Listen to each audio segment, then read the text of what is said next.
Hello. Oh, sorry for the delay, guys. I had a lot of stuff I had to get done here today. It was like one of these crazy days where, everything just kind of like says, hey, this is what's going to happen, and boom. But, yeah, I have had an extremely busy week, but I hope all my cool cats, I hope you guys are all doing well. I hope you guys are doing all excellent, and I hope you guys are enjoying your weekend, your Sunday, whatever you want to call this thing we call life. But hey, I'm glad you guys are doing good. I'm glad to hear you guys are doing excellent and things of that nature. I hope you guys are ready for a crazy live stream because tonight it's just I'm just gonna gush tonight and just go crazy. I'm gonna go hamming on these games and stuff like that tonight. But hey, that's what you guys are here for. You're here for the entertainment, and all I can say is thank you guys so much for just your support. Thank you guys so much for everything. Getting, because essentially, like I said before, guys, when I do these live streams, this is like that therapeutic, like, get everything out time, that sort of thing. But hey, good to see you. Good to see you there, buddy. Yep, I'm telling you guys, this was like a really, really busy week for me, and next week I'm gonna be super busy next week because I got overtime work, and I'm like, I'm not really looking forward to this, but it's extra money in my pocket, so I guess I can't really complain about that. But yeah, I hope you guys, like I said, I hope you guys had an excellent weekend. I hope you guys enjoyed your week. I hope things went well for you guys. And I'll be honest with you guys, I'm just I'm just like, ugh, this is like, finally I can sit down.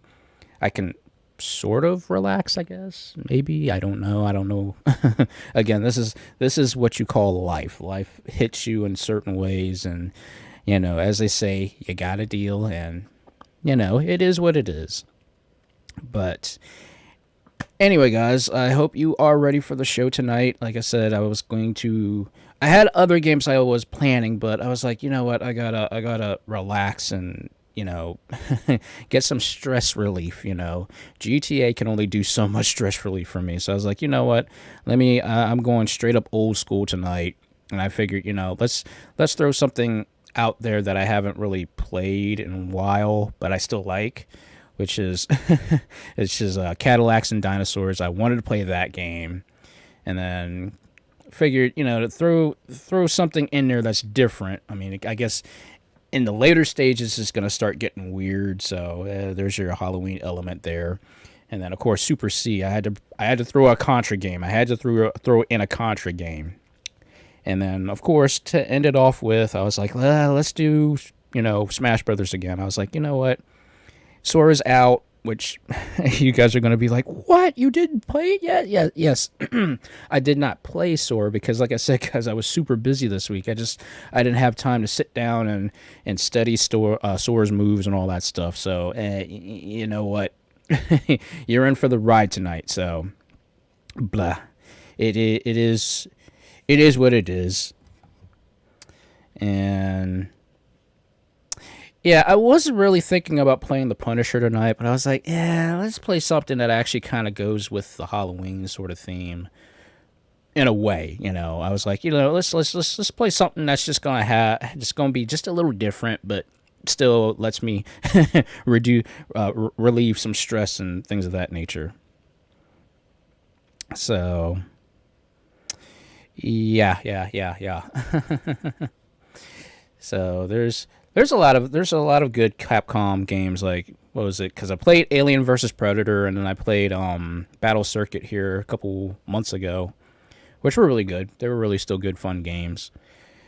So yeah, tonight is going to be just about just gushing and having fun, and just that like, okay, let's calm down. Let's just enjoy.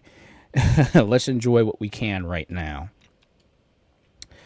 So, but I am planning on next week, guys. Next week, I am pulling out all the stops next week because I am going to be playing at least one scary game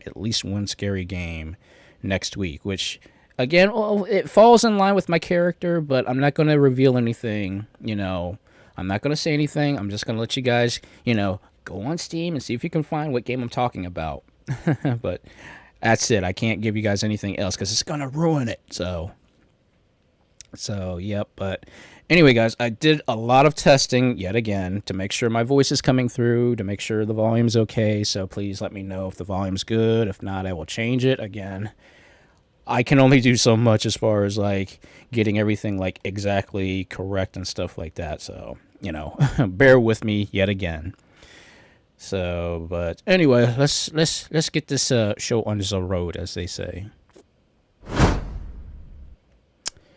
So, let me make sure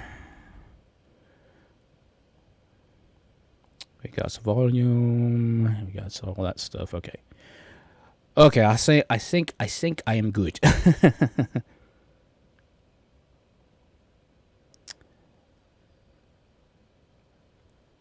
But yeah, this is a game that I remember playing this in the arcade, and this is a very interesting concept because actually, I'm not sure if you guys know this, but this is actually based off the comic book.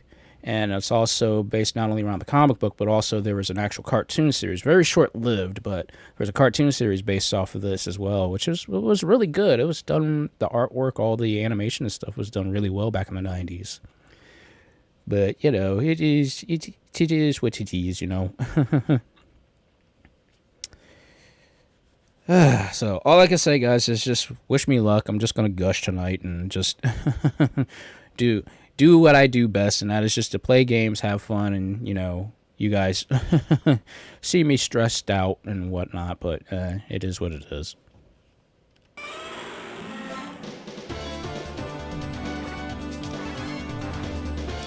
Yeah, I always use Must because I love his kicks.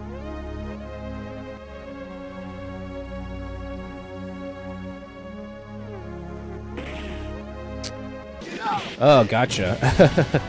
Yeah, I always use Must because I just like his kicks, you know, because they're, you know, obviously they're very based off of, like, Guile's flash kick. He's got Guile's flash kick.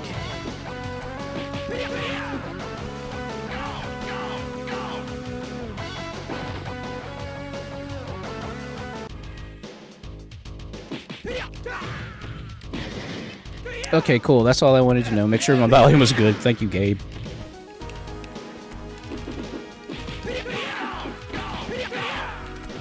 Yeah, shotgun.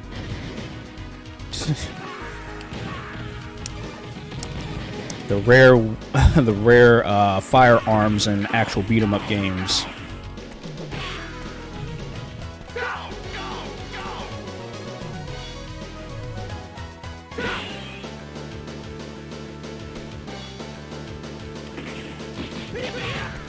Yeah, this is Capcom.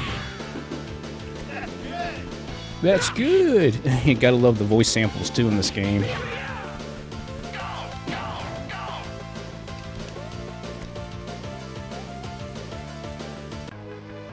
Yeah, that's what I love about. That's what I love about them.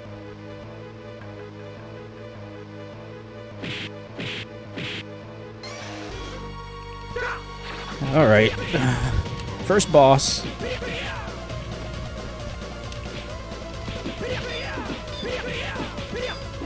Oh yeah, I forgot. Certain enemies can block your attacks too. Another rarity in these kind of games. Really, chump?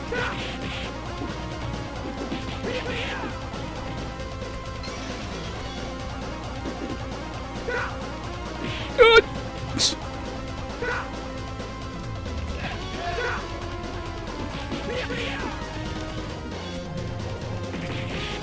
I'm actually using the old MAME emulator, MAME 32FX.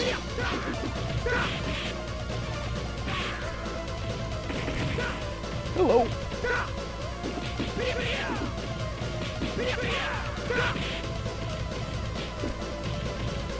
I think this was like back in 2007, I think, when I got this emulator. Still works pretty good. 2 minutes, 30 seconds left. Oh, jeez, really? Okay. Okay, that was like a little close, but eh.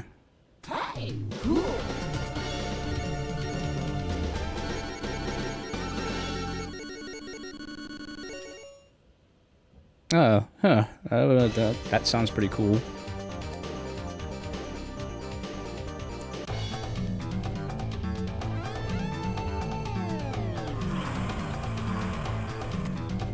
Oh yeah, Ninja Kids, that's right. That game has some really like crazy like blinking effects, flashing effects. Yeah, in a total Capcom fashion, there's items hidden behind the foreground.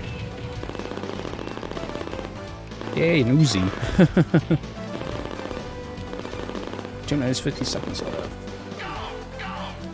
Sorry, I do these calls with this game so that way I don't forget the timer because certain areas you only have like maybe a minute.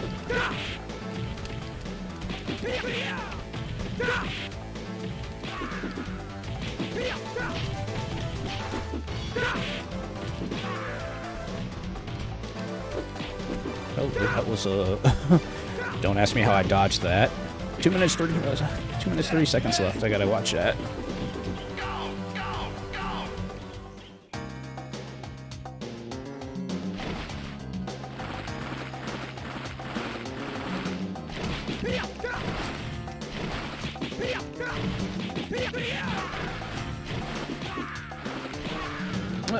Grenade, yeah. Like, anytime I see a grenade, I go freaking crazy because I like grenades. 3 minutes.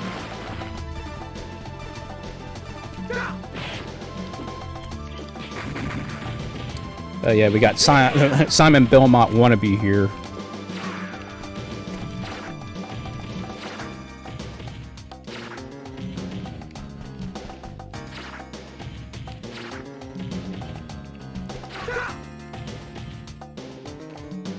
Minutes 30.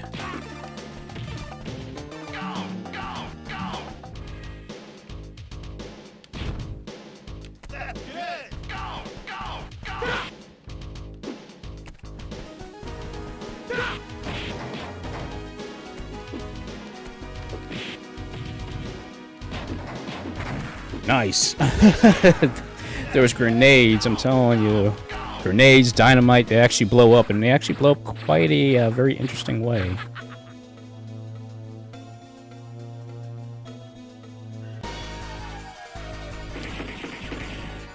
Yeah.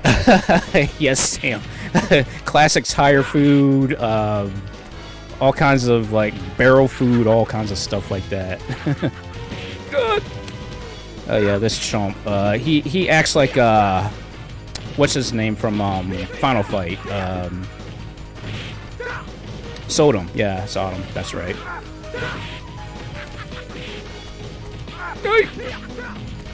Ah, dang it! Okay, there goes the first life.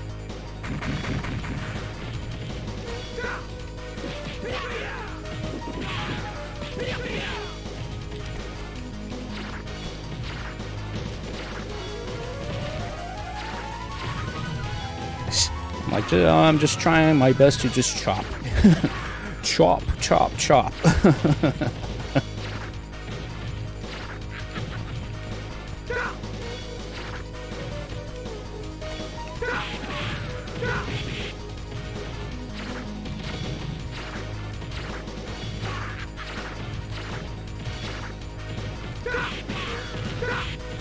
Oh yeah, Metal Slug. I'm definitely gonna have to do a Metal Slug stream sometime. Oh yeah, I forgot, friendly fire is in effect too, so enemies actually can hurt each other too. Yes! I got my extra life back. That's lucky.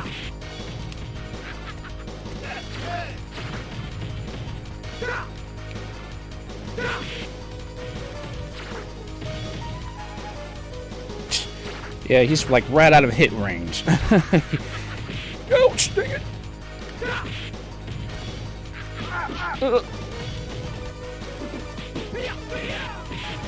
There's that combo.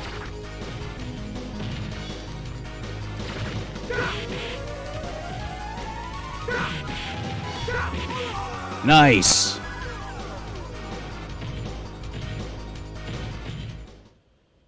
I will take that victory.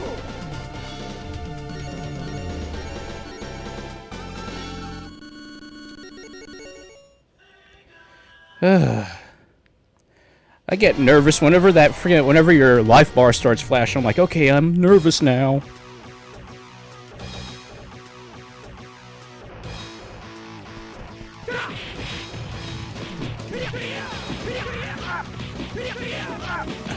Really?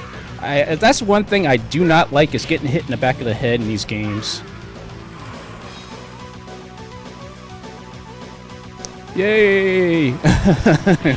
Now it's time just to go Road Warrior and just start running over everything.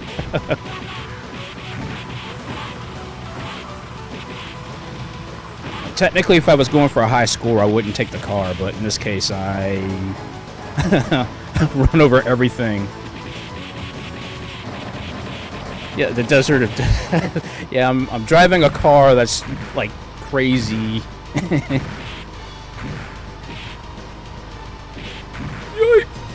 Or Cadillac to be precise.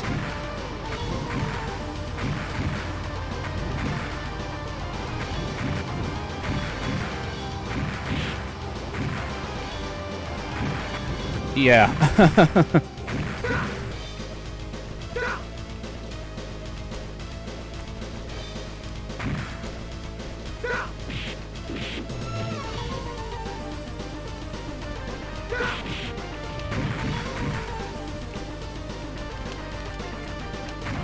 Okay, I'm totally getting POW vibes now with that chump that was throwing those grenades at me.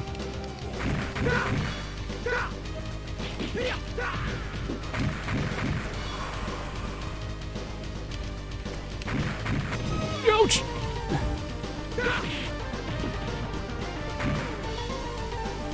3 minutes.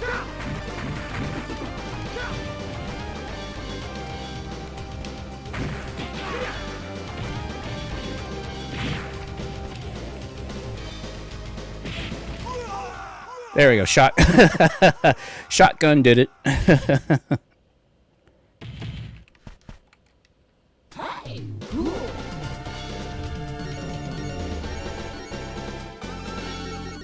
Yeah, which is really odd. Like, my only attack is riding around on a motorcycle and throwing grenades.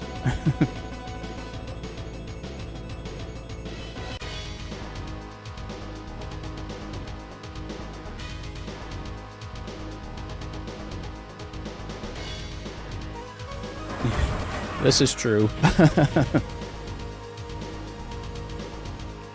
Okay, little trick. Do not pick up that flashing rock, because it actually, for some reason, it makes the boss stronger and more powerful if you pick up that rock. Okay, when in doubt, shotgun. 1 minute.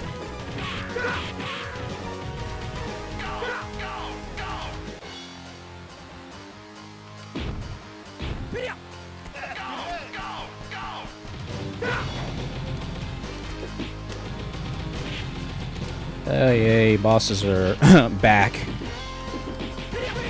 Ouch. Oh, nice. I'm telling you, things blow up really nice in this game, too. Dang it. I forgot my life was flashing, so I couldn't use my special. My defensive special.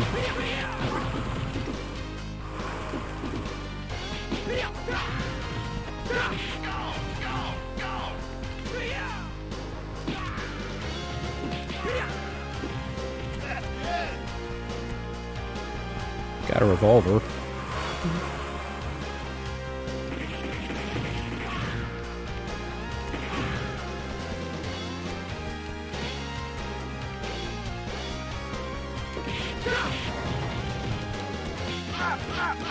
Ow. Okay, I don't know how that happened, but okay then. Oh, explosive barrel.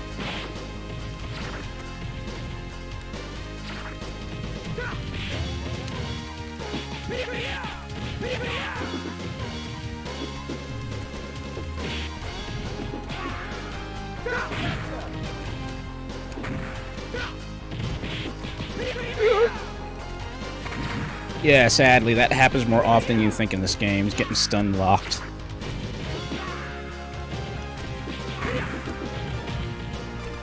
Three minutes.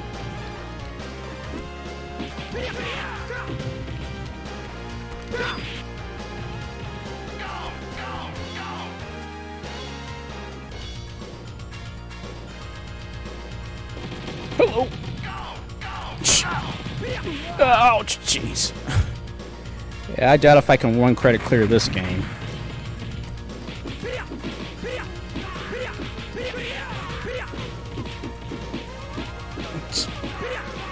Shit, that's one thing I can give my character credit for. He's got some reach. Hey, how's it going? Ooh, a rifle. I need that. Yeah, aggressive sumo match. Yeah, that's one way of putting it, Sam. There we go.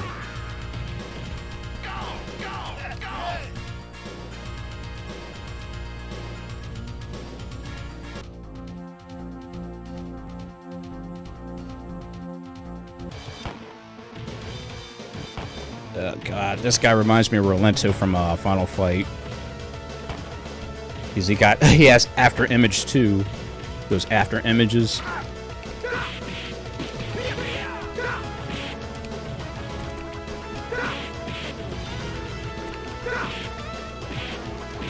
Yep. The funny thing about this game is all the fat guys, or most of them, they actually have food items that they drop.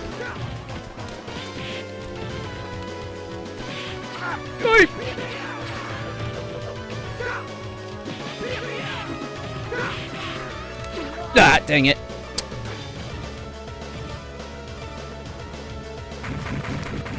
Alright, one life left, that's fine. I have infinite credits, so this time I don't have to worry about, like, doing the save state thing.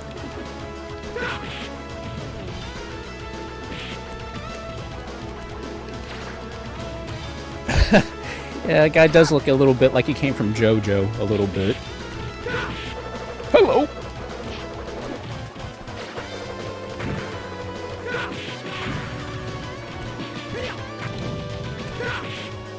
Friendly fire is in effect. Oh man, really? Of course the boomerang would get me. And then I come back with a bazooka.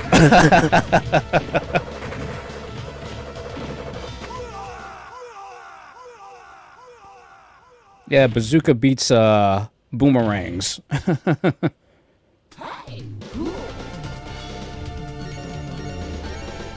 Yay, I got a perfect. Extra life. Yeah.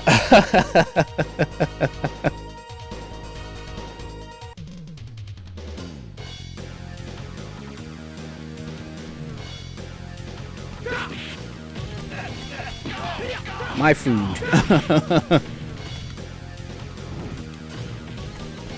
Alright. Let's not hit the dinosaurs, because if I do, they will go crazy.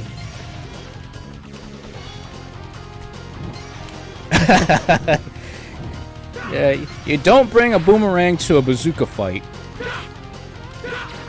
Ouch!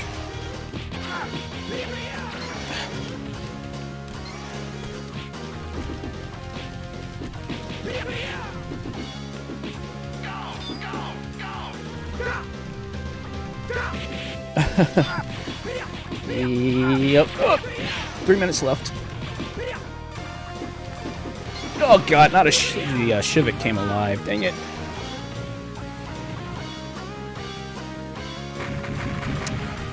Yeah, but yeah, it's hard to like talk about the entire story of the comic books, but basically like everything is in the future. It's like basically it's like Jurassic Park almost. Except it's like far into the future. New York City is underwater, and all kinds of crazy stuff's happened. Oh, dead falls.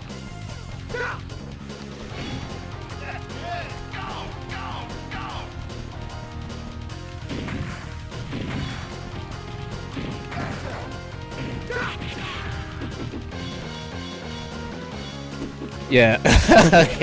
Pterodactyls. You guys know where this is going with the pterodactyls, birds of the Jurassic.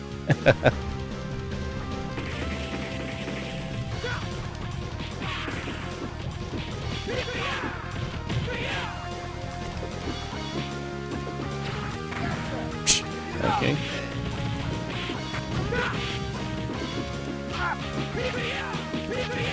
This is true too. 3 minutes.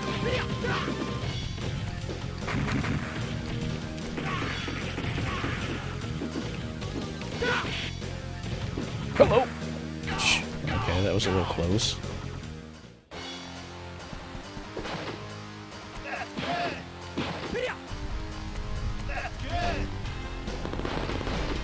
I got an M16, really?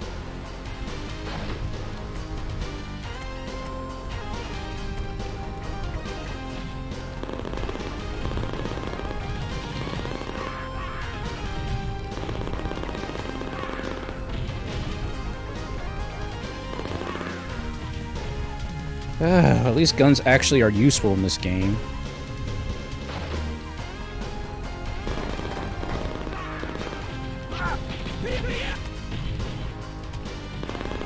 Yes, I got a reload.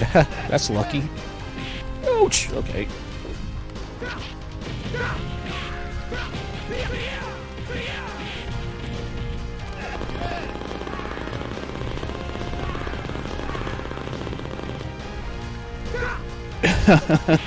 Yeah. Yes, very true. Okay, wannabe.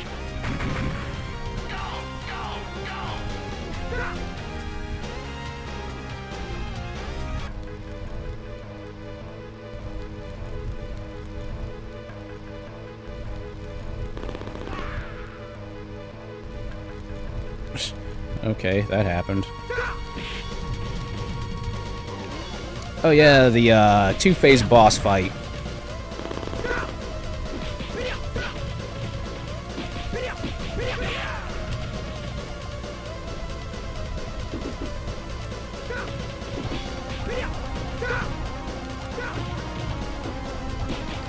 Hello. Ow. Yeah, this is really bringing back POW moments.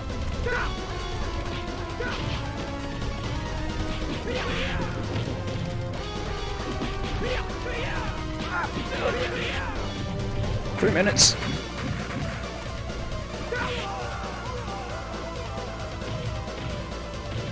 Phase 2.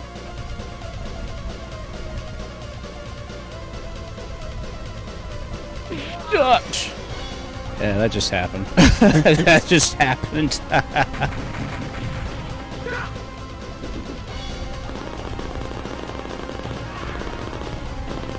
Yeah. Arcade logic.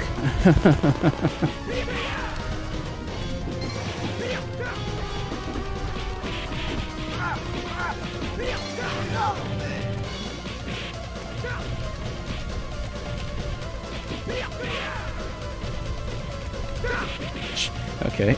Jumping and dodging.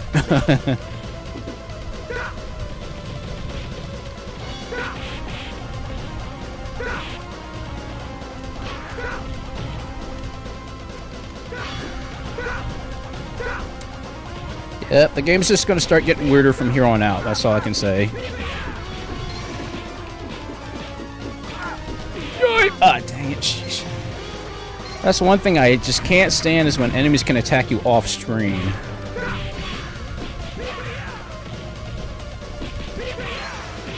Ouch.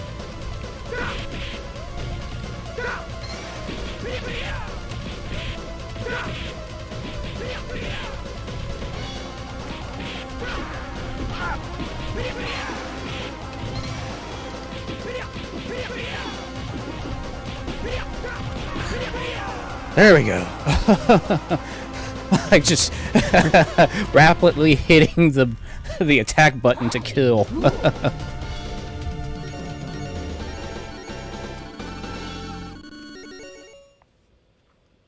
Oh yeah, and of course this game actually gives you the single point credit of shame. So every time you have to continue, you get 1 point.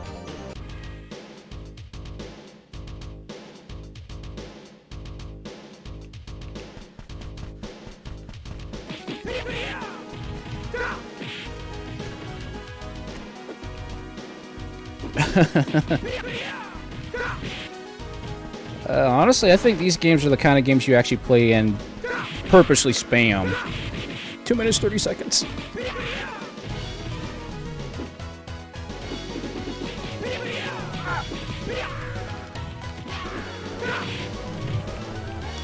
Dude, that guy had like a crazy Kevin Nash boot. A sliding Kevin Nash boot.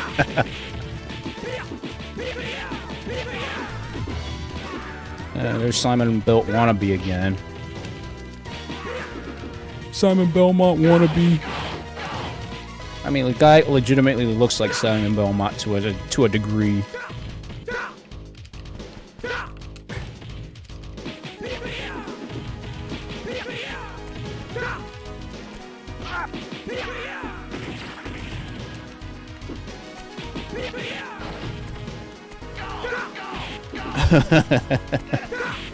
Okay, that's interesting. I don't know a thing about dinosaurs, so you guys probably know more about dinosaurs than I do, but yeah, Simon Bell not.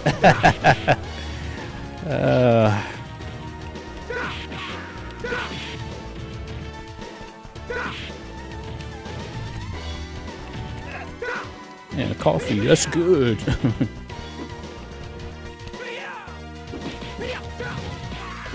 2 minutes, 30 seconds.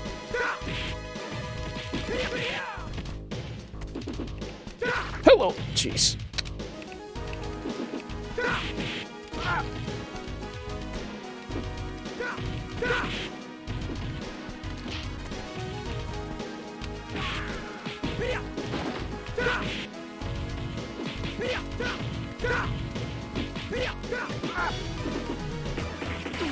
Ouch! Dang it!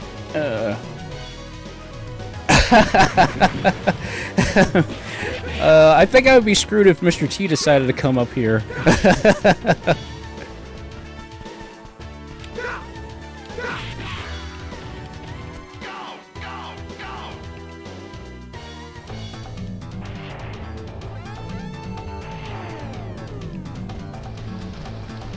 Yay, we're in effects.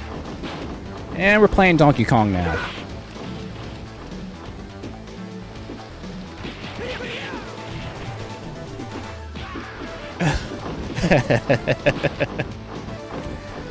I pity the fool who decides to stop my evil plan. Sam, you're a trip.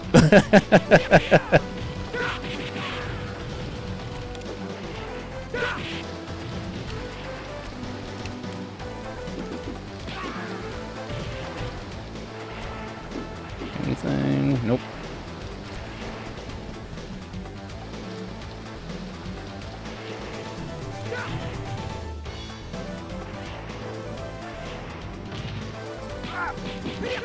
Yep, now we got an actual...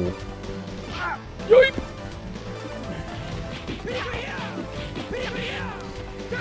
I'm trying to avoid getting stomped as well now. Gotta love the environmental hazards in this game.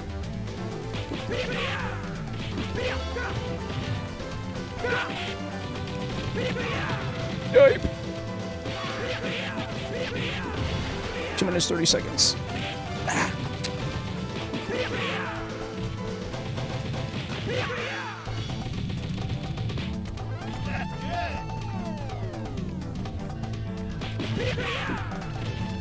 That was close. Oh, okay.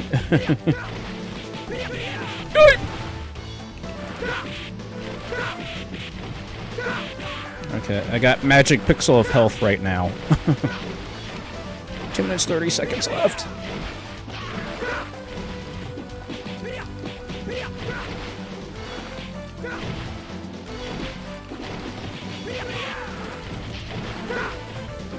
Yeah, I knocked that guy so hard he got dizzy.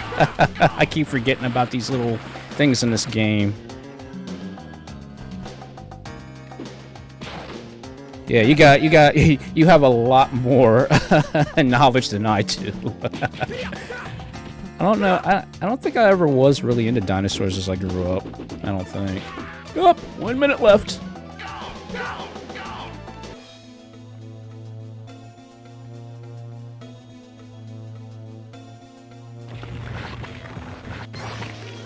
Here we go.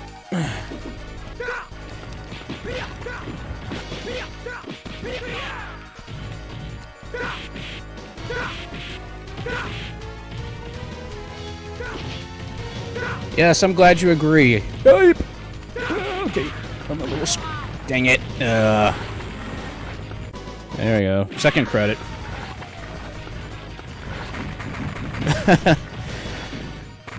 Bazooka! Really? Yeah, you gotta love it when enemies can fly, like, jump, like, 50 feet across the screen.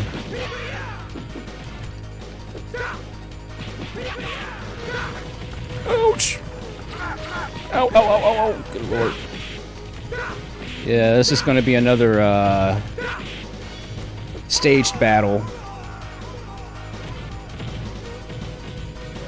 Ah, really? That jump came out of nowhere and got me from behind. Alright, next phase. And oh, no problem, no problem. Hey, I totally understand.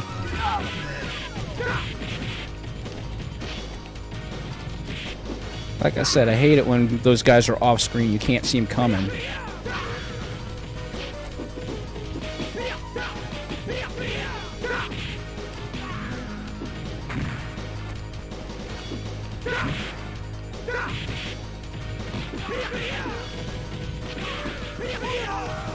Yeah. Yep. Phase 3.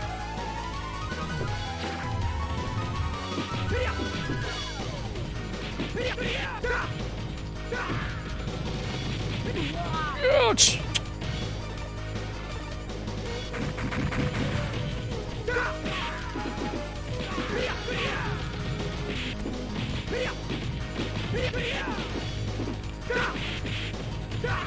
Oh god, I forgot that thing's got acid spit too. Ouch.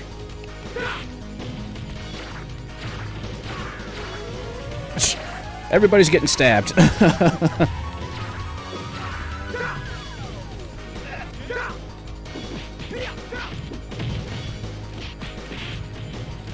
Apparently, if it's not the birds, it's sumo guys who are after me.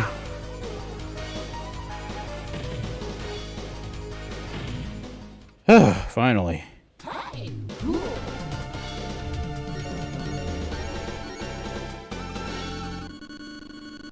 Alright, so that's 2 credits used.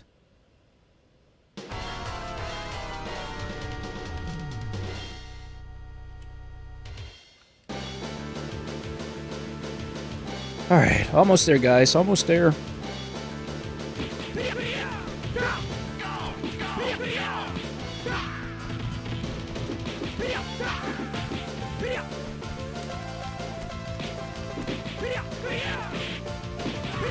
Oh yeah, I'm like, wait, I can, instead of jumping and attacking, I can flash kick the actual pterodactyl.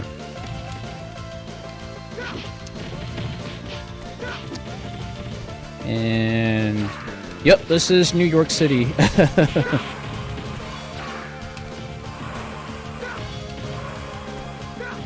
In the year 2513, I think it was. Is.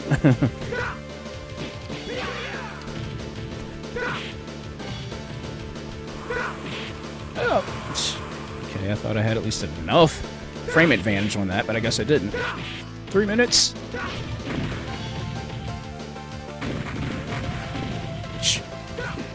Just unload, unload on them all.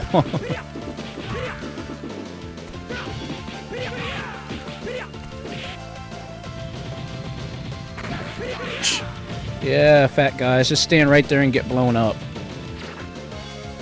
2 minutes 30.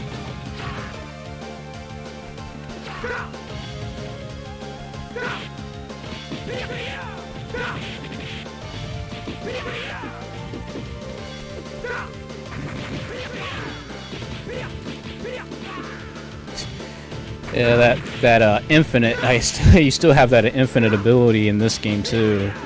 So like if you do 2 hits, turn, or 2 or 3 hits, turn, and then turn, do 2, 3 hits, turn, 2, 3 hits, turn. That's the infinite you can do. Three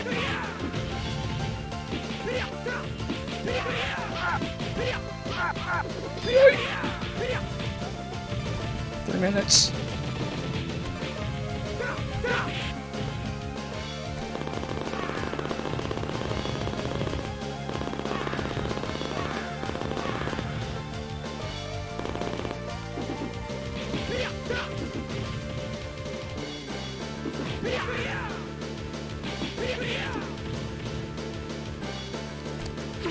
Ouch, dang it. 2 minutes, 30 seconds. Oh, actually, it wasn't canceled. It was just, it was really, like, it was raining, and then it stopped raining, but there was just so much we had to do to prepare for it. It was ridiculous. It was super ridiculous to get it all, you know, squared away and whatnot, but it went through without a hitch, per se, you know. It was just, it started getting really super cold after the ceremony was over with. So we couldn't stay super long, but, you know, there was just a lot we had to do to get ready for it. I had to get my suit and everything like that. It was just, I'm like, let's never have a wedding, like, in October ever again, please, this late in the year.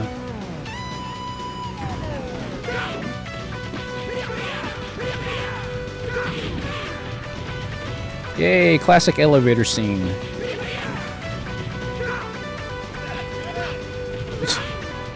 I just jacked that guy's baguette.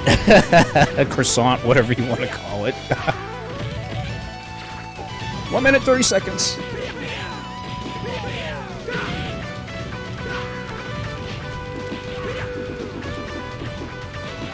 Okay, apparently my hitbox is, like, not big enough.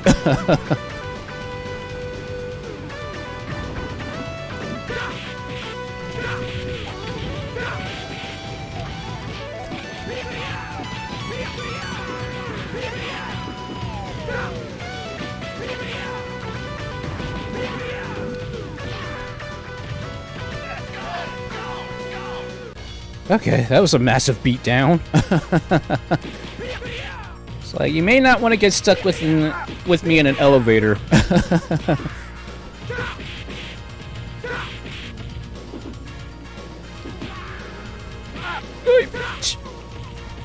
Dude, Kevin Nash booting me again.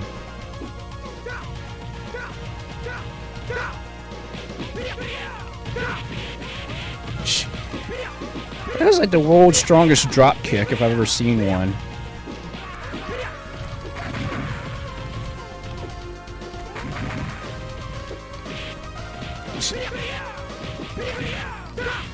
Oh god, two of them, really?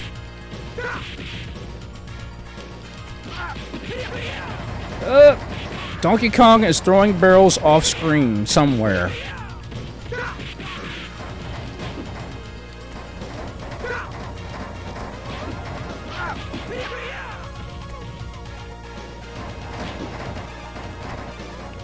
Minutes, 30 seconds left. And then, of course, you got these Blanca wannabes. Dang it. There goes another continue.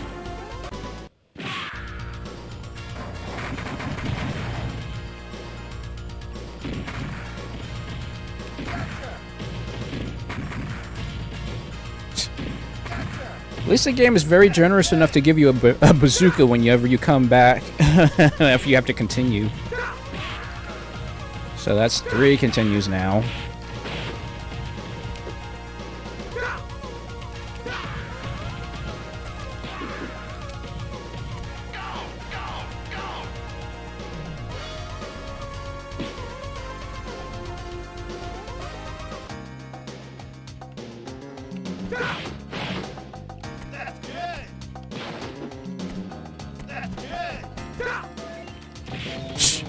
Fat City, here we come.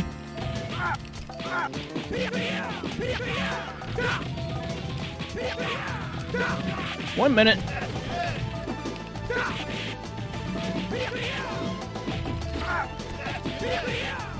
Gotta hurry, gotta hurry, gotta hurry.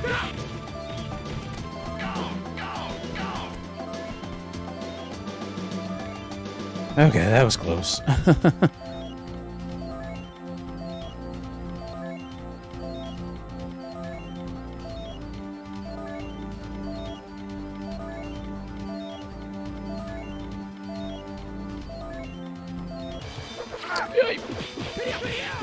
Getting a drop on me. I hate that.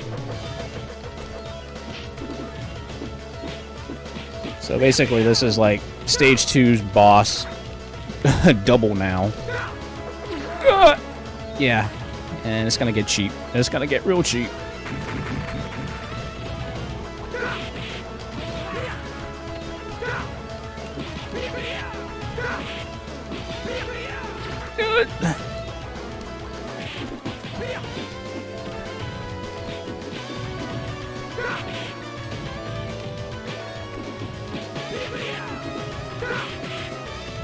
It's like, just, you gotta stay on top of them, because if you don't, they will start taking advantage. Thank you for the donut.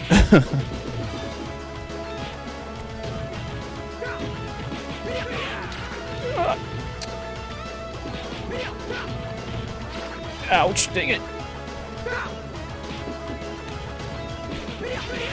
Ah, really?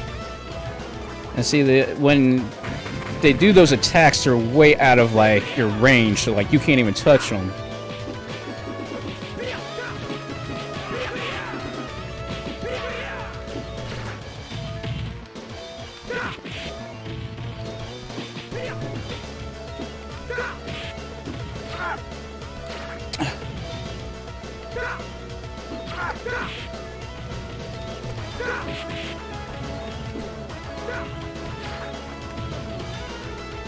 Ah, dang it.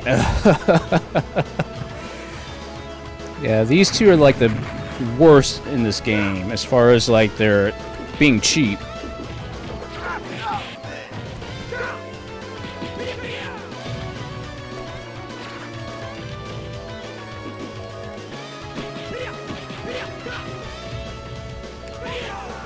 Okay, get one.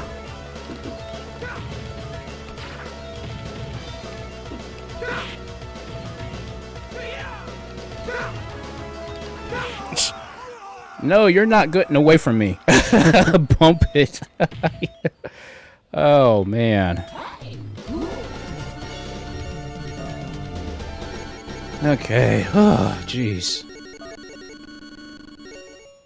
Yay, my favorite stage is coming up, because my favorite song in this game is coming up. I love this song coming up.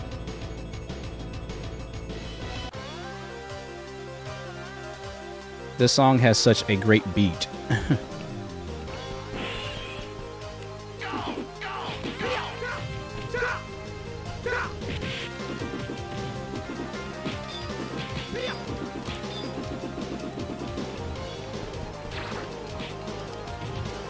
Ouch!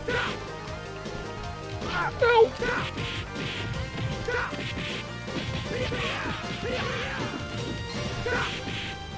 Hey, how's it going? Ouch! Yeah, Blanca wannabe.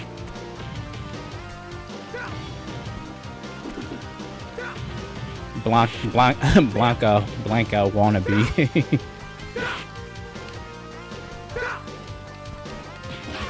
Stop going off screen.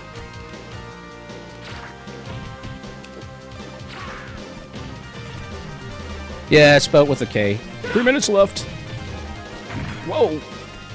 Yeah, Eric. Trying to blow my own self up. Ow. Back off, fat boys.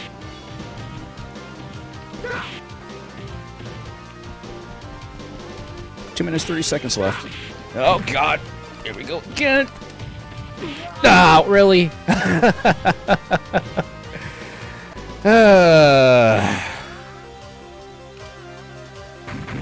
Alright, there's continue number 4. Bazooka. Okay, and apparently he's got an infinite bazooka because he just fired that thing right back at me. Oh well. That's fine. That's fine. That's perfectly fine.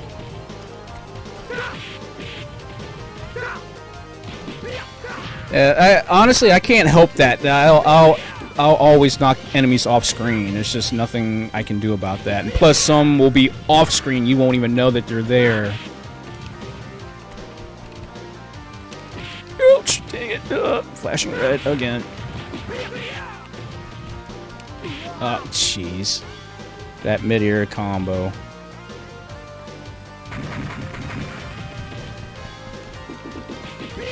Or counter, I should say.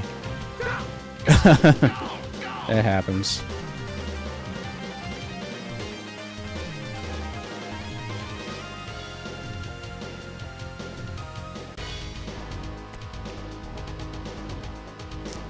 Alright, almost there, guys. Almost there, almost there.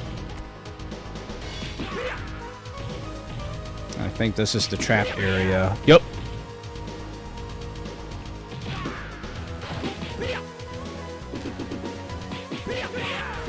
Got these flamers out here now. I'm like, oh, great. Now, but thank God the game does actually hurt enemies too, so it just won't hurt me like how it was back in the day. Like, you know, environmental hazards wouldn't hurt enemies.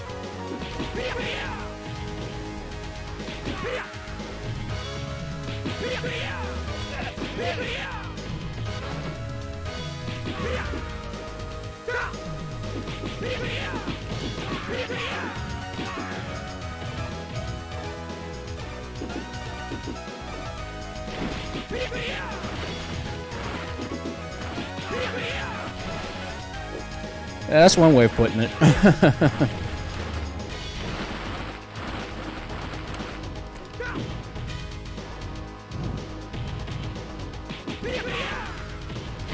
Oops. Yeah, you have a slow fall. 2 minutes, 30 seconds.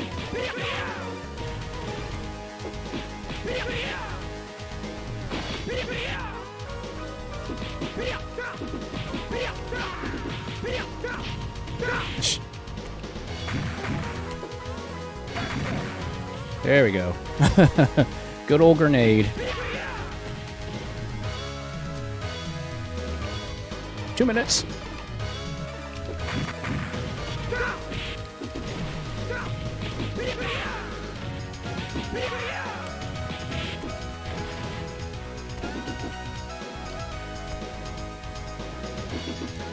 Okay, come on. It's like, stop staying off screen so long.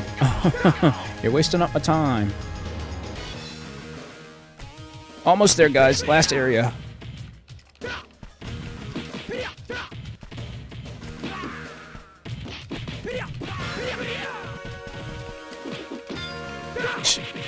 Yeah, punching a knife mid-air to stop it. That makes sense, right? Basically, the guy's like Rick from Splatterhouse, punching knives, blade first.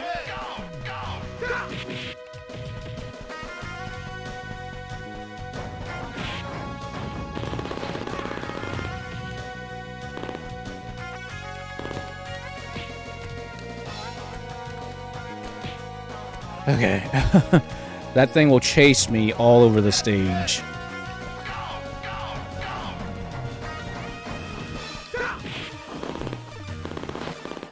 Told you, Donkey Kong is somewhere off screen.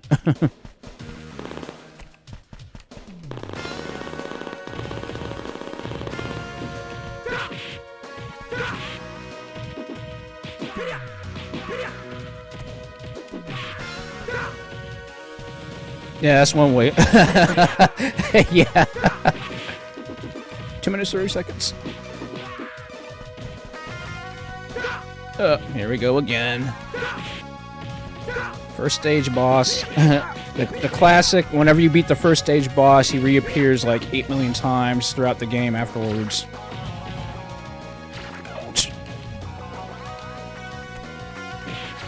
Okay. Okay, apparently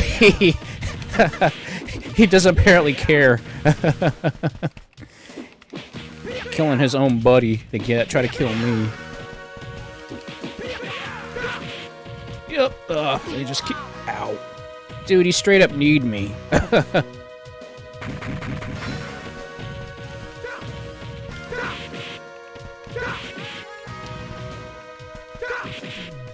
Yeah, interrupting lunch breaks for this, yeah. Ouch, dang it. I hate... That's one thing I don't like about certain beat 'em ups are zoners because they will do the same attack like that.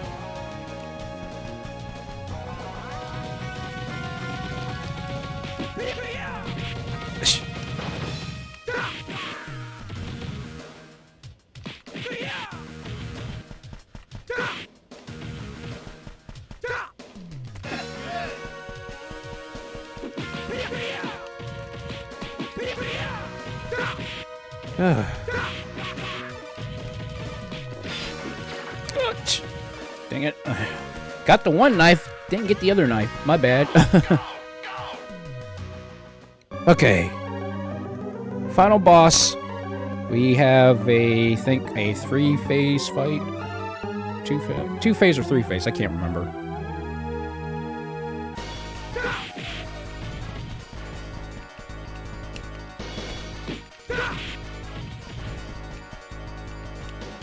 Ouch.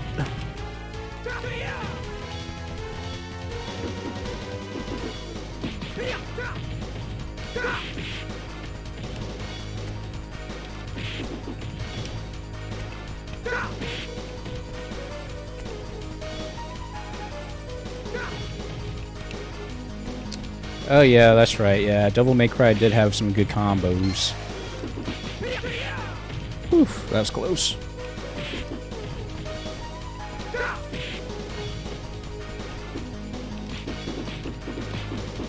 Ah, dang it! I thought I had an infinite there, sweet spot, but missed it. My bad. Yeah, I thought it was. It's like I couldn't remember if it was a 2-phase fight or a 3-phase fight. Couldn't remember, but that's fine. 2's fine. All right, second phase.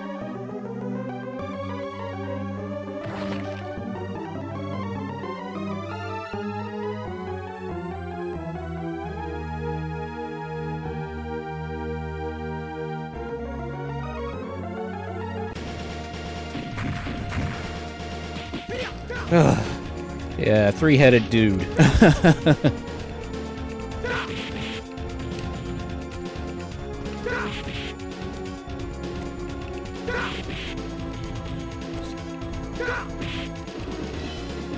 Of course, off screen.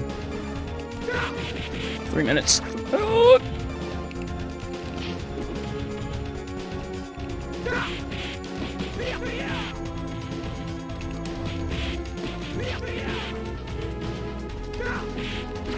Ouch!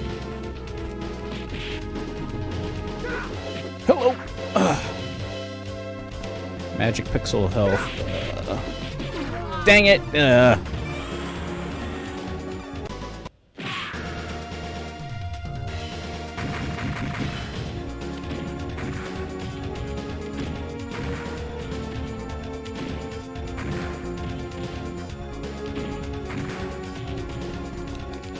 Well, at least the bazooka sort of helped me there. Oh, jeez. Really? Just like when you're not expecting anything, that's when those stupid chumps come from behind with those knives.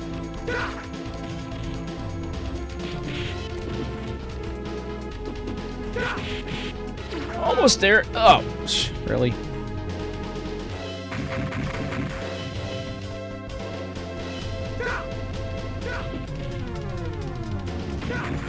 Hello?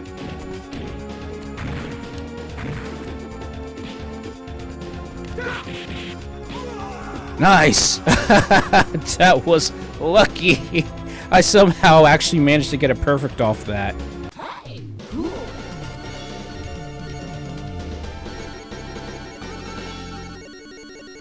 That's the game for that. Wow, that was crazy. 5 credits. I'll take that. Comparing to how many credits it took me to beat Ninja Gaiden Arcade. You guys remember that?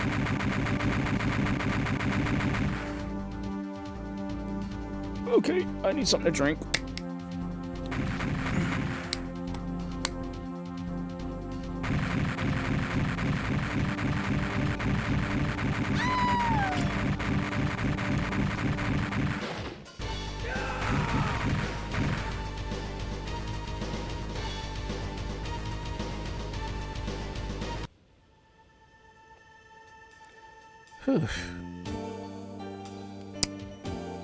Yep, this is a Capcom arcade game.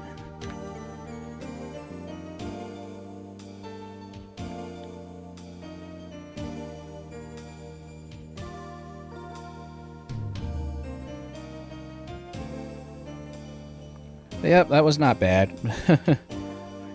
My thumb's a little sore from that, but you know what? That was fine. That was fun.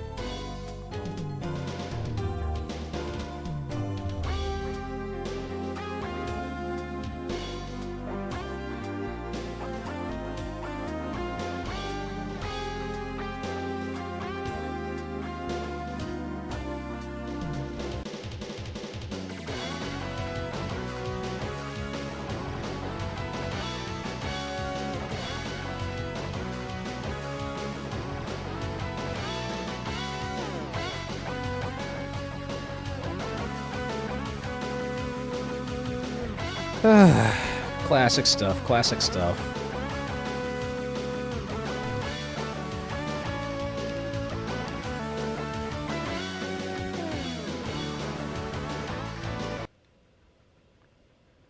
That wasn't bad, actually. Wow, I actually broke 2 million? Huh. That was pretty nice. Pretty nice. But yeah, that's Cadillacs and Dinosaurs. That was good stuff. That's good stuff. That's good stuff. And yes, you can play up to 3 players with this game, so yeah. I wish they would remake this game for like for 3 players or something like that. Like how they do with these 1-up arcade machines. That'd be so cool if they did something like that. So yeah, I'm not complaining about that. That was a good run. five credits. I mean, $1.25. That works, right? But alrighty, let's move on to the next game. I'm surprised I'm actually on time tonight. Are you done charging? I had to charge my one controller for my Switch. Come on. There you go. Come on out. Come on.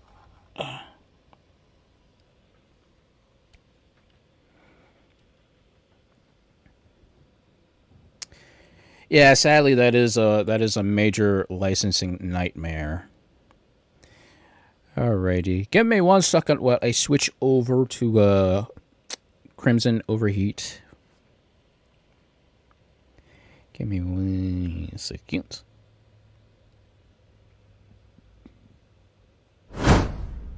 There we go. Like, okay, I know what you guys are waiting for, and like, let's skip big. But yeah, that's going to be a total. That's a total licensing nightmare because you go from the comic book to the I guess with Capcom, and then yeah, there's so many things you'd have to go through just to get that to work.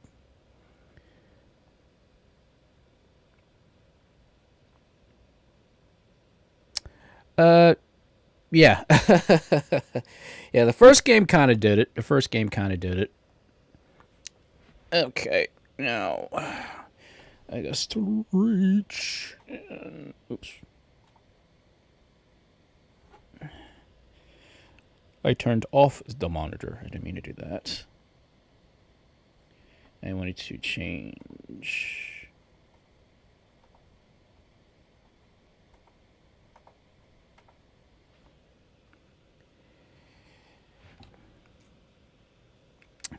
Yeah, it sort of gave me the pumped up feeling that I needed, sort of. Okay, give me 1 second.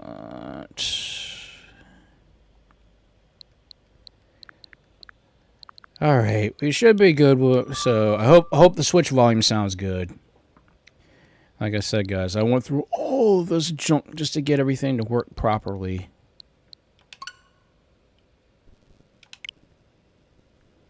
But anyways,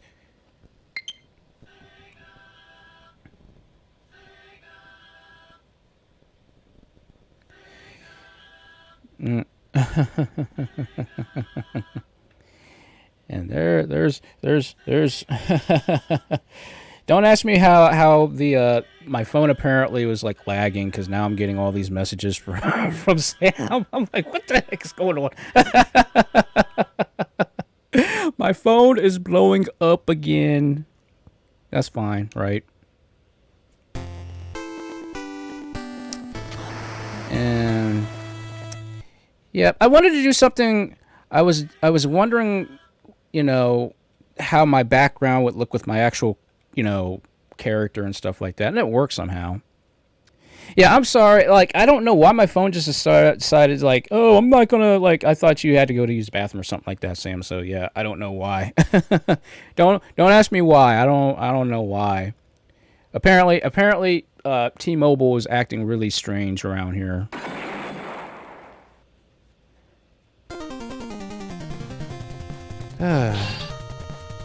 Yeah, thankfully, I think the red stripes help out. Alright, classic Contra, guys. This is what I'm sure most of you guys are waiting for. Well, outside of Smash, of course.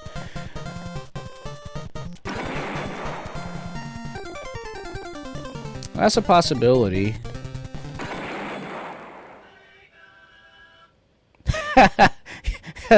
Sam, you will never defeat me in the power of my speed texting. Yeah, this is... I could see that right there happening. Okay. Now, if I can remember my, thing here... Because actually, you do not use the Konami code for this game. It's a completely different code. Like, okay, where's the books? Where's the book? Where's the book? My notebook that's got all my codes in it.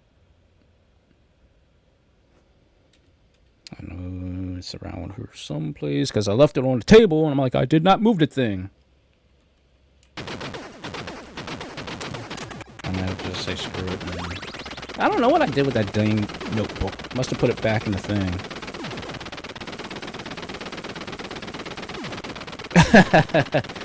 more like waiting time. Yeah.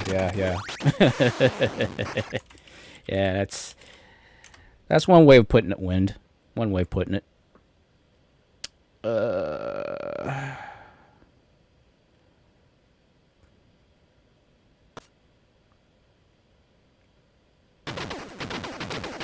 I believe you only get 10 lives. It's not... I think it's 30 lives if you're playing the Japanese version, but only 10 if you're playing the American version, which is odd, but it is what it is. It is what it is. Okay, let's see.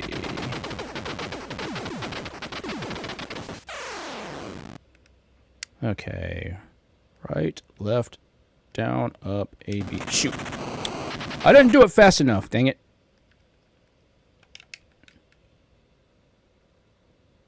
There we go. That's the code I was looking for. Alright, let's do it. let's now just shoot everything.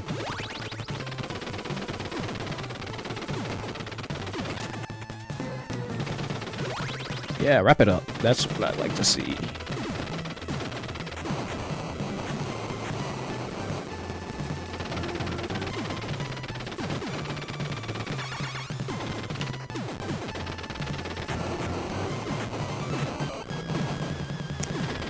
Yep, technically, since I'm playing the NES version, it's called... Ouch, dang it! That's what happens when you take your eyes off the screen for 1 second. But yeah, technically it's called Super C on the NES version, because there's actually Super Contra for the arcade.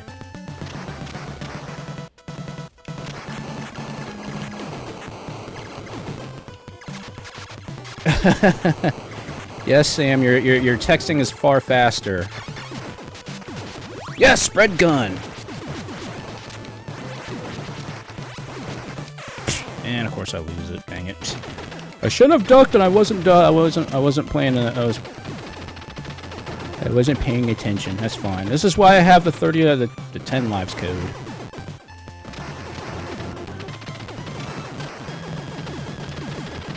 Technically, they're the same game. They're just kind of made differently. Really? Really?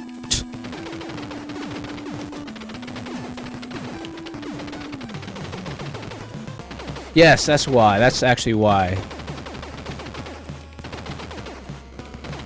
That's why they changed the name for the, at least for the NES version anyways.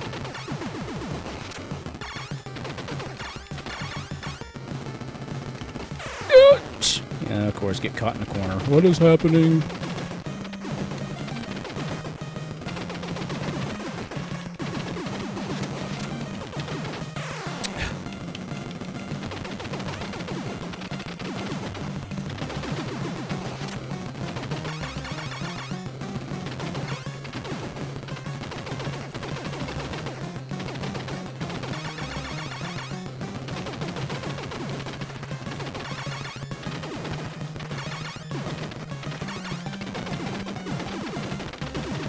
There we go. Technically, I should be using rapid fire, but I'm trying not to be cheap like that tonight.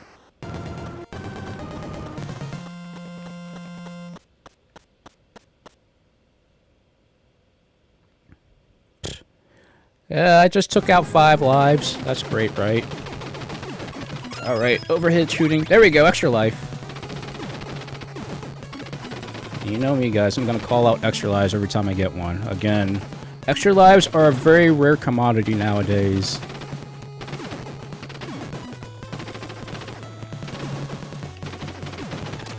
Yes!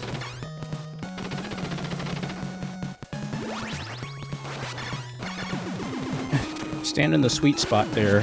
Spread gun! I love the spread gun! Anybody who's played Contra knows about the spread gun.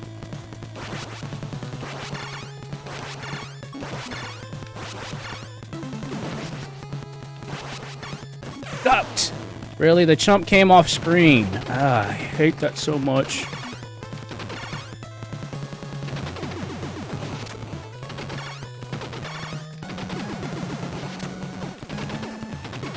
I can see it's gonna be one of those nights. Every time I get the spread gun, they're not gonna let me keep it.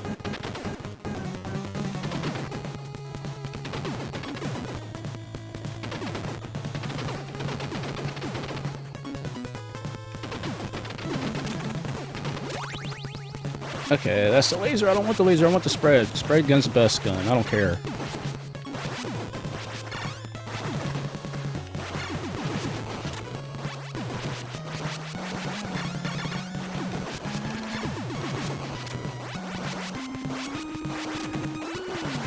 Yeah. Yeah, everything in this game is like not really well built, especially like for for somebody who's carrying some kind of like smaller style weapon.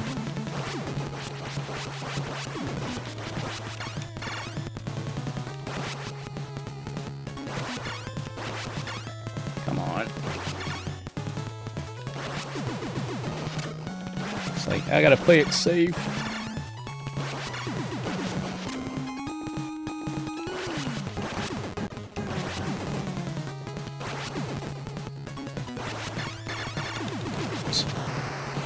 Shoot the door and break down a door.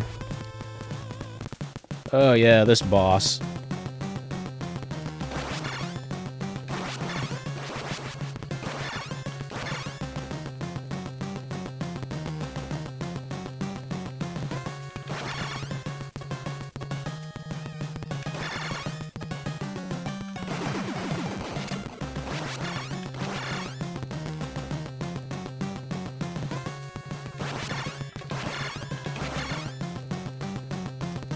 Hello. Nice.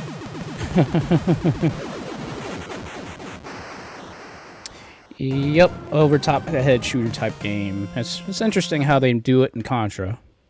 And yeah, most modern games got rid of lives. This is why I keep saying I'm calling out extra lives, because they are just games that you don't see lives anymore in modern games.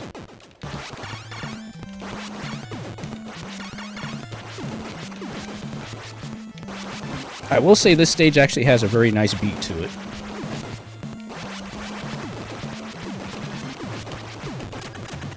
Yeah, so wrap it up. I need that.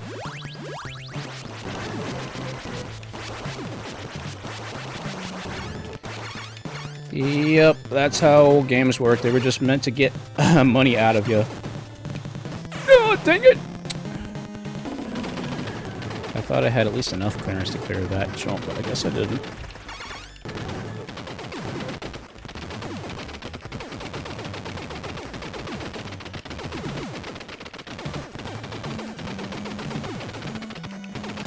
Hello.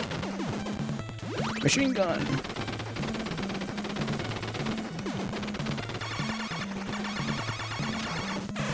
Really? I thought I had at least enough clearance there. 3 lives left. I'm good. I'm still good. I think I have 3 credits, I think.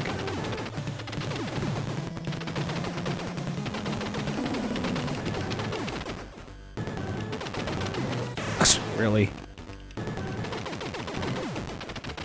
But again, this is Konami, this is Contra, this is hard games at its finest.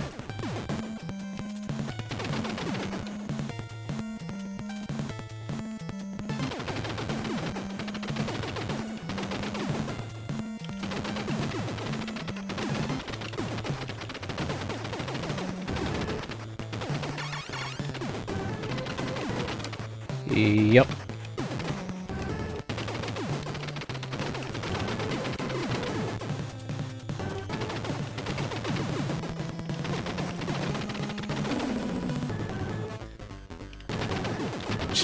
And these chumps, they'll purposely like try to deadfall on you out of the trees if you're not paying attention. Yay, sub-boss, this thing.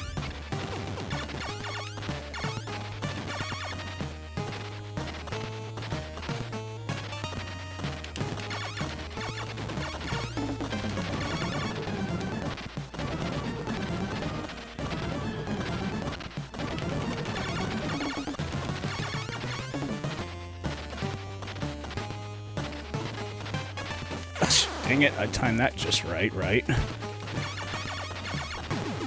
Hey, extra life. Yeah. That's one way of putting it. Oh, great, this area.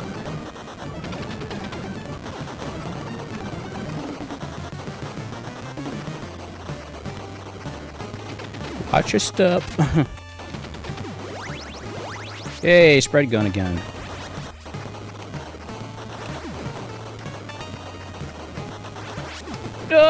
No, really? Yeah, that's great.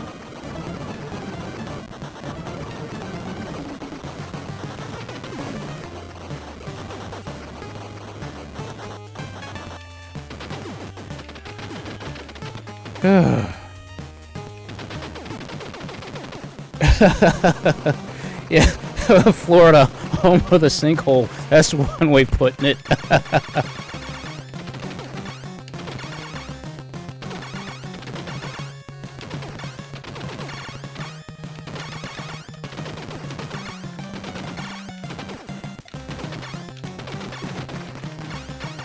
Okay, one eye down.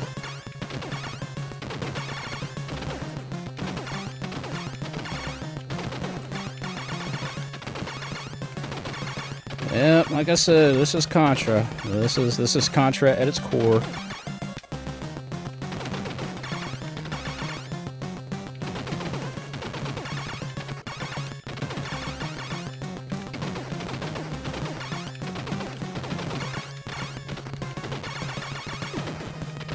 Something like that, something like that.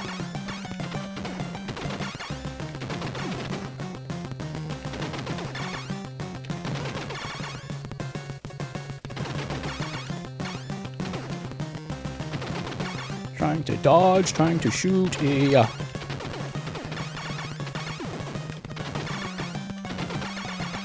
It's defenseless. Yay, extra life. Technically, I could have went right for the center core, but I was like, you know what, I need my extra life back.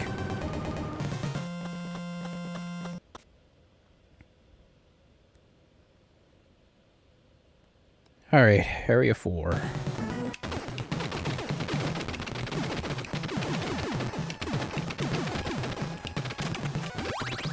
Hey, machine gun.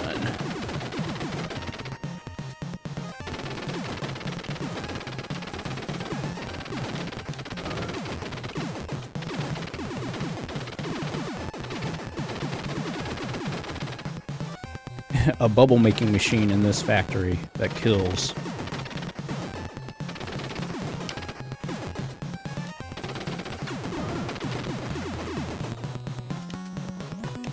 Alright, time to climb to the top.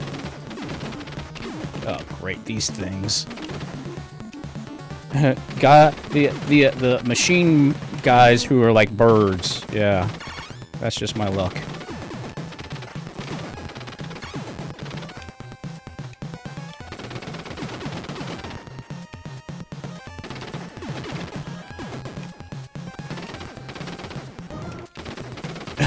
Yeah, the bubble beam attack. They're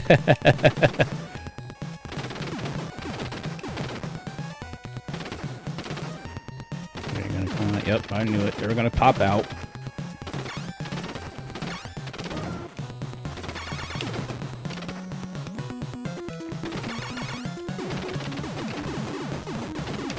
God dang it! Why did I run? I ran into them.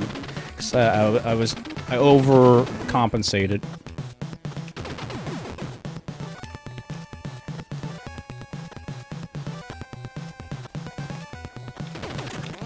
Yay, automatic scrolling screen.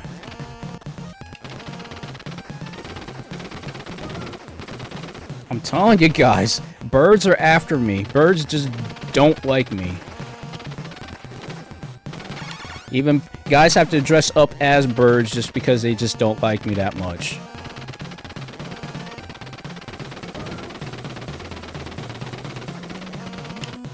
Yeah, something like that.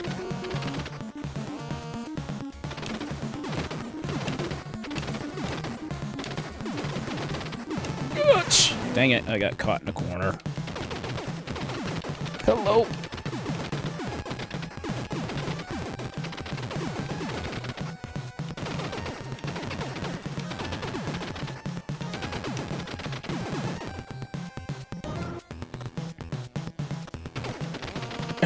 Yeah. God dang it. Oh. Well, there goes the first credit. And of course, that'll shoot me all the way back to the beginning.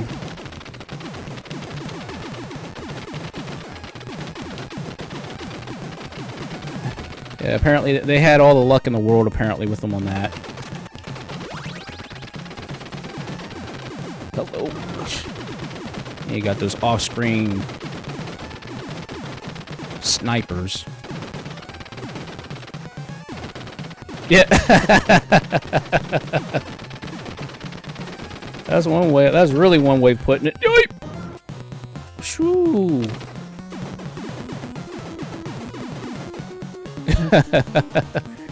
Sam, you are not right. Oh my gosh. Sam's showing me this really odd-looking image. Yoip!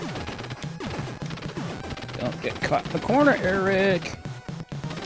Hello. Dive bombers.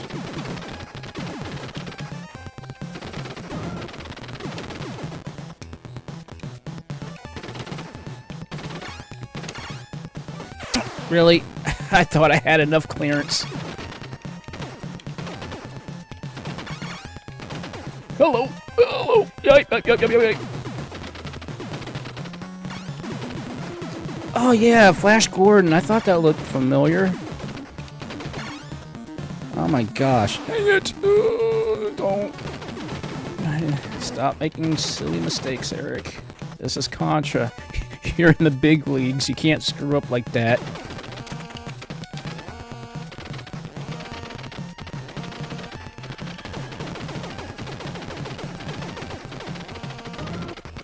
Oh yeah.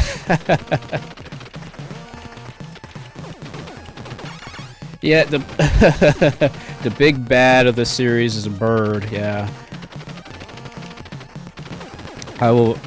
Chances are I'll probably, if I do create anything like that, I guarantee you I'll probably end up having a bird as like a recurring person.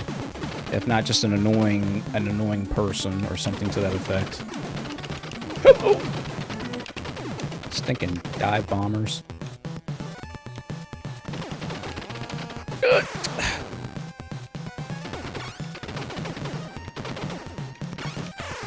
Really? Really? I gotta stop getting caught in the corner. Yay! Yeah, an emu. Oh, you guys are not right. Yes! No. Darn it! Alright, spread gun, finally. Nevermore. Oh, Shorty. Yeah, you're a trip, Shorty. You know that, right?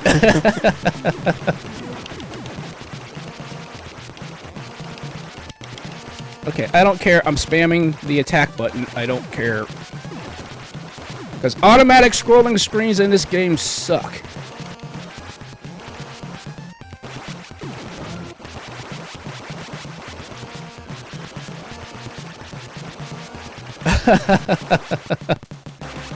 Hello! Oh, I forgot about the, this laser boss. Whew. Quoth the raven, nevermore.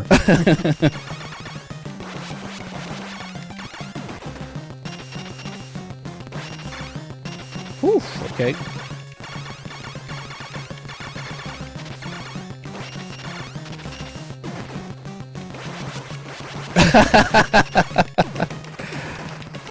Aw, dang it. That's perfectly fine. It's fine. You guys look. You look. As long as you guys find my pain with birds amusing, go ahead. I don't care. Sam. Yippee-ki-yay, mother. Oh my God, Sam, you are a trip.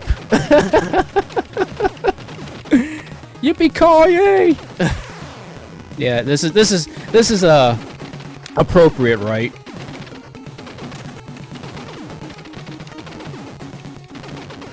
A cowboy emu. Yeah, that's something.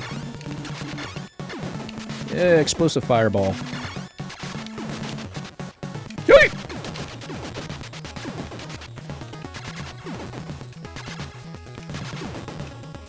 Hello! Don't ask me how I dodged that.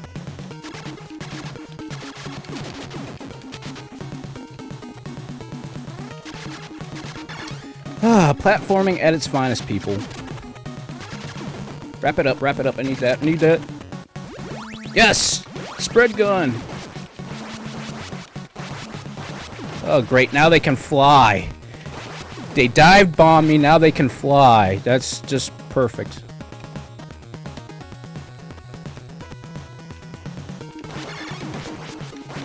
Hello.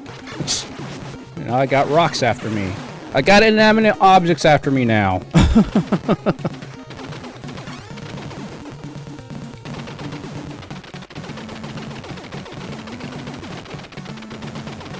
Charge! I'm gonna start popping out of these holes. Yep, there you go. Yikes! Yeah, that's fine. That's fine, Eric. Yeah, go ahead, duck right in front of a big old can and say hello while you get shot in the face.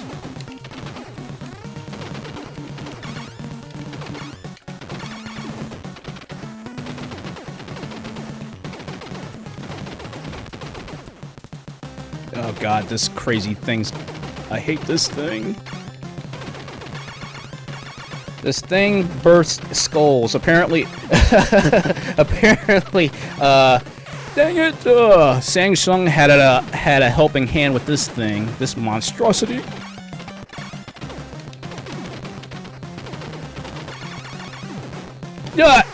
Really?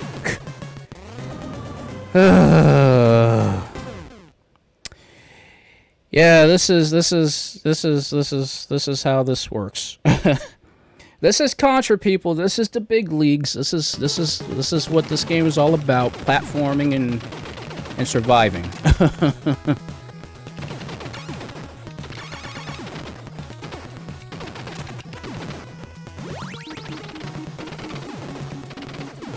Okay, you know what? I'm going to stick with the machine gun, because at least a machine gun, I don't have to worry about tapping the attack button so many times.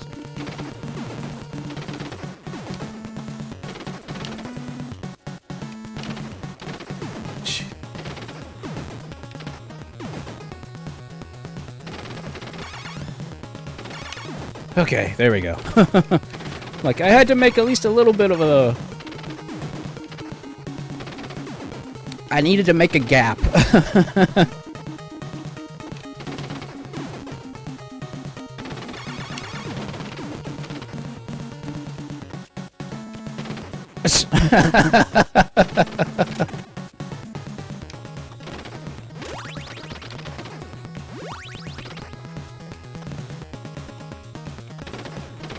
Oh, great. Here we go again.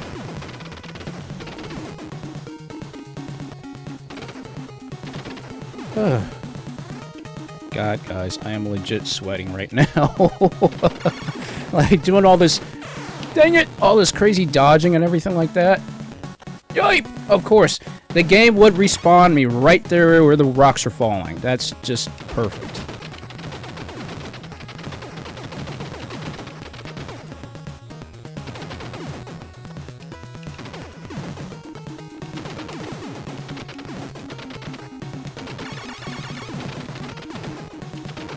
Okay, that's a sweet spot.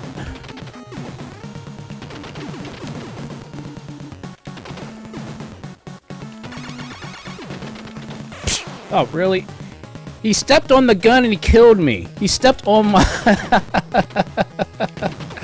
Okay, apparently my gun is apparently a living part of me, apparently.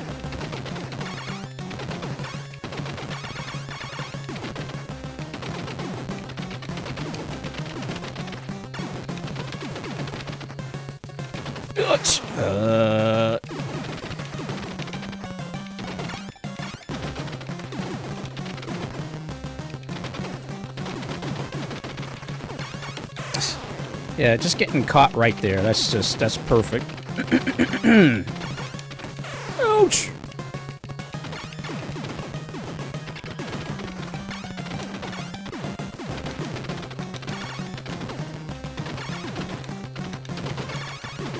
Whew, there we go. Yeah. The forearm, the gun, something. Yay, now the game's gonna get weirder.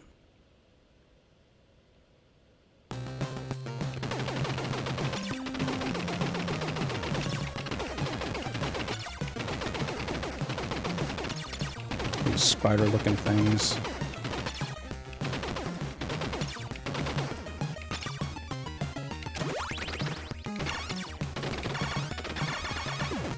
Yeah, the the jaws now things are wanting to eat me now. Apparently tiger tastes good to these things, to these aliens.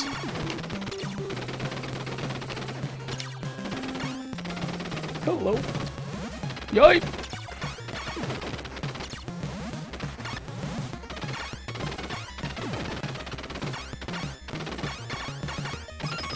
Extra life.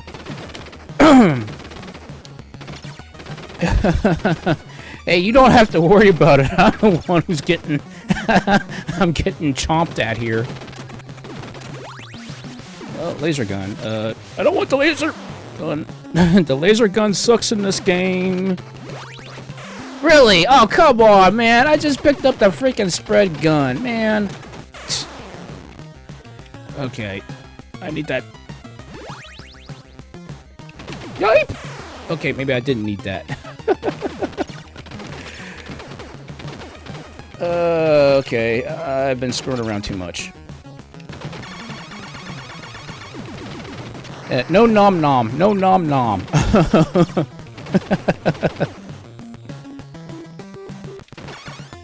Oh gosh, yep. Next boss.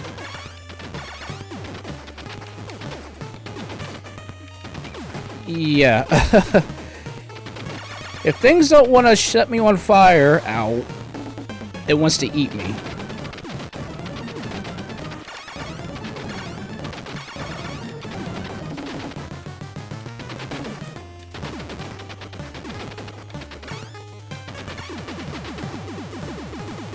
Okay. I'm not done yet.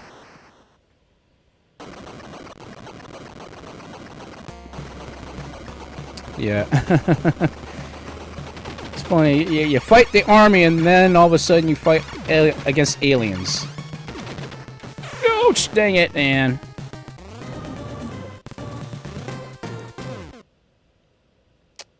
Yeah, technically that's the game. But you know what? That's perfectly fine. I forgot. You only get 3 you only get 3 credits. Ugh. That was my own dumb fault. Because I don't think you can rewind. Nope, you cannot rewind. I totally forgot. Okay, so you guys know where this happened, right? This is a Konami game. Remember, they only give you 3 credits. I was just playing. Honest to God, I was just playing. I was just messing around. I'm like, I should have focused a little bit more. Apparently, I got 8. I got 8. There you go. You guys happy? I was eaten. I was eaten. I was shot, eaten, set on fire, and said, "Oh God." And you know what? That's fine. This is what this game is about. But you know what?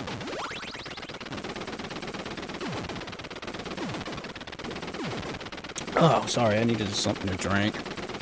Oh, tonight's drink selection is the Goldberry Body Armor.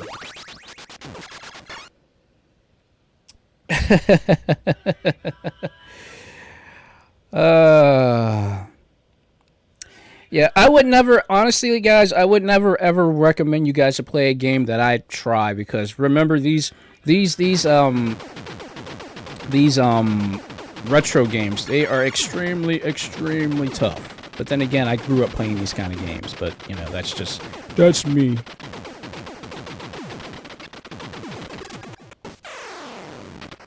And actually, yeah, it's called, like, the actual drink is called Body Armor. It's like, basically it's like Gatorade, basically.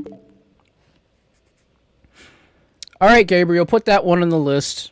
That's another game I gotta go back and conquer. Which, like I said, guys, next month, between next month to the end of the year, I would like to at least go back and finish and beat the rest of the games that I have on this godforsaken list that keeps getting bigger and bigger and bigger and bigger, and it's just gonna keep getting bigger. Which I don't care. I don't care. It's just these games just make me want to go back and play them and beat them, because just for the fact. Oh my God, Sam, really? Oh my God. My favorite gameplay loop? Oh my God. Oh. That is a hard call, honestly.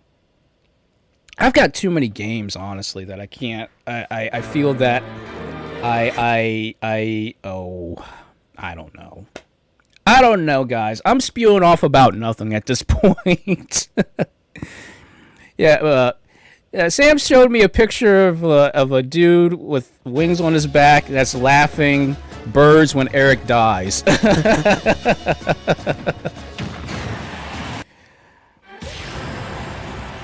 Yes, yeah, yes, I finally got Sora. Because I did get the DLC pack. Again, guys, I have not touched this game because I've been so friggin' busy this week. So, you know what? Let's crack the old knuckles here, because I feel like I gotta get some... Ugh. I gotta shake off the rust.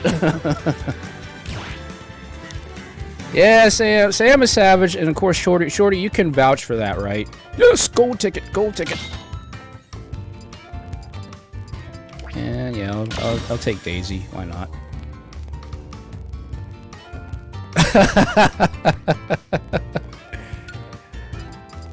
In a little bit, I just want to practice a little bit. You guys will have about 20 minutes if you want to join in, which I will be doing this again. So I would suggest for those who want to play, you better start practicing now because you've got 20 minutes.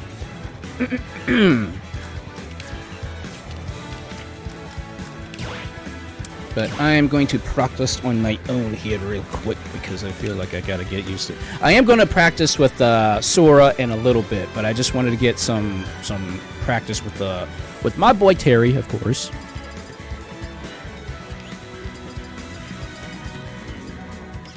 So, you know, let's mix up the stages a little bit tonight, because I know I go to King of Fighters Stadium so much, but I love the music, I love the stage, for God's sakes. Don't judge me. Actually, there was a really good track I was listening to earlier. I was getting pumped for this. Where's that at? Is it New Donk City? I think it's New Donk City. It's New Donk City! Where the heck is it at? That's one thing I can definitely tell you guys about Smash Bros. It's like, it's hard to like remember where all the stages are and locations. I could do a DK stage, little layout after this. There it is. I was like, where is New Donk City at, man? For God's sakes.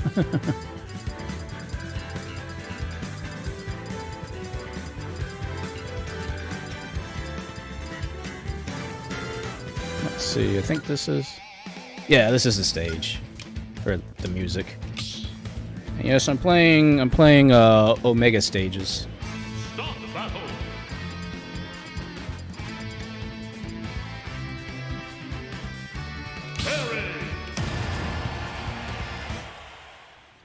All right. Wish me luck. Watch me how. Oh God, they threw out Ridley at me. How's that fair? 2, 1, go!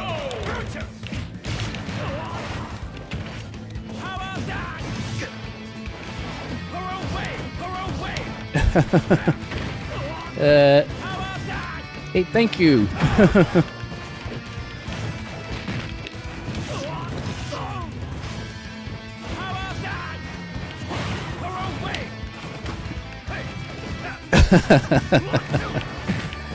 Oh my gosh.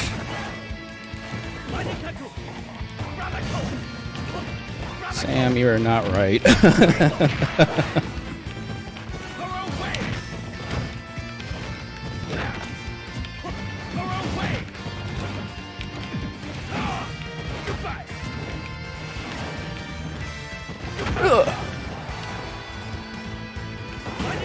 Oh, he got lucky.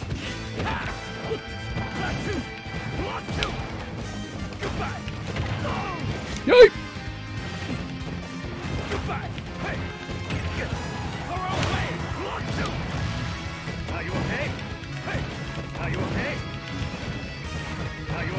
I'm going to get it.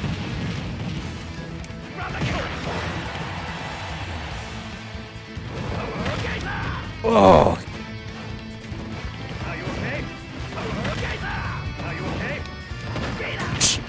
Okay, I'm whiffing way too much. Oh, crap. I whiffed too much on that. There we go. Revenge kill.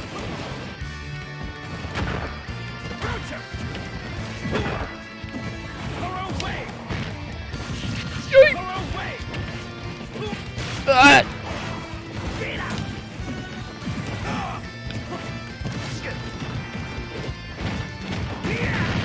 Trap shot. Ouch! Yipe, yipe, yipe, yipe, yipe, yipe.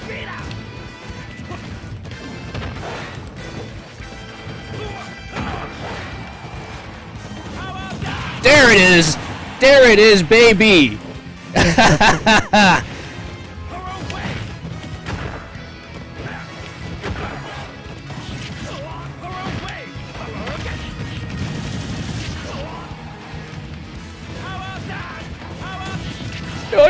Still good. I ain't playing that puppy garden crap.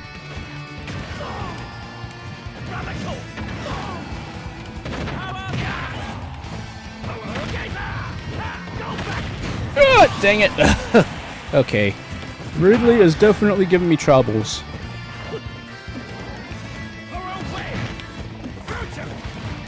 But then again, this is what happens when I play at level 8 difficulty.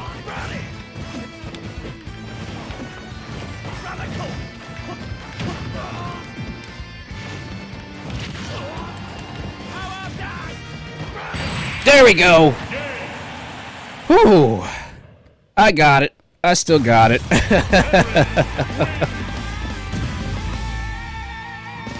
Whew. I tell you, that that meteor. I still got that meteor, and I still feel so good as usual.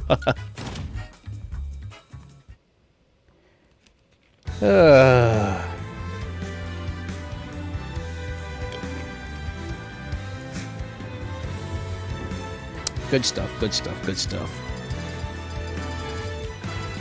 Okay, I'll do a DK stage here for ya. Let's go old. Let's go true old school here.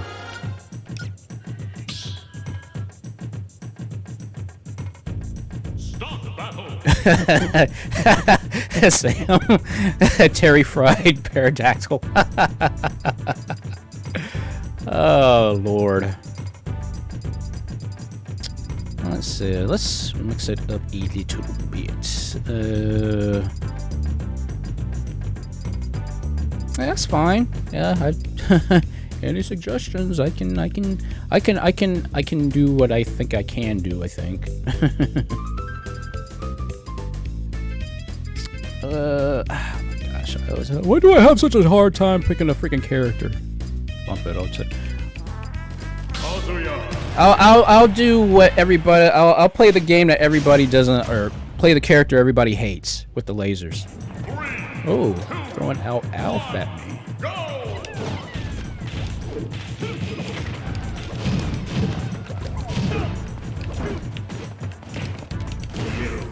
Boom!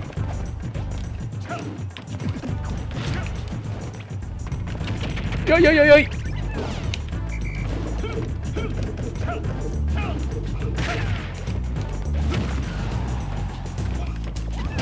Boom, baby!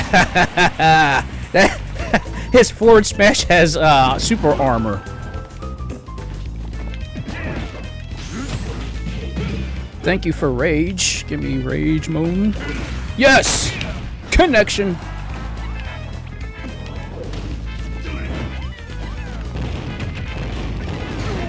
Ah, dang it. Of course.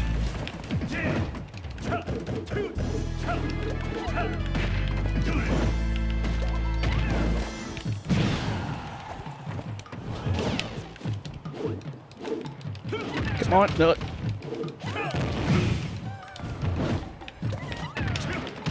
That's the only one he does is forward smash.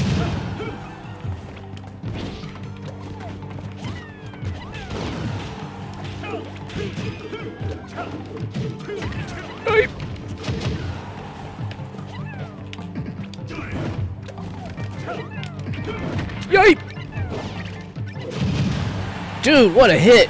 Jeez. Come on. Oh, crying out loud. Come on. Okay, this is getting annoying. Huh! Come on, come on. Dang it. Still good. Boom! Rage mode.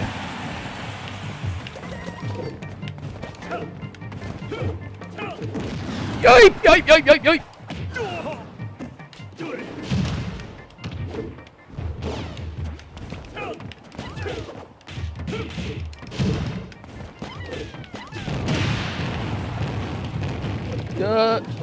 Yipe! Dude, that Kevin Nash boot of his. There we go! It wasn't a shutout, but you know what? That's fine. Wins. Sam! That fighter's pack. Oh my gosh. Oh God, I'm telling you guys, my skills apparently tonight aren't exactly up to snuff. But you know what? That's fine. That's fine.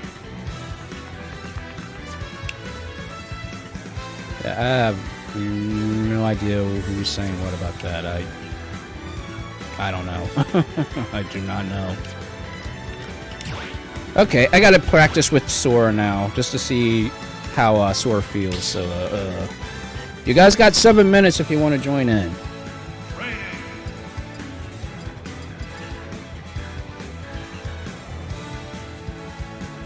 So I want to see how his maneuvers are and how he feels. So you know, we'll see. Sora! Hey DJ, how's it going, man? How's it going? How's it going?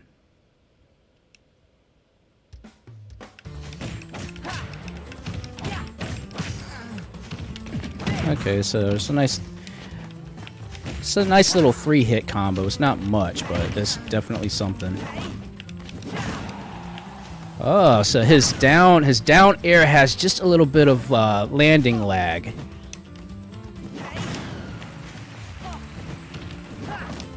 Huh. Very interesting. God, his jump, he is super floaty. Good lord. Oh my man.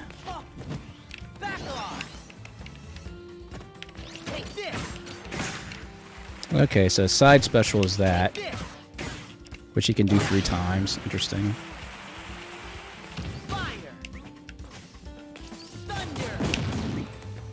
Okay. Very interesting. Okay. Ooh wee! Wow. Yeah, he is totally floaty. Dude, that could be a very dangerous move.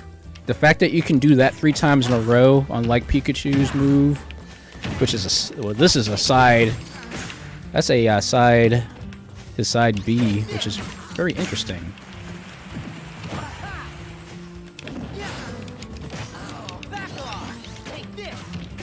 Oh wow, you can even combo into that.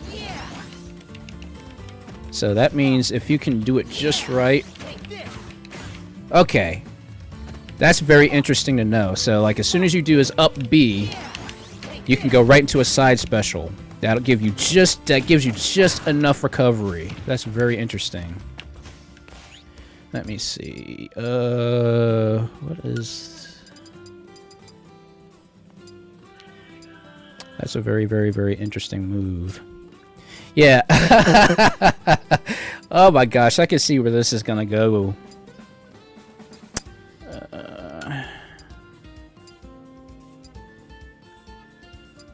Stale moves. Oh yeah, that's right. Stale moves. You know what? Let's do something a little different. I want to see what he's like at faster speed. 1.5. Let's see what this is like. 1.5 times faster. Just to kind of get a feel for the actual combos.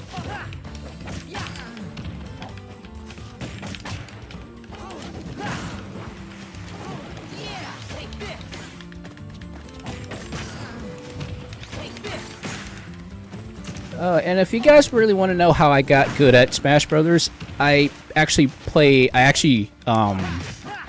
practice at 1.5 times speed.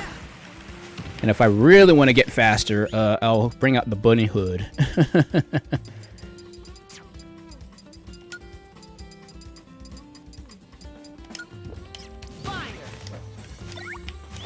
Now let's really get fast. Now imagine doing this with Sonic.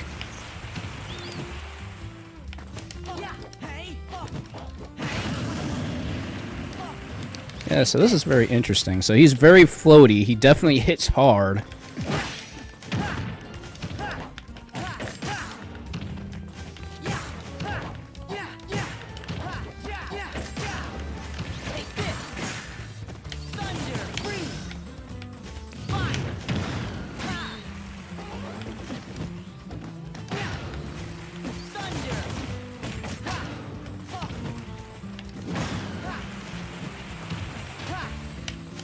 And that's right, he's got his count. Like most sword users, he has a counter.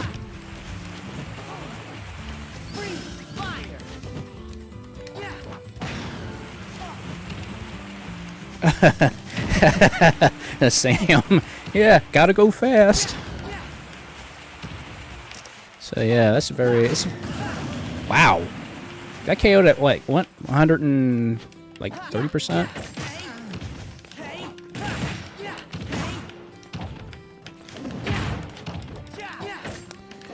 So at lower percentages, he might be able to do some good juggles off the ground from a throw, from a down throw.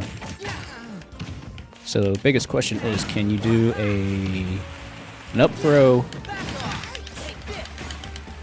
You could do that, technically. You could do that. So, throw.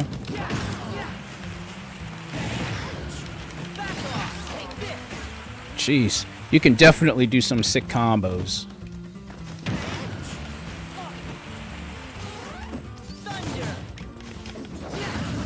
Wow.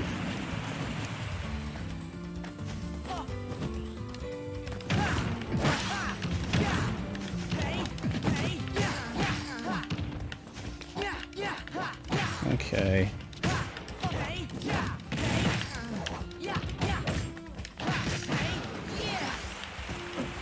Okay, so he does.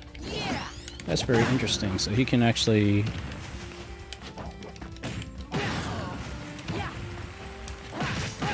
Yep, so he can actually do a 3-hit combo in the air, which most times you can only do 1 hit.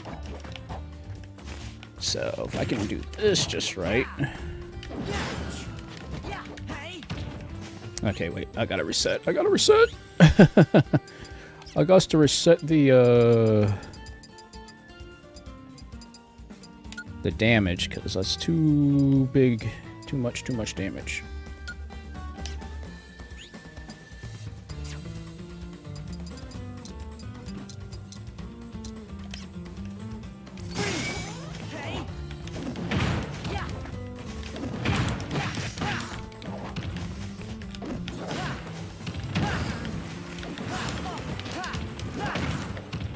Jeez, so you can really do some like sick moves there.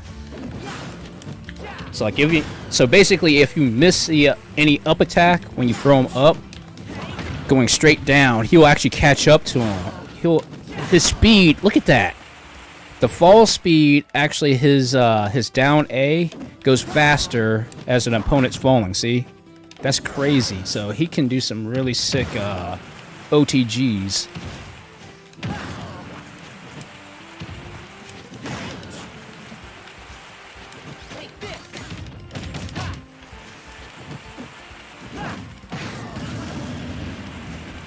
Yeah, that's pretty crazy. Dude, I footstooled off of him. You can footstool off him. What?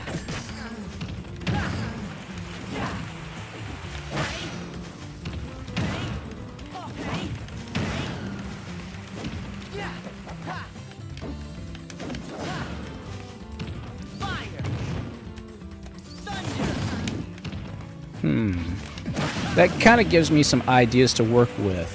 Not much, but it gives me something to work with Sora. But I'm definitely going to have to practice with him in an actual, like, real match sometime. So, yeah. That's a very, very interesting. Very, very interesting. But like I said, guys, I play at... I don't know why I started playing at 1.5% speed. I don't know why I do that, but apparently that's something that I do. So, yeah.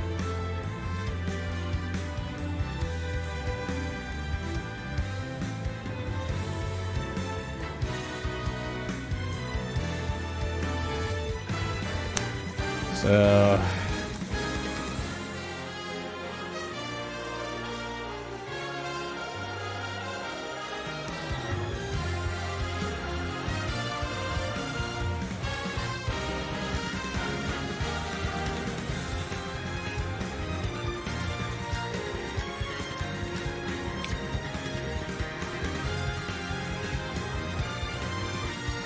Yeah, don't know how that...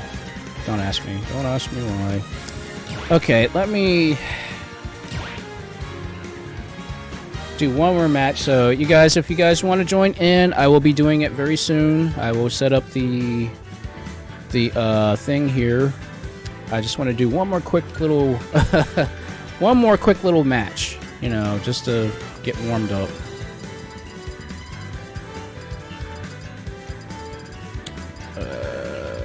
Let's see. I don't know, some random person. I don't know what's up with that. It's like, I do not know. Start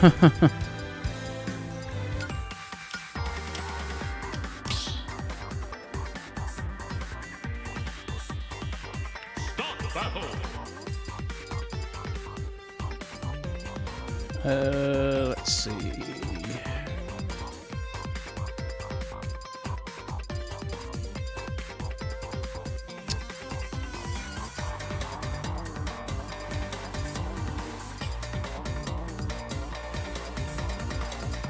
And you know what? Let's bring out Pyra and Mithra. Why not?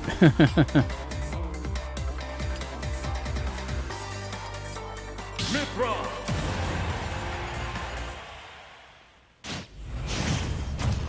They've slowly become favorites of mine as trump cards. 1, go.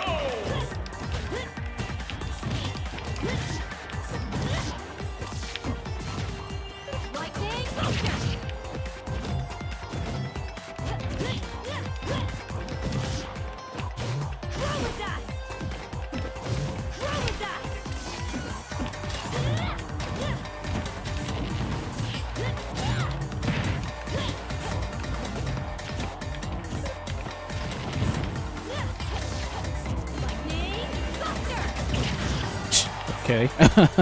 Don't ask me why Dark Samus did that. Nice.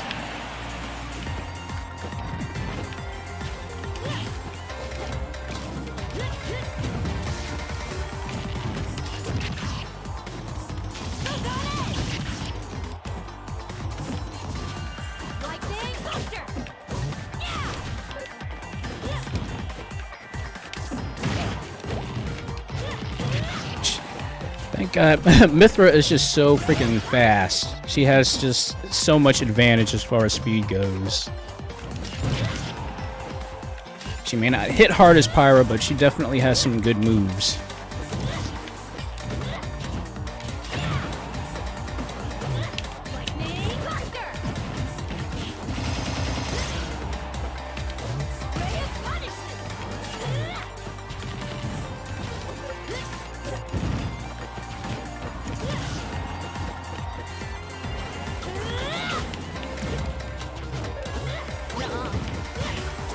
Oh, that's right. I forgot she has like the slowdown mechanic if you dodge just in time. Kind of like how Bayonetta's counter works.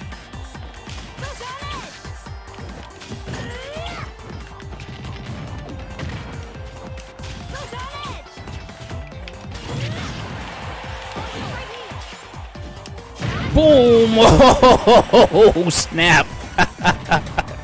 Oh, I love doing that with Pyra.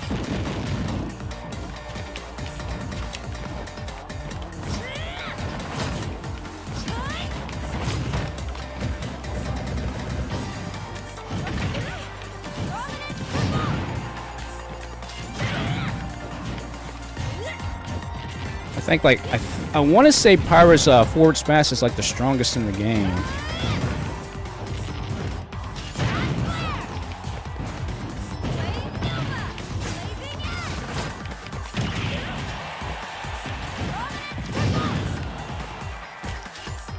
Boom! Shutout!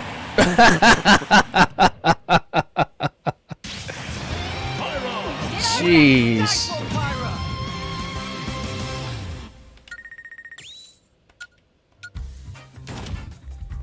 I still got it.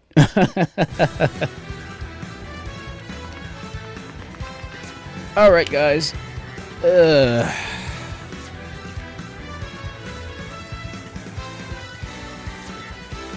So yeah, there's nothing like a good Meteor, and there's nothing good like like a shutout.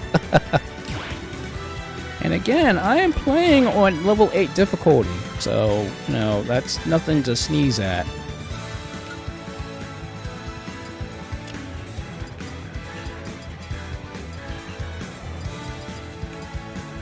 Okay, everything should be the same. So give me a second. I will. At the top of the screen will be the name and of course the password, which hasn't changed. But you know, for those who are joining in, that will be the same stuff. But I will have to change the ID number, obviously. So give me a moment.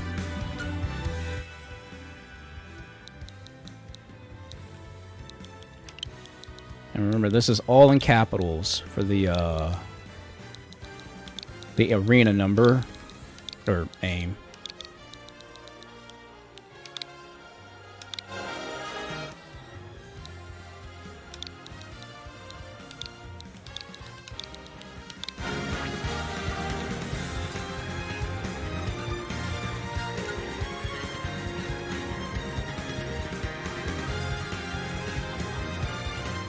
Step into the ring.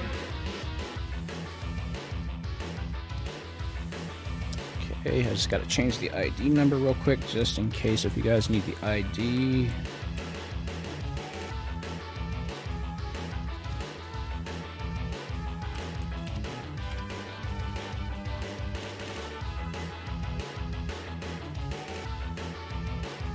Okay, so there's the ID, the arena name, and the password.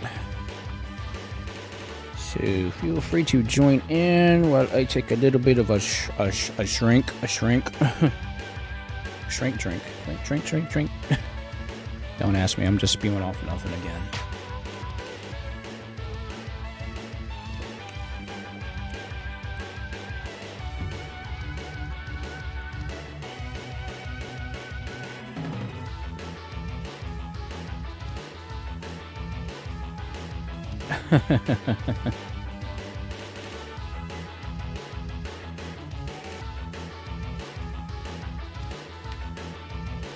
Don't ask me, I'm weird like that.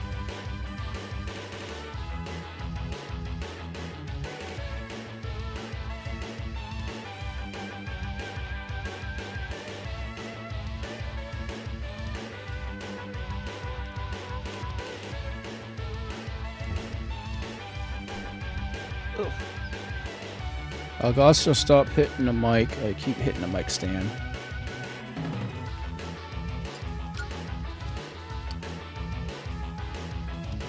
Choose your fighter.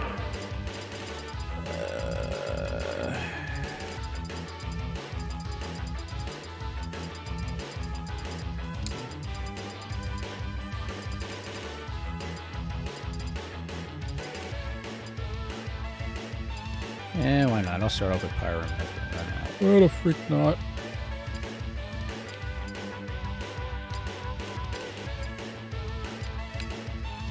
Mithra. A nice tasty cake, right?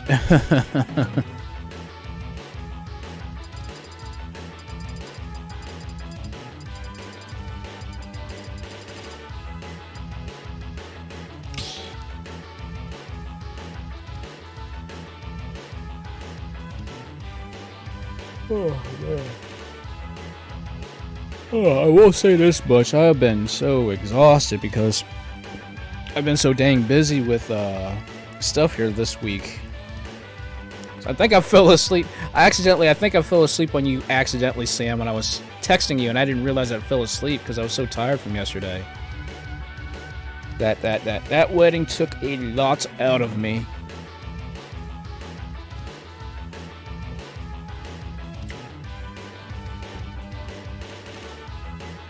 Alright, how about me and Win will go at it for a little bit until other people start to enter, and then, you know, we'll play by ear once again.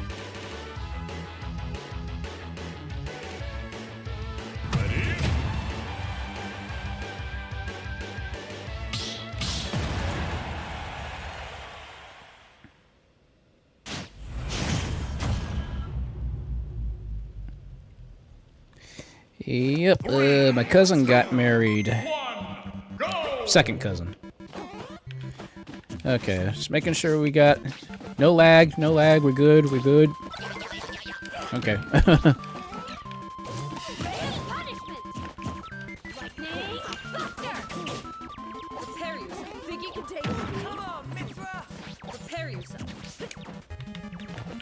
That's one thing I can say. Mithra, I like Mithra so much.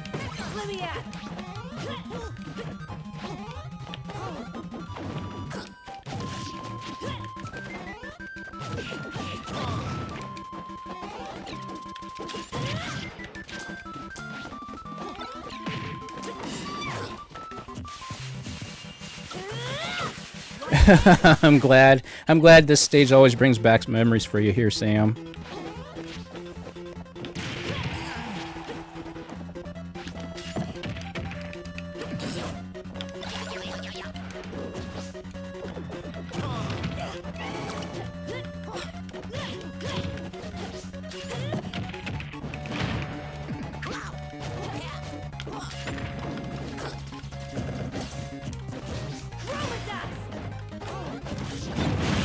Hello. Okay. I don't know how that happened.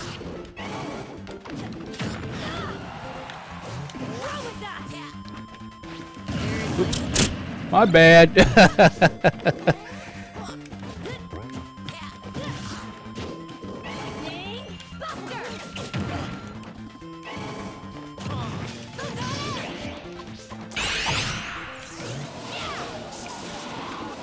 Okay, that was pure and simple luck.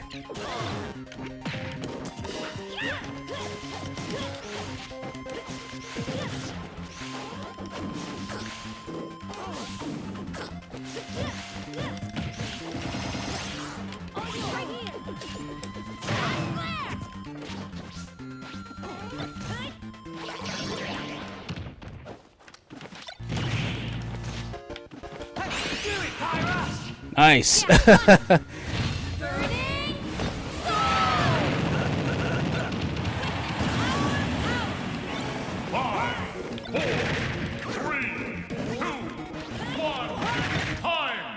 Whew, okay. Woman dies in snorkeling incident after remembering she can't swim. Sam.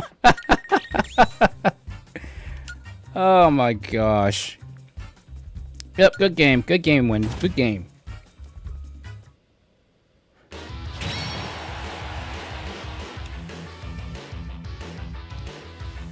It's always good to just have fun and play and just, you know, relax.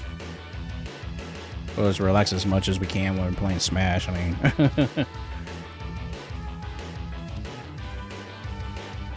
I gotta stop doing those suicide dives. I do that so much with characters that basically just go up and then come back down. I gotta stop doing that.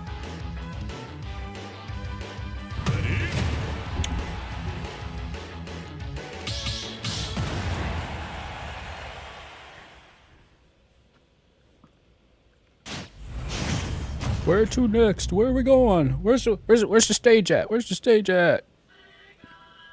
3, 2, Oh, Mother 3. Nice. Good stage.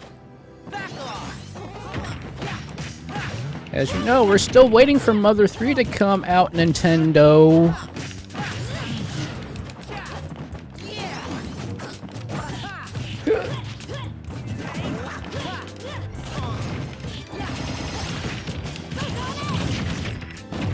Hello.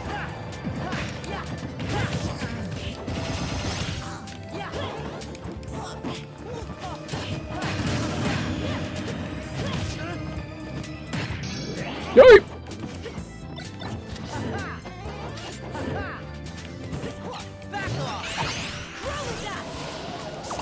Ah, it still caught me. Still good. Barely.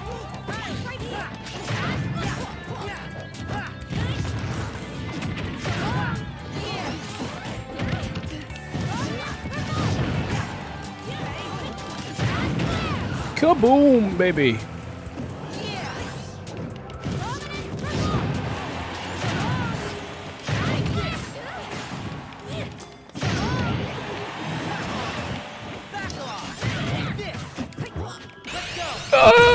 Dang it. Yep, I'm a goner. Yep, because that's an instant death if you manage to nail that final smash plus 100% damage.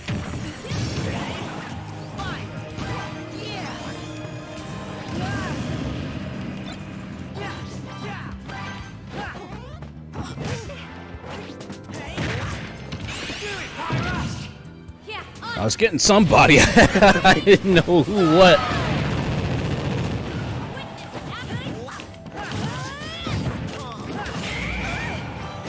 Still good.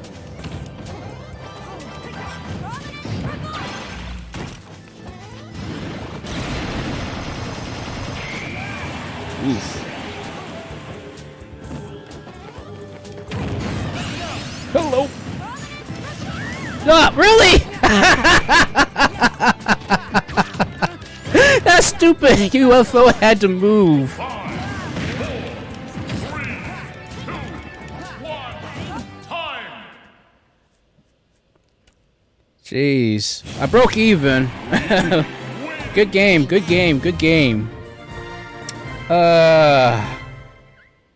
Like I said, I gotta stop suicide diving off these things.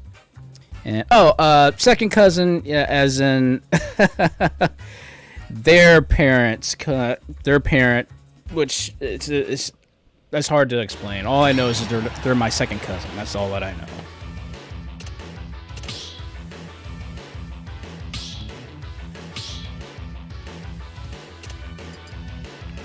I'm telling you guys, these games are I don't know why the games always try to attack me like I did something wrong.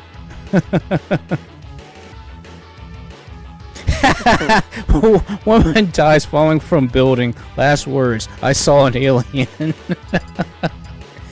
There's some Area 51 junk going on there.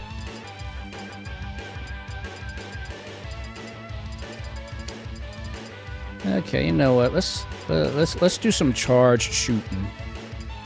Mega Man!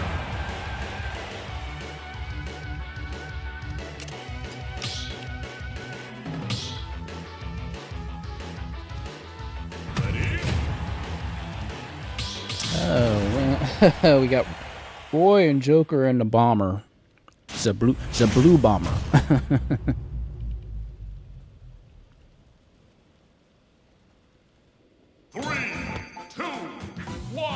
Oh yeah, everybody's favorite stage.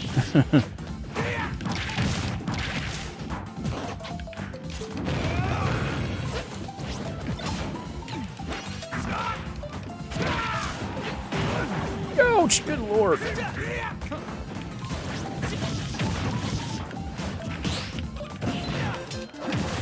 Oh, yeah, that is just my luck. I throw him into the superstar.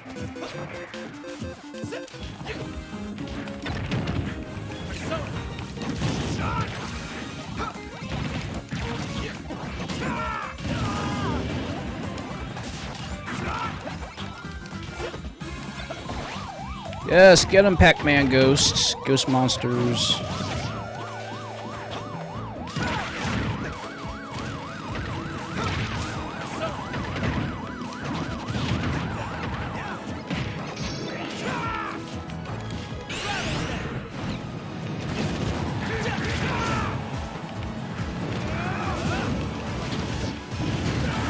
Yes, there's the mega upper I was looking for. It's gonna hurt.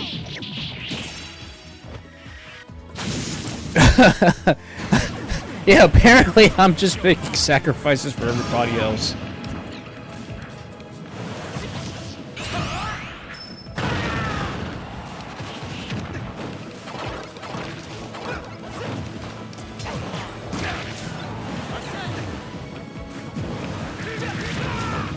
That's all right. I'm not type of guy that'll make other people happy for my own faults.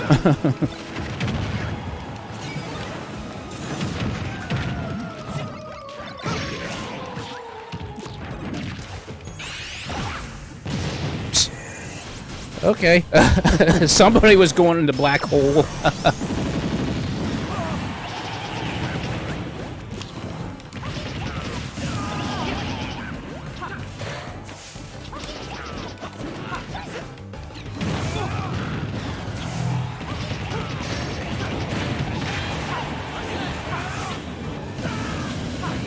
You. 5,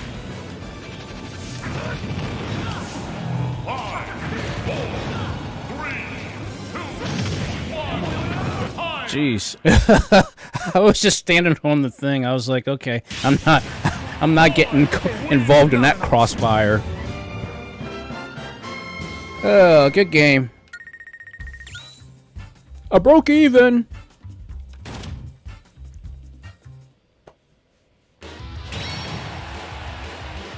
Okay, that's interesting, Xeno. That's very interesting.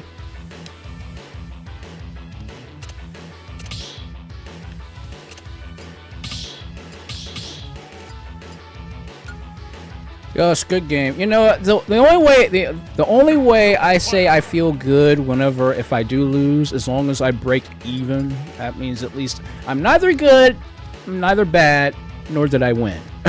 I'll put it to you that way.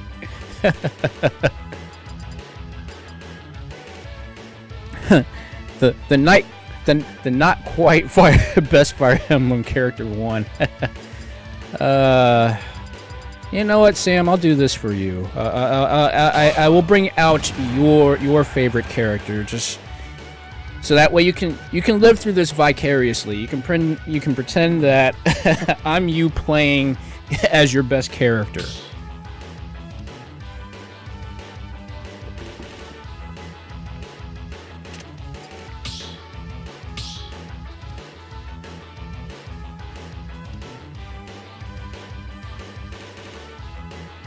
Roy's our boy! Roy's our boy! Oh, Sephiroth is on the field. This would be a very interesting match. Don't ask me why I'm doing accents for.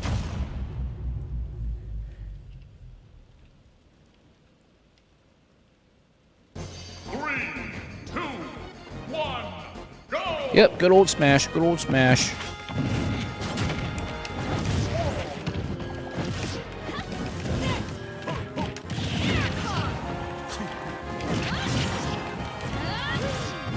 Kaboom, baby! That super armor.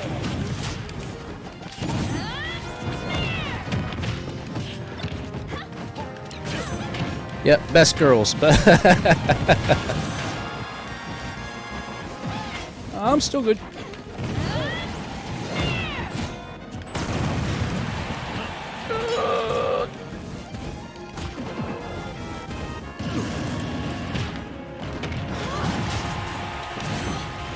Kaboom, baby! I love doing that.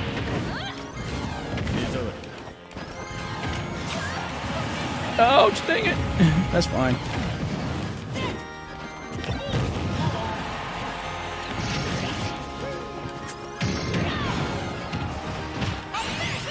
Oh, dang it. Of course I was turned around. That's gonna hurt.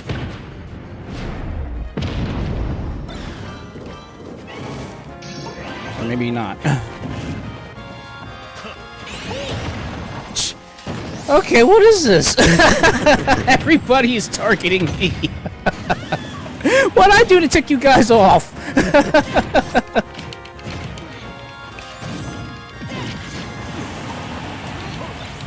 Kaboom! Maybe it's that. Maybe that's the reason why.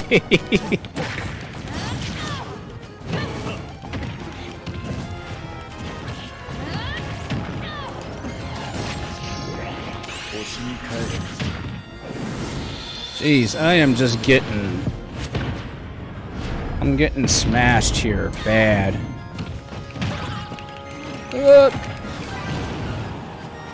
Thank you.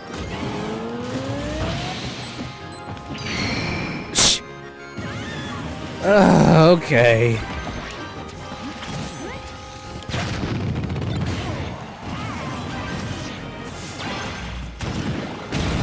Yikes! Oh my god! Alright, apparently I didn't do such a good job there.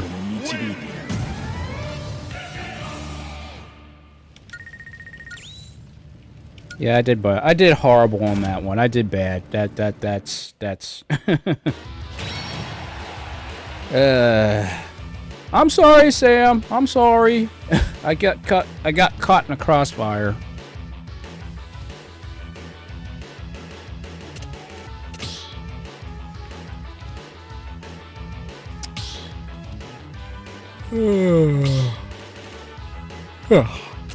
Sam is one of my real life friends.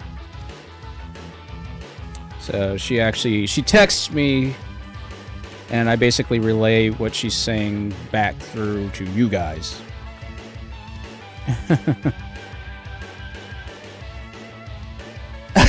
Don't show me that picture. Sam showed me a picture of Violet just looking sad. Oh my gosh, man. Yes, she, Samantha. We call her Sam because, you know, I mean, obviously, you know, when you have a nickname, it's better to call the nickname rather than saying Samantha, you know, all that stuff. Okay, we'll try this again. We will try this again. I will get my revenge.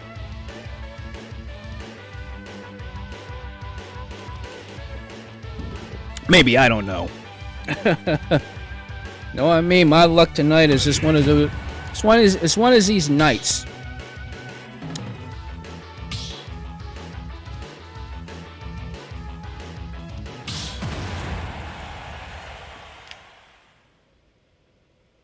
Oh, okay. No problem there. Oh, we'll see. Oh boy, everybody's favorite stage.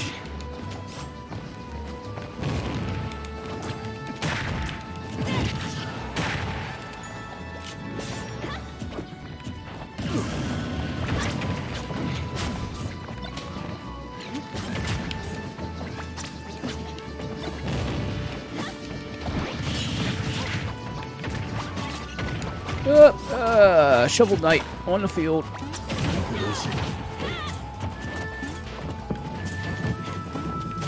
Yipe! I splattered the screen.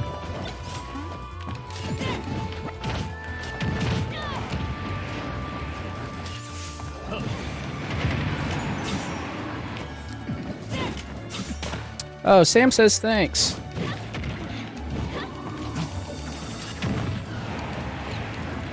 Okay. Apparently, I'm somewhat of a multitasking person. Like I'm literally looking at 4 different screens right now, guys.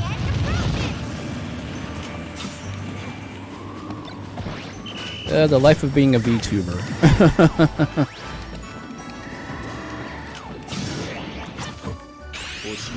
Oh. Okay, well at least this time Wing got it too.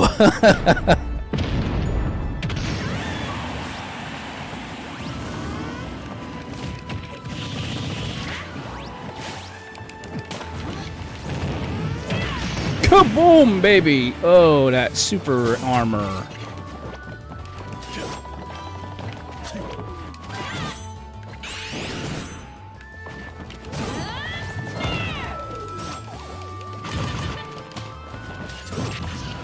What the? Okay.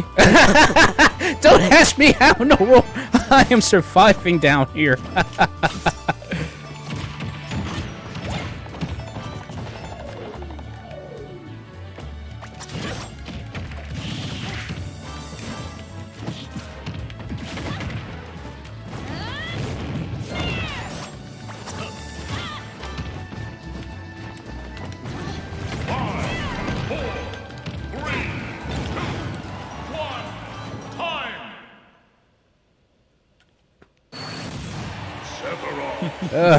Sephiroth doing it again. Okay, I broke even this time. That's the positive thing there. 4D chess. Oh my gosh. Yeah, that was different. That was really different. Yeah, good game. Good game. That was quite the that was quite the conundrum, as they say.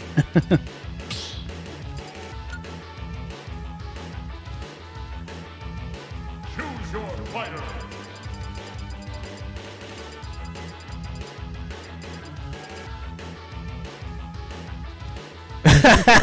Woman falls off building, survived because she's freaking awesome.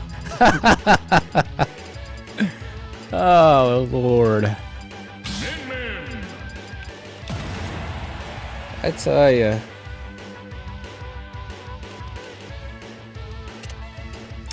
Sam's got some good one-liners.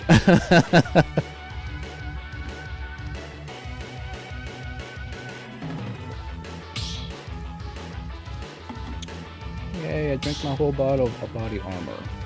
How big is this bottle anyway? This thing's like I think it's 24 ounces. Oh well.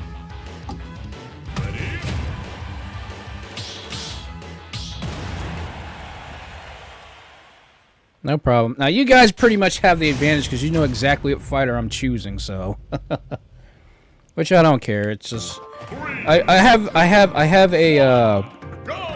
a handicap, but apparently the handicap sometimes works out in my favor.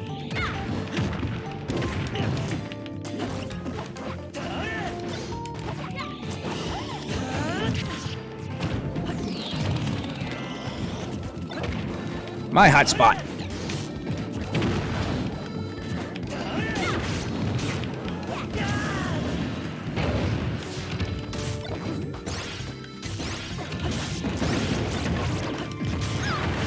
Oh, really? Wind reflected it and became theirs. That's.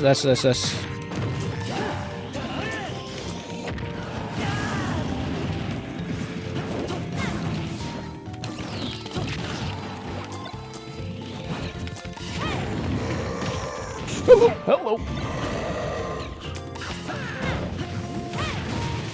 Yo.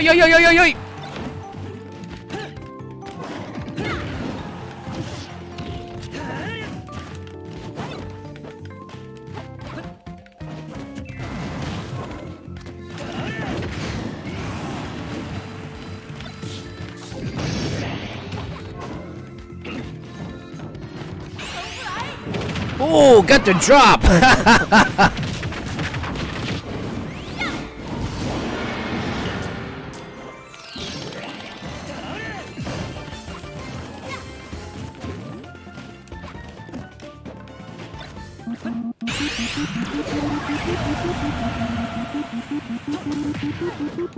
Yo, no, daggone it, really? That invincibility frame. Gee Louise. Okay, that happened.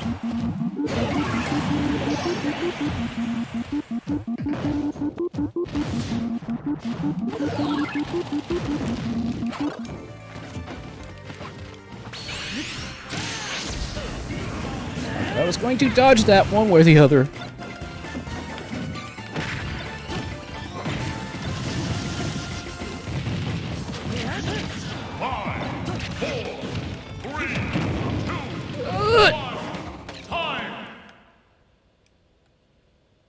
I think... Finally! Good one, good one.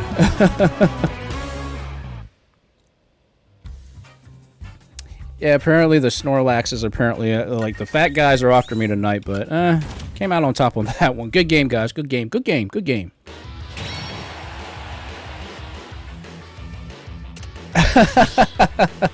That's one way of putting it, you know. I mean, yeah, you know, like I said, you know, I be the straight boy, you know, and like I said before, guys, like the stuff that I create is all based around the anime and stuff that I've made, so yeah.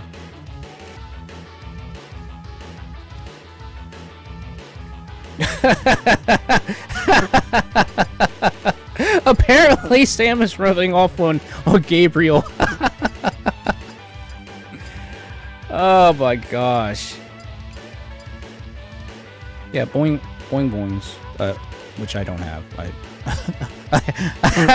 I don't have boing boings, I have slabs.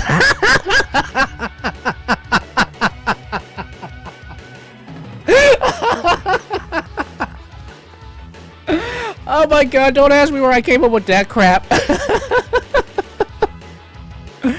Oh my god.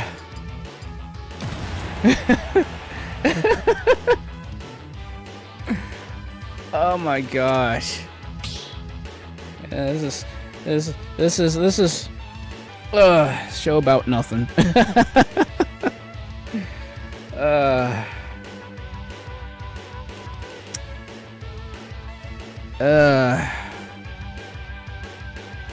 Yeah, this is true. Though I am respectful. I have to be very respectful though, so that's the only thing.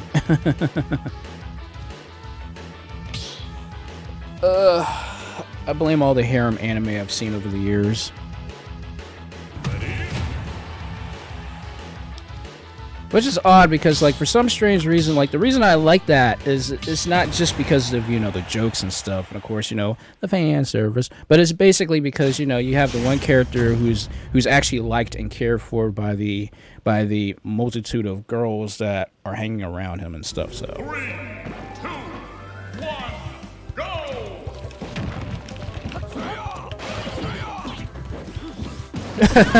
Thank you.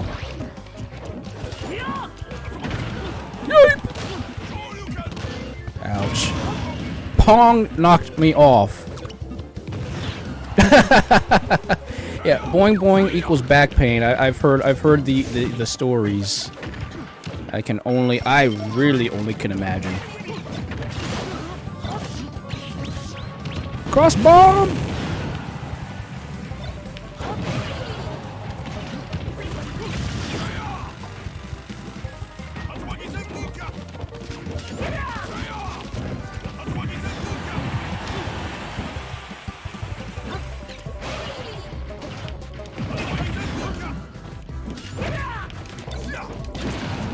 Ouch.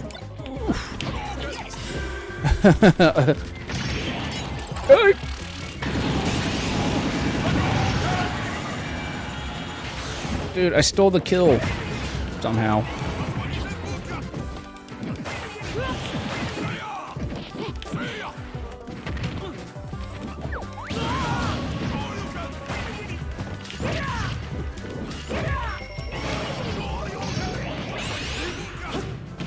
Shoot. I almost hurricane kicked into the final smash there. Ah! Great.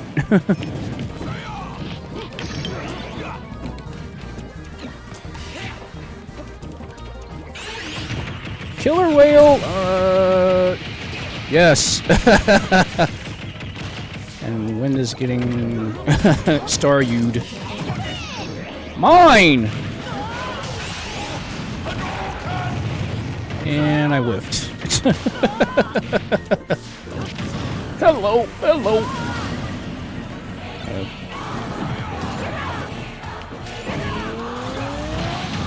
God!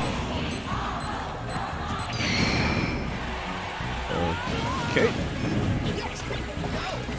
Yay, Knuckles!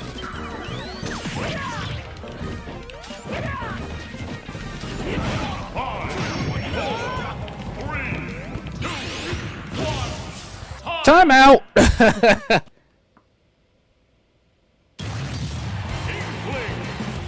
Yeah, we all got splatted. Ouch. Major ouch. Oh my gosh. Local martial artist freak. Local martial artist dies in Frank ping pong accident. It is kind of, it is like, okay, that kind of was one of those moments. But yes, nice fight, guys, nice fight.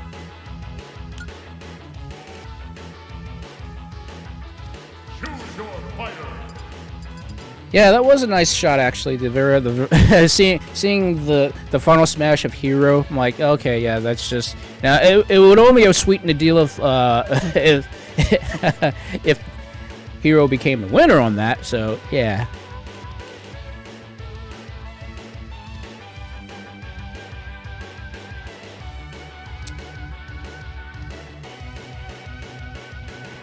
Yeah, and everybody's, you know, different. Everybody has their own likes and dislikes and stuff. You know, I'll put it to you guys simply: you like what you like, and you hate what you hate. You know, there's just no way getting around that. But yeah, freeze frame. Anybody remember that old song, Freeze Frame? That was like back in like the 70s, 80s. My God, that's old. Okay, you know what? Let's bring out the serpent.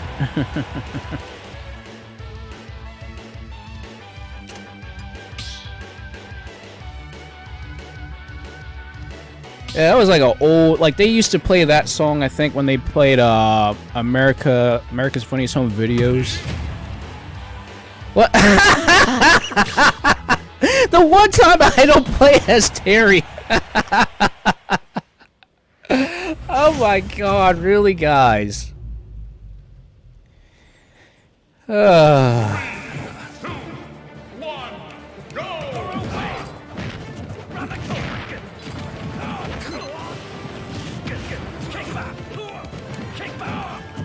Yeah, that's what I'm saying. That's what I'm saying, Sam. I'm like, really? That's just my luck is just going really odd tonight for some strange reason.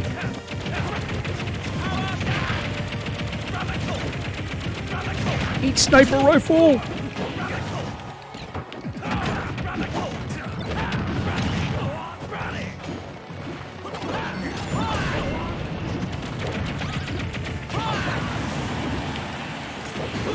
Oh, jeez, Akira's going crazy.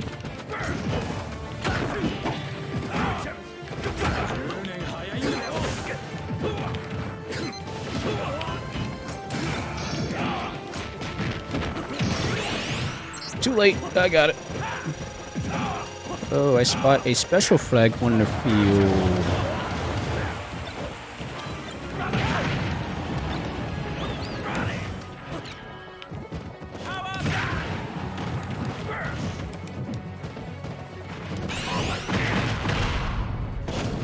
Ouch, that's gonna hurt.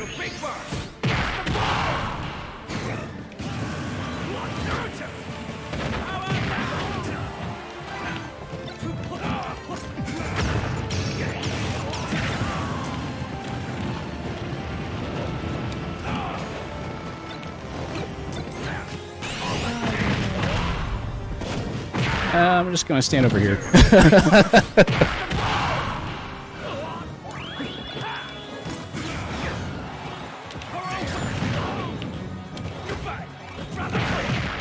Hello.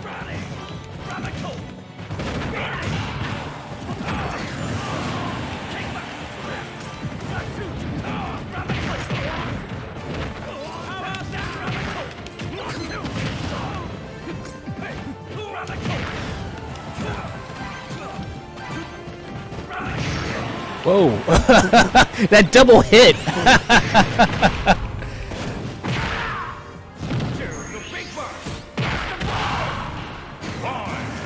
Ouch, jeez. Okay, yeah, I really got owned on that one.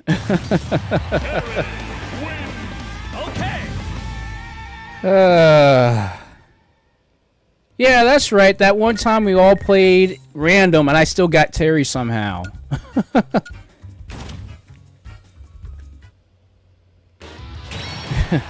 Yeah, that fight was terrible. That fight was terrible. That's right, Sam said that one. Yes, good fight, good fight, good fight. Okay. So you know what this calls for. Everybody knows what this calls for, right?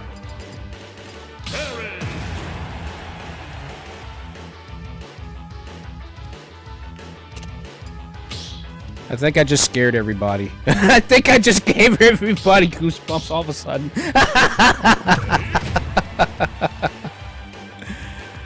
Oh, God.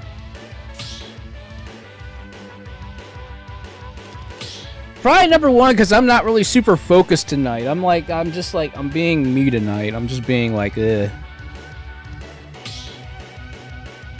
I'm being very me tonight, apparently. And, and that is a terrific choice. Terrific choice. It works. It works in some way. 3, 2, 1. This is true too. This is not an ASMR video, but I think I can still scare people.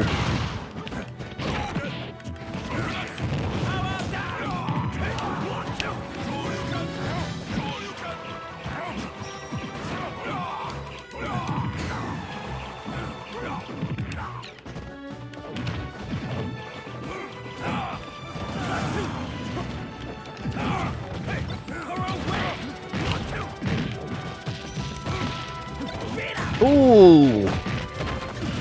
Thank you for saving me there. Ooh, Dark Knight.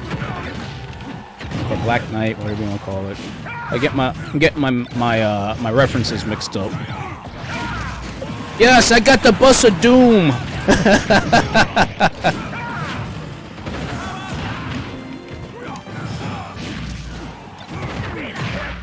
And I killed my okay, I killed my own guy, but I still got the hello. Shoo. And again, Terry's rising tackle is such a lifesaver. Kaboom! Double kill, baby.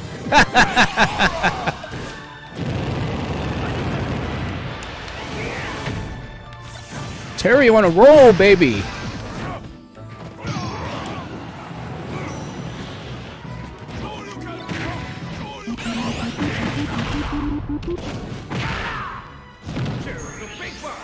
Kaboom! Kaboom, baby! Told you guys, don't let me get to 100%. You know what's gonna happen. Kaboom! Buster Wolf! Kaboom! Buster Wolf! Kaboom! Buster Wolf! I don't care. It was worth it.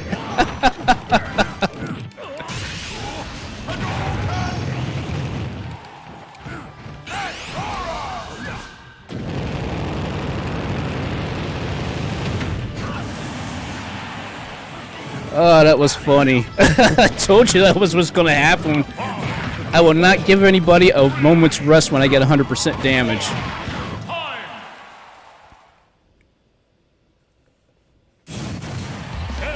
Terry takes it.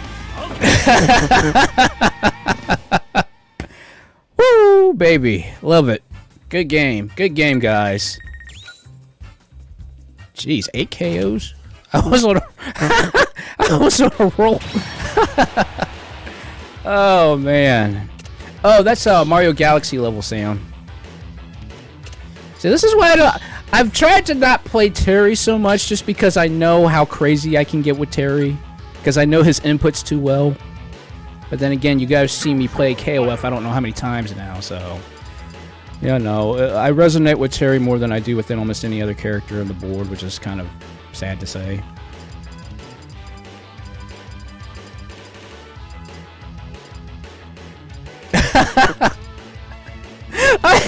I pretty much said that's it. It's time to show everybody the true Terry player around here. It's like, don't you come into my hood thinking you can be, thinking you can take over as Terry. Bump that. That's not gonna happen. Oh man.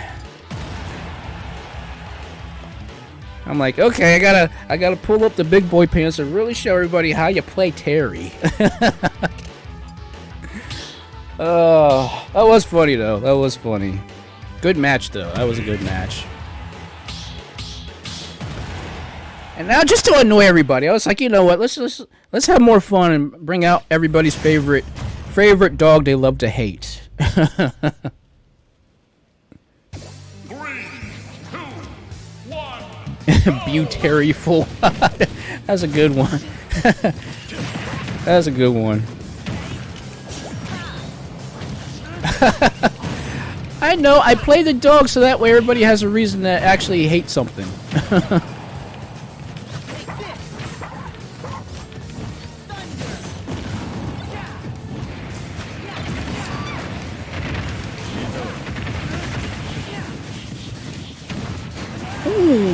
Krakatoa, baby.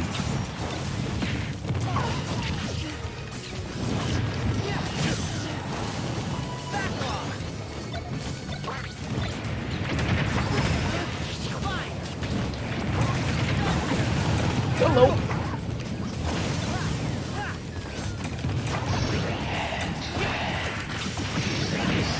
Yay! Jeez.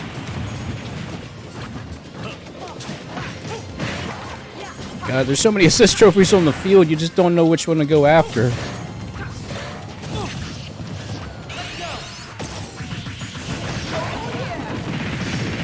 Yeah.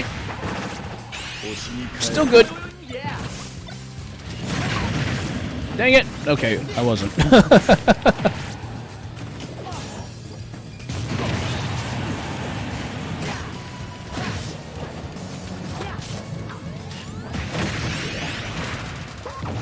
Oh, really? Of course I hit the smash orb, got the smash orb, and used it because I used the side B button. That's great.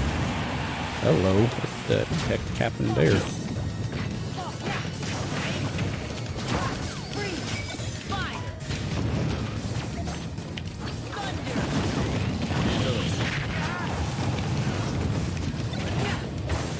No problem at all there, buddy. Take your time, take your time. You're not going nowheres.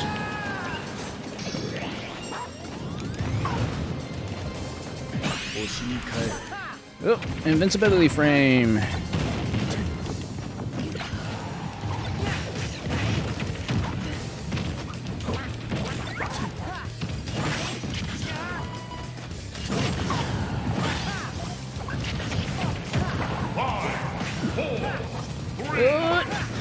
Hello. Time. Whew.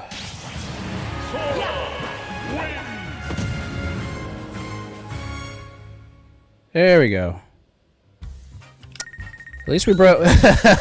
Me and Seth all came in second place. We didn't do bad, but we didn't do good either. Good game, good game. Yeah, that's because like when you're playing and like you don't realize that you're hitting the button and like, okay, is it going to break? And you think it's gonna break and it's not gonna break, and then the time you don't think it's gonna break on the first hit. And I'm like, really? It is what it is. Cheating or not, it is what it is. All right, it's time to go fast. It's time to go fast. Again, I've got the disadvantage, but you know what? I do not care. I do not care because it is what it is.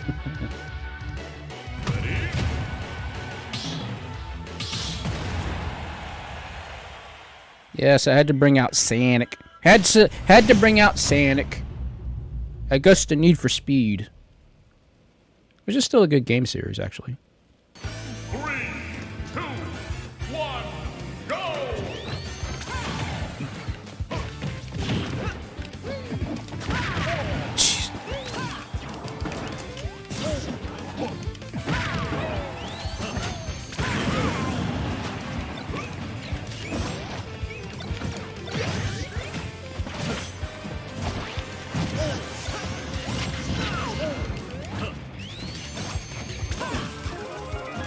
Oh, this is a different. It's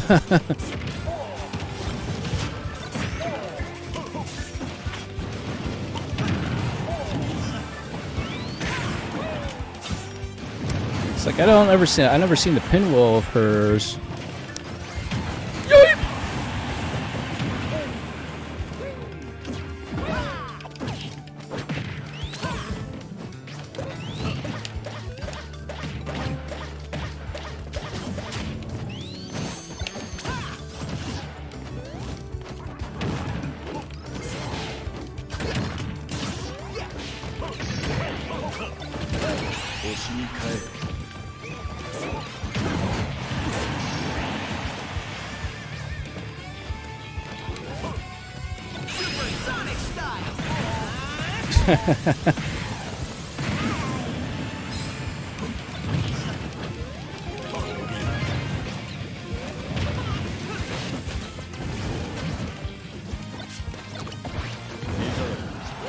Oh, I forgot about that. the banana gun. That thing like has some crazy explosions, and that's gonna hurt.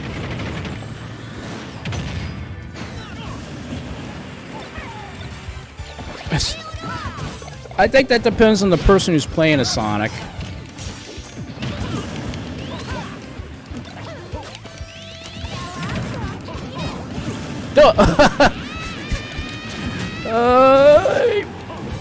Thank you.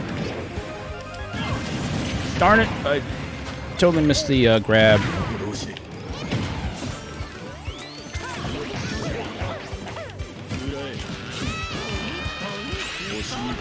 Ah, jeez. Of course you get caught in there. You can't move. You can't do anything. You're screwed. 5, 4, 3, 2, 1, time! What?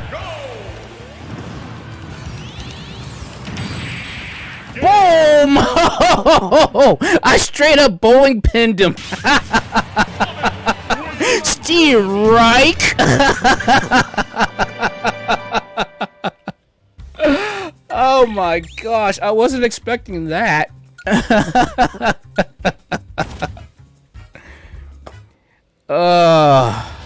That's alright, it happens. It happens, Wind. Good game, good game.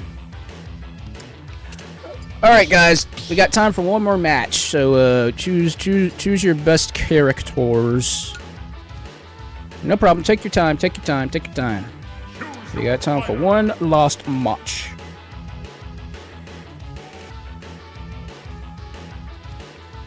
Yeah, because I mean, at first I thought I was pretty much screwed because obviously Sonic doesn't have any projectiles. So I'm like, I'm all the way on the other side. I'm like, ugh.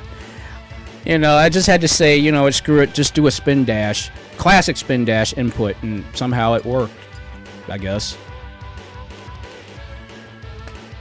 So, no problem at all, Sam. Thank you so much for joining in. I appreciate that. So, you have a good night. I hope you have a good night, and I hope you the best of luck this week coming up at your job. All right, so take it easy. Say good night to Sam, everybody. And yes, do not worry. You guys are in for a treat. I told Sam what game I'm playing, one of the games I'm playing next week, but you guys will not know until I say what game it is we'll be playing next week. So just hold tight for you guys. Just hold tight. Hold tight. All right, you're back. You're back. Wind. Okay. Let's have some fun. Let's do it. Let's have some fun. Let's have some fun tonight now. Let's have some real fun.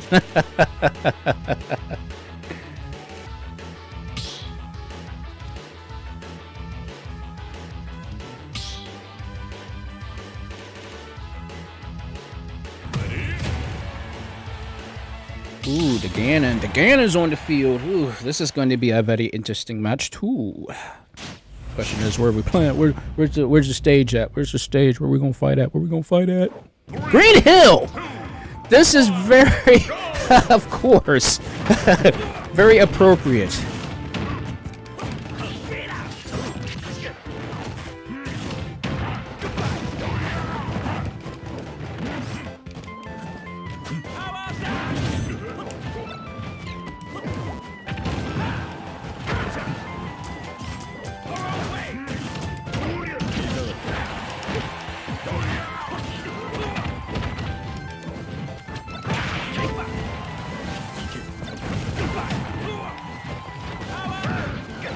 Yay!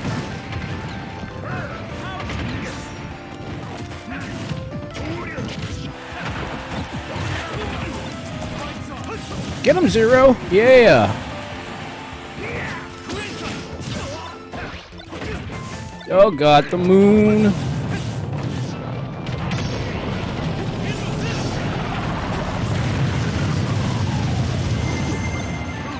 Wow.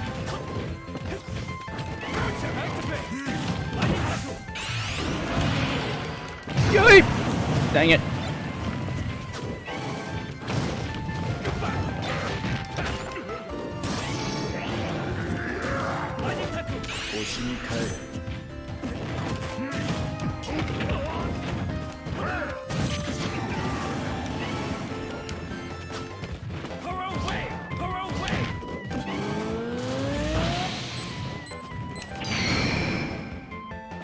Don't ask me how I timed that just right.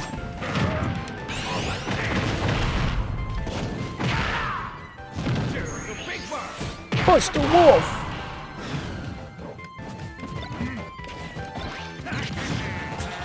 Oh god. I heard Waluigi.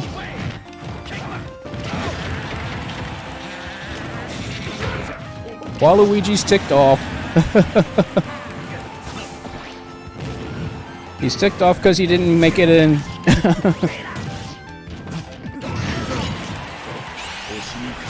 Whew.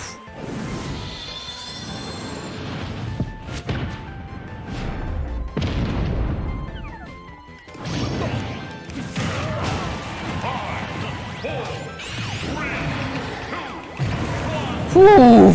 What a dodge! What a dodge! That dodge saved me! Oh, good lord. I saw it coming. I was like, I gotta dodge this. If I don't dodge this, I'm gonna lose. Wow. Good game. Good game. Wow, that was crazy. That was crazy. Alright, well guys, that's it for the gaming part anyway, so that was good. Good fights. Good fights. That really was just, that was super fun. Because, you know, it's always cool to play with you guys like this, you know? I truly love it when we just get into it. We're just sitting here, just you know, smashing the crap out of each other and just enjoying the fun times, you know? It's like, and the great thing about it is we all have fun. Just doesn't matter if we win, doesn't matter if we lose. We just have fun doing crazy stuff, and that's enjoyable. So as long as you guys are enjoying this, I will continue to keep hosting matches and stuff. Hopefully, you know, the more people that come in and subscribe and stuff like that, the more I'll be able to do cool things like this. So yeah. This was fun. This was fun. So now I have to start practicing with Sora and see how Sora really feels, because I think Sora's got some good combo, has a lot of combo potential and stuff. So that's something was great. That's something that's cool. So yeah. Yeah, that double Terry fight, and somehow you guys managed to get off a double hit with the burning knuckle. That was great. And then, of course, I had to come in and show you guys how Terry really plays. I'm sorry. I feel bad. I'm sorry, guys. I went off giving you guys all kinds of Buster Wolves. I really didn't mean to go that crazy, but I was like, well, I mean, I got it. You know, as they say, smoke them while you got them, so. Oh, but that was funny. That was great, though. But all those battles, those were fun. You know, that was really fun, you know. Like I said, guys, that's something I enjoyed, something that I truly miss, as, you know, just being able to hang out with friends and stuff like that, you know. Like, especially back in school, like when we played like Melee and the original Smash Brothers, like in school and stuff. Oh, I miss those days. But anyway, guys, let's switch on over to the Midnight Corner, and well, it's just going to be the show about nothing everybody loves. So let's get ready to do that, and boo. So anyway, yep. Now for those like Sam who has to split early, you guys can go ahead, take your leave. If you guys have to leave, I totally understand. And for those who have to leave, hey, I appreciate you guys coming, and I will catch you guys on fire later. And as for you rest of you guys, this is the Midnight Corner, where this is just a part of the show where we just sit down and just blab about nothing, or you hear me talk about nothing, you know, blah, blah, blah, blah, blah, something like that. Yeah, Like honestly, when I created this persona per se, I was like, I wanted to create something that was going to be scary, but not to scare people in general, but more or less to like it's like that fight fire with fire thing, because I do not handle horror well. So I was like, you know what? Let me create this version of me that can handle horror and everything like that there. So that was my major design choice for this character. And yeah, technically, I'm not really from Sonic's universe. I just love the style and the type of design of Sonic's characters. But like I should really go more of a spiel sometime about my characters and stuff. But ultimately, like my character isn't really a Mobian, even though the design is based around Mobian, like Sonic style designs, obviously from the influences and stuff. But technically, my character is actually from a species called a Xenobeing, which I could probably sit here all night and talk to you guys about how it works. But basically, just know that my character has this DNA within him that basically creates like all these different little like immune like things to basically make him look the way he is. So it's really one of those things. It's weird. So yep. Xeno being Being. Sorry, it's I know when I'm talking to the mic, my voice is muffled and stuff, but yeah. And yep. Oh, have a good night there, buddy. Have a good night. Good night. Thank you for showing. Thank you for joining in. I appreciate it.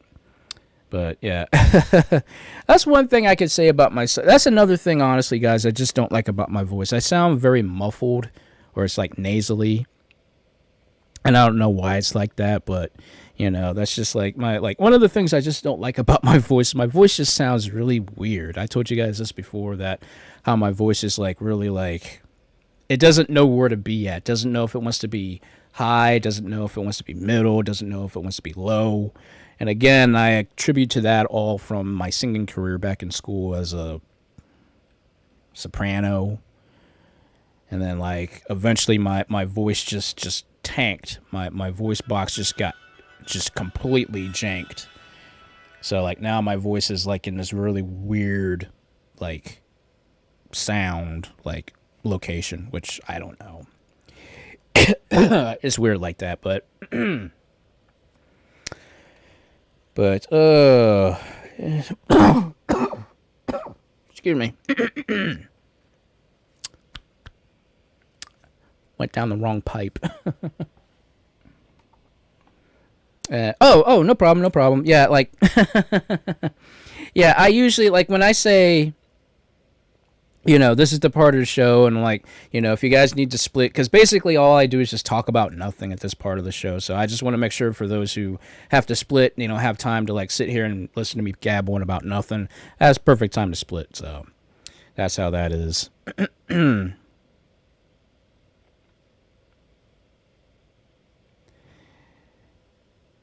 Yeah, it's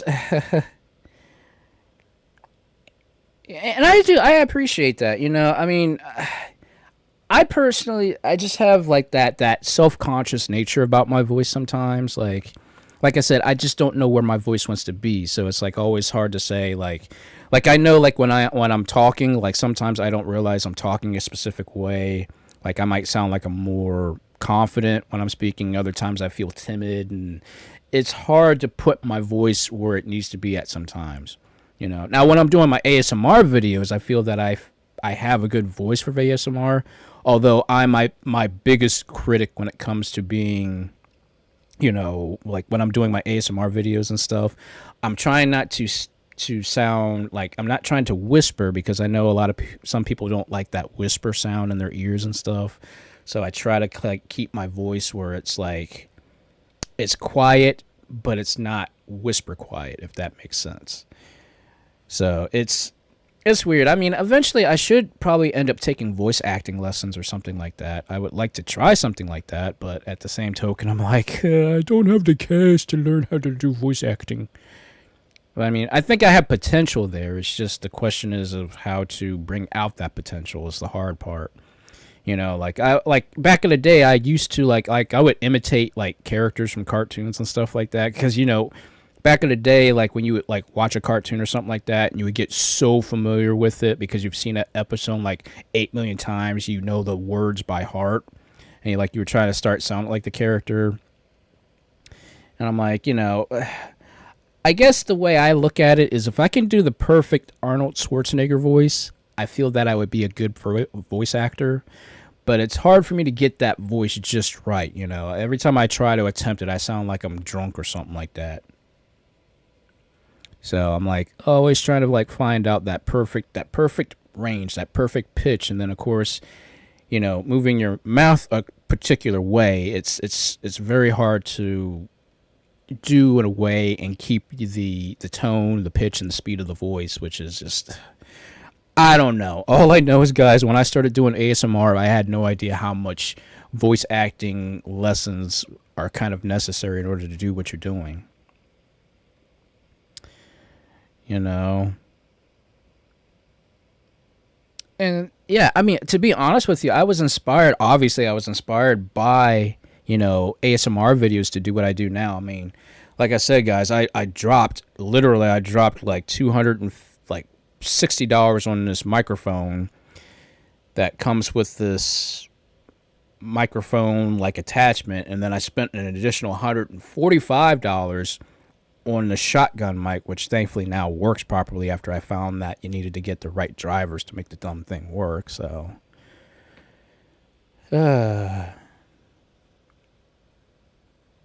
and yeah, that might be something, you know. Let me know in the comments if you think I should try going for voice acting or something within the relationship of voice acting, career-ish sort of stuff. You know, because I mean, obviously the stuff that I'm doing, guys, I mean, this stuff is going into my portfolio. So like eventually, you know, who knows, a gaming company might look at this stuff and say, hey, you'd be perfect for this role or something like that, you know. I mean, wishful thinking, but, you know, as they say, stranger things have happened. So it's something to think about. But it really requires to have, you know, good equipment because, like I said, guys, you know, I'm dropping a pretty penny for this stuff. It's not cheap, you know.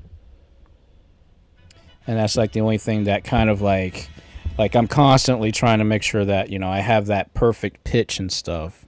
And well, thanks, I appreciate that, you know. I mean,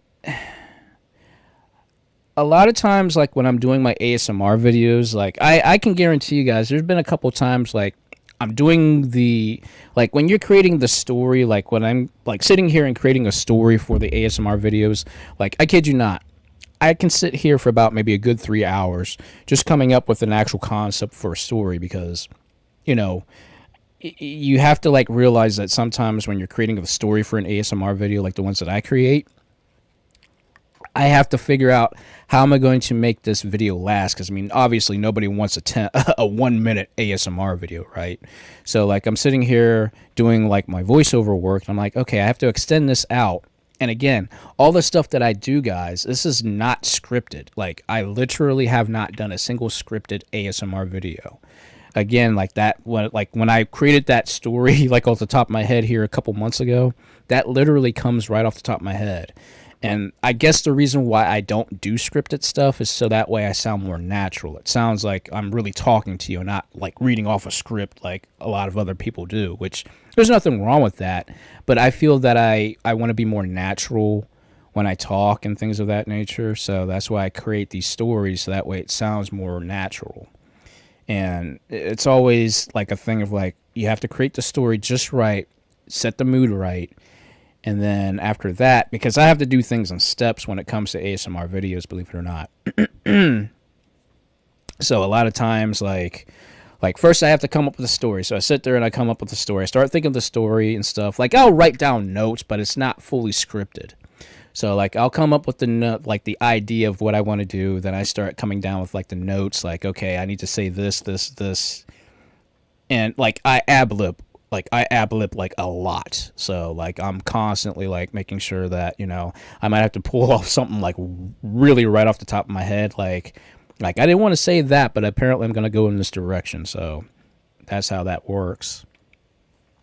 So then after I come up with the story, then I actually have to talk about the story. Like I actually talk the story out as a first step. And then the next step is to then create the sound effects, which under my desk here, I literally have a box that's got all of my sound effect equipment, which is known as Foley equipment in the business, which is, you know, when you're creating the sound effects, you have to get your microphone, which, you know, thankfully this is a binaural. I forget how you pronounce the word, but basically we're like where you have sound coming out of both ears. So like when you're sitting there, you're like, I'm like moving my arms around. You get a good workout too, trying to get like the sounds to come out of these items and stuff like that. So then I do that.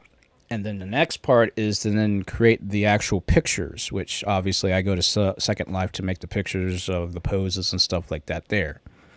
And then finally, I start editing everything together, which is I do all in DaVinci Resolve, which thankfully it's a free program. I got used to DaVinci Resolve. It's great. I'm not dealing with anything related to Adobe outside of Photoshop because that's just too much stuff to learn. And then after that, it just comes together and it works somehow. And yeah, you know, to be honest with you, like I said, you know, if it sounds scripted, I guess that's a good thing. But I try not to make it sound like I'm like reading off text. God knows, guys, when I'm reading stuff off an actual piece of paper, I don't feel like I'm being my character, which is something I'm going to have to get used to, is actually like when I'm talking, which I heard, you know, from some voice actors, it's better to have the character in front of you, like have like just like, you know, a little statue or a little like figurine of the character you're supposed to like be, and you put them in like the studio, so that way you can look at the character and try to project yourself through that character as the voice. So there's a lot of techniques, there's a lot of different things. It's more mental than it is physical, if that makes sense. So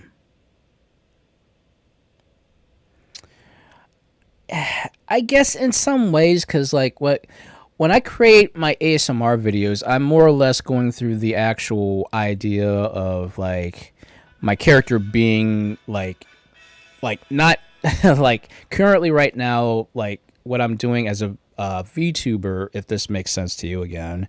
I'm actually in an alternate timeline where my mom, I'm with family's alive and all that stuff, and my actual real timeline is my character doesn't actually have a living family per se.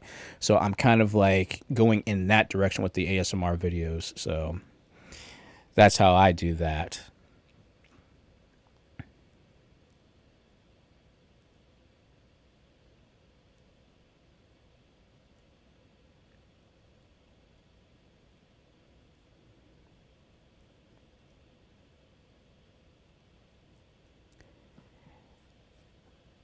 Well, to each their own, you know, like, I guess because I got inspired by ASMR videos that kind of go like up and down, you know, as far as like, you know, one's for story, and then in between you hear the sound effects to kind of give you like characters like right by you and stuff like that.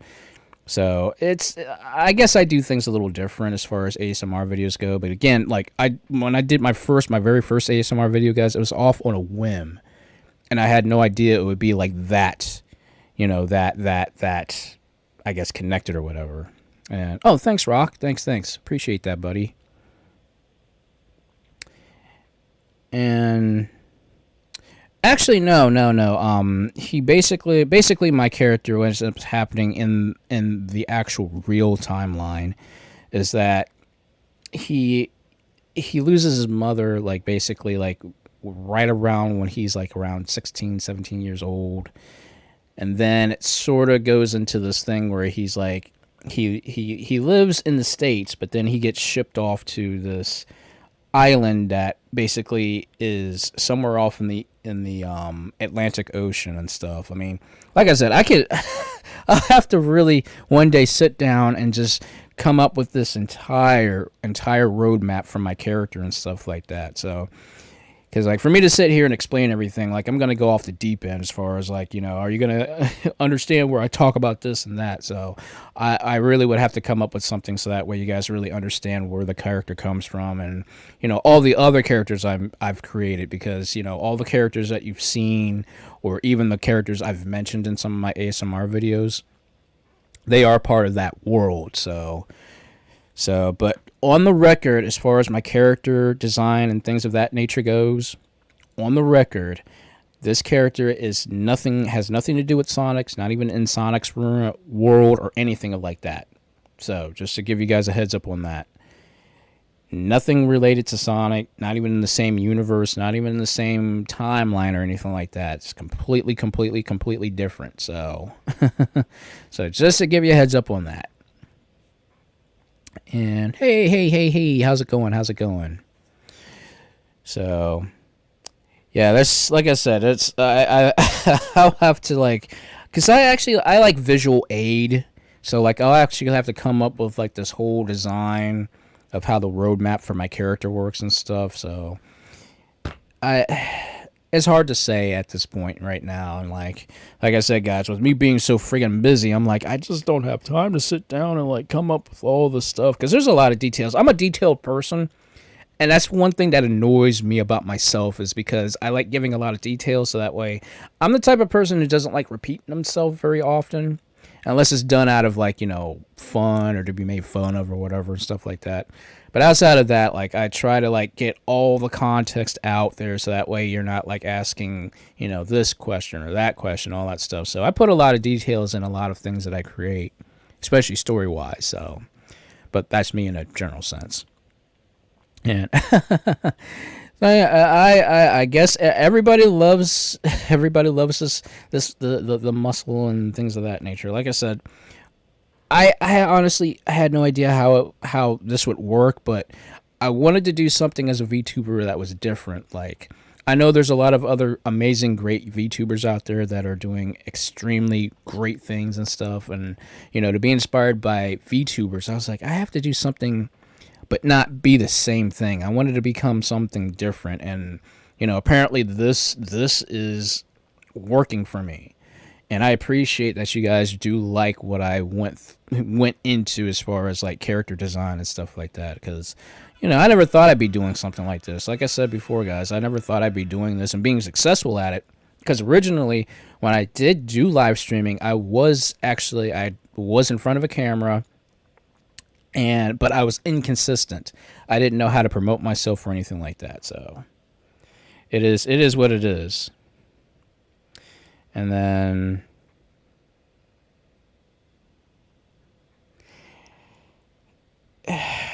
I guess probably the hardest part about this is the fact that when I'm creating my stories and stuff, it's really more or less the fact that I have to try to make the story believable. And that means, like, selling the story as best as I could through the way that I talk. And I'm slowly becoming more aware of how that works. It's just, you have to put in a lot.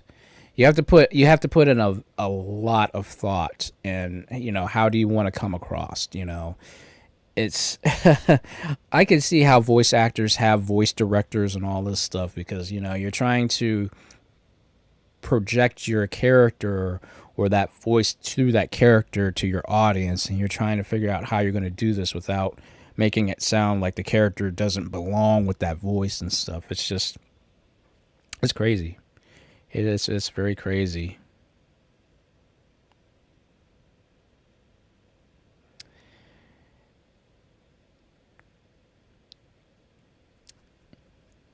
And I guess it just depends. Like, I know the biggest focus, like, when I do certain ASMRs, like, I know eventually I'm not going to do, like, an ASMR video with muscle and stuff like that. That's more or less, like, that's like my go-to, if that makes sense. So, like, I'm doing a lot of different things as far as, like, the listener goes and whatnot, but muscle more or less is that thing that I go to as far as, like, okay, people like this sort of thing. They like hearing this kind of sound, so I'm doing that. I'm sticking with that. But like eventually, I'd like to do more offbeat stuff or go off the rails as far as like, what else could I do story wise? What else can I make story wise? But it's incredibly hard to like pick a subject and stick with it without it sounding like you're going off on a completely different subject. It's weird like that.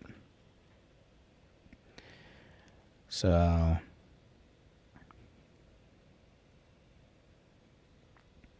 yeah, because there's a I mean, like with my character and stuff like that, it's like I also have to stay within the confines of my character as far as like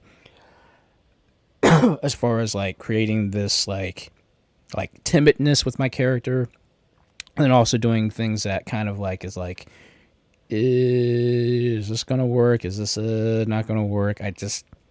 I don't know.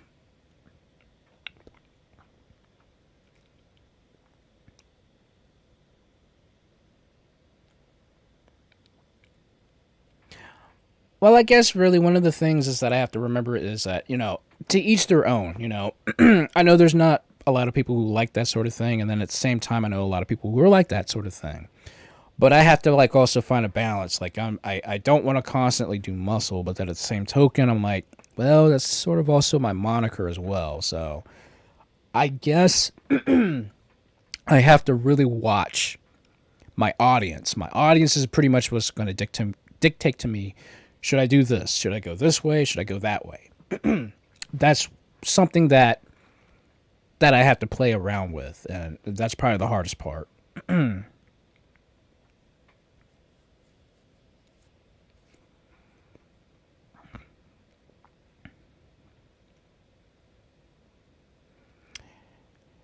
I guess, and really, I guess sometimes the reason why I don't do scripts is because I don't like taking multiple takes and, doing that. Because it takes a lot of time. Like really, like my day pretty much starts, like, I either have to do it early in the morning or I have to do it late at night because of, the background noise. Like, cars are constantly flying down the road, especially motorcycles.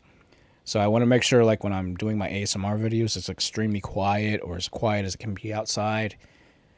And then, like, trying to do everything off the top of my head, it works for me. Apparently it works for me, but I guess eventually, like I said, I'm going to have to get used to script reading as well. But I might, go online and find, like, an actual script just as a sample and maybe do a script of somebody doing ASMR in that direction and then kind of make my own ASMR script from there. I mean, I don't know. It's a lot of intricacies that I have to kind of like say, okay, am I going to do this? Am I going to do that? Or how am I going to say this? How am I going to say that?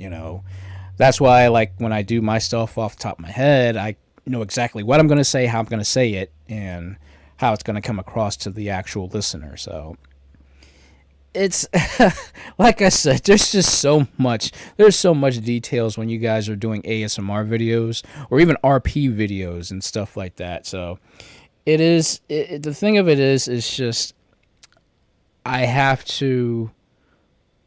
really have to gauge people. I have to gauge my audience. I have to gauge to make sure that I'm, the stuff that I'm creating is fun, it's relaxing, but ultimately I'm also having fun with it, because I don't want to just create something and I'm not having fun with it, because then that defeats the purpose of why am I doing it in the first place. I got inspired by it, but if I'm not having fun with it, why do it? So that's the thing, because like eventually, like, if you guys really do like this stuff, I can, like, next year, not this year because my plate's so freaking full right now, but next year I'd like to start doing like ASMR commission videos where like I create, whatever direction you want me to go into. Obviously you'll pay for that, but then I can go in the direction that you want me to go in if you find my content that good enough to do this stuff with. But ultimately this is up to you guys. I mean, it'll be on the table. I don't know when I'll start doing it, but that's after I become more confident in my skills that I can create something that's nice. And then, ultimately say, okay, I can do this. I can open up commissions, and then I can kind of like let you guys kind of take the reins per se. So it, like I said, it's just a lot. It's a lot to think about. It's a lot to do. It's a lot to think about. But ultimately, I want to make sure that I'm making you guys happy and also staying happy myself. So it's like that two-way street, if that makes sense. So, but ultimately, it's just I just want to have fun. That's all that comes down to. But it is what it is as far as that goes. Because originally I used to do like actual commission work with characters with my stuff, but the reason why I stopped doing commission work, as in taking pictures and showing people these pictures and stuff like that, is because the people have a lot of details, and I know Second Life can't put all the details like if you could draw. Because guys, I'll be honest with you, I cannot draw with crap. I mean, the characters that you see and all this stuff, this is all created through Second Life. I've become so proficient at Second Life that this is basically how I create my characters and stuff. Now there are some things I can't do because of the limitations of Second Life, which is, a drag, but eventually, I am going to get into actual artwork and actually creating designs with characters and stuff. The only thing that always gets me frustrated about drawing is anatomy. I can draw anything else. I can draw backgrounds. I can draw inanimate objects, but when it comes to just getting anatomy, for some strange reason, I can't do it. And I feel ashamed to say that, but that's just how my mind works, I guess. Because I overthink. I tend to really overthink, and I don't mean to do that.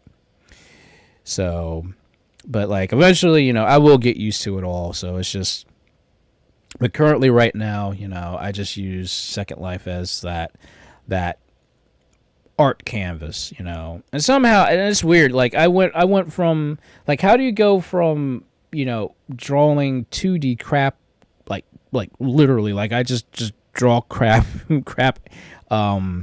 anatomy, but somehow I managed to create these characters in 3D, and it's so easy now for me and stuff. I don't get it.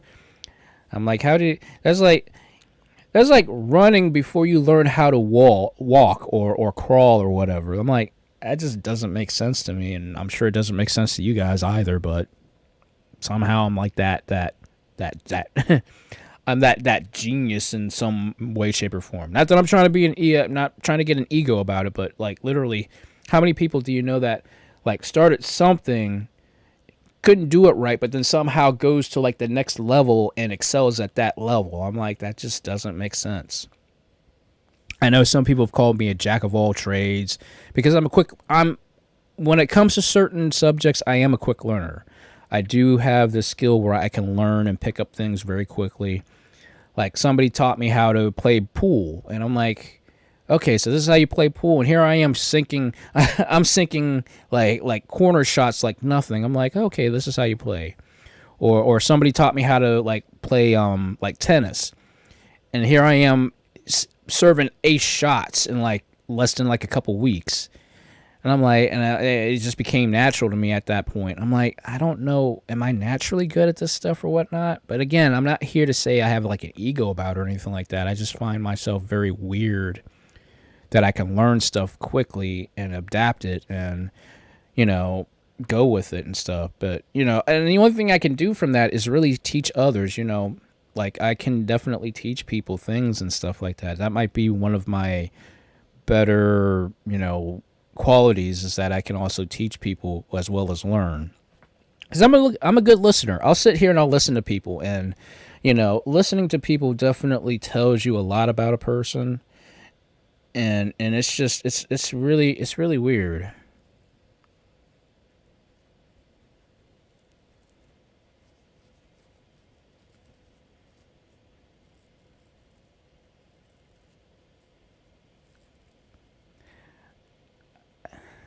I guess in some ways it makes that's kind of true.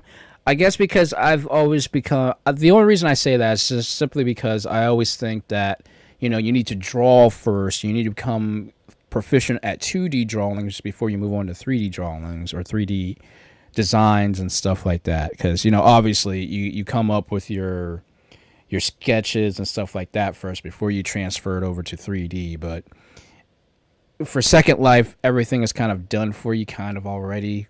So you're just like putting the pieces together.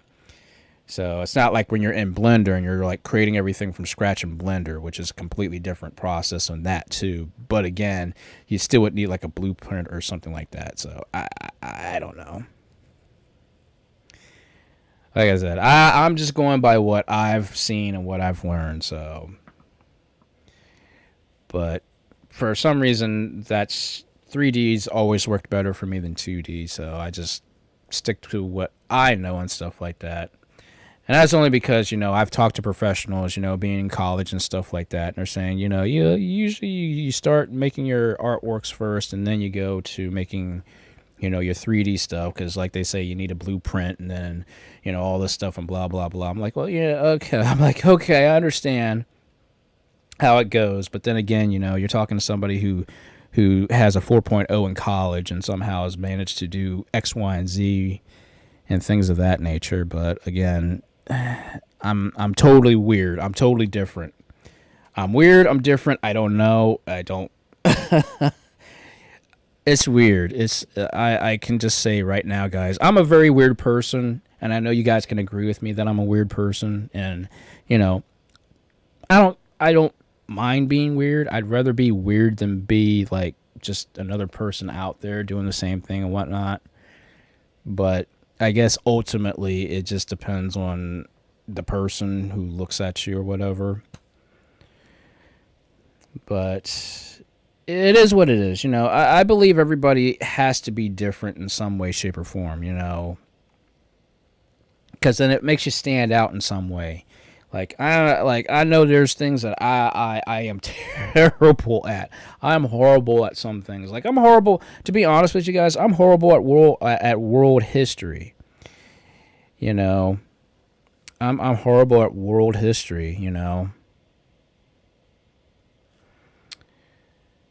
So I guess everybody has like that preference.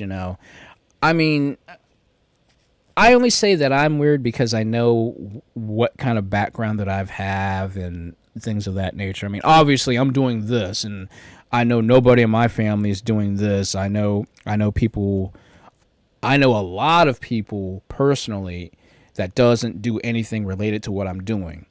I'm somebody who likes like who do you know who enjoys listening about tech stuff and we'll sit here and listen about all the new stuff like, oh yeah, Windows 11 can do all this new stuff and okay, Android 13 is getting ready to release within a couple, months or whatever. And like you're learning about the intricacies of how Android works, how Windows works. Don't get me started on Mac because I am not a Mac person. I'm sorry, people. That's one area I am not an expertise in. But again, everybody's different. I can only go so far as, saying what Macs are about and stuff. But outside of that, I'm just different. I'm different. I'm weird. And to be honest with you, I just don't really, I pretty much don't care. I'll be really frank with you guys. A lot of times I just don't care what other people think about me because, if you're looking at me with your own specific standards in mind, I'm not gonna add up to most people's standards. I mean, I'm gonna put that out there right now. I know I'm not gonna add up to anybody's standards and stuff, especially in the area where I live at, anyways. And I don't mind that. I don't mind being this outcast or whatever and things of that nature. It's just I feel comfortable in my own skin. And that's something my mom always says is, she feels comfortable in her own skin. I feel comfortable in my own skin because I do my own things.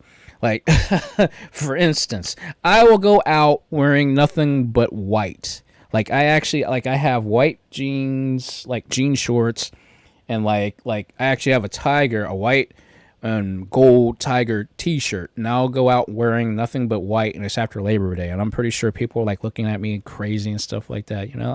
I don't care. I have my own taste in fashion.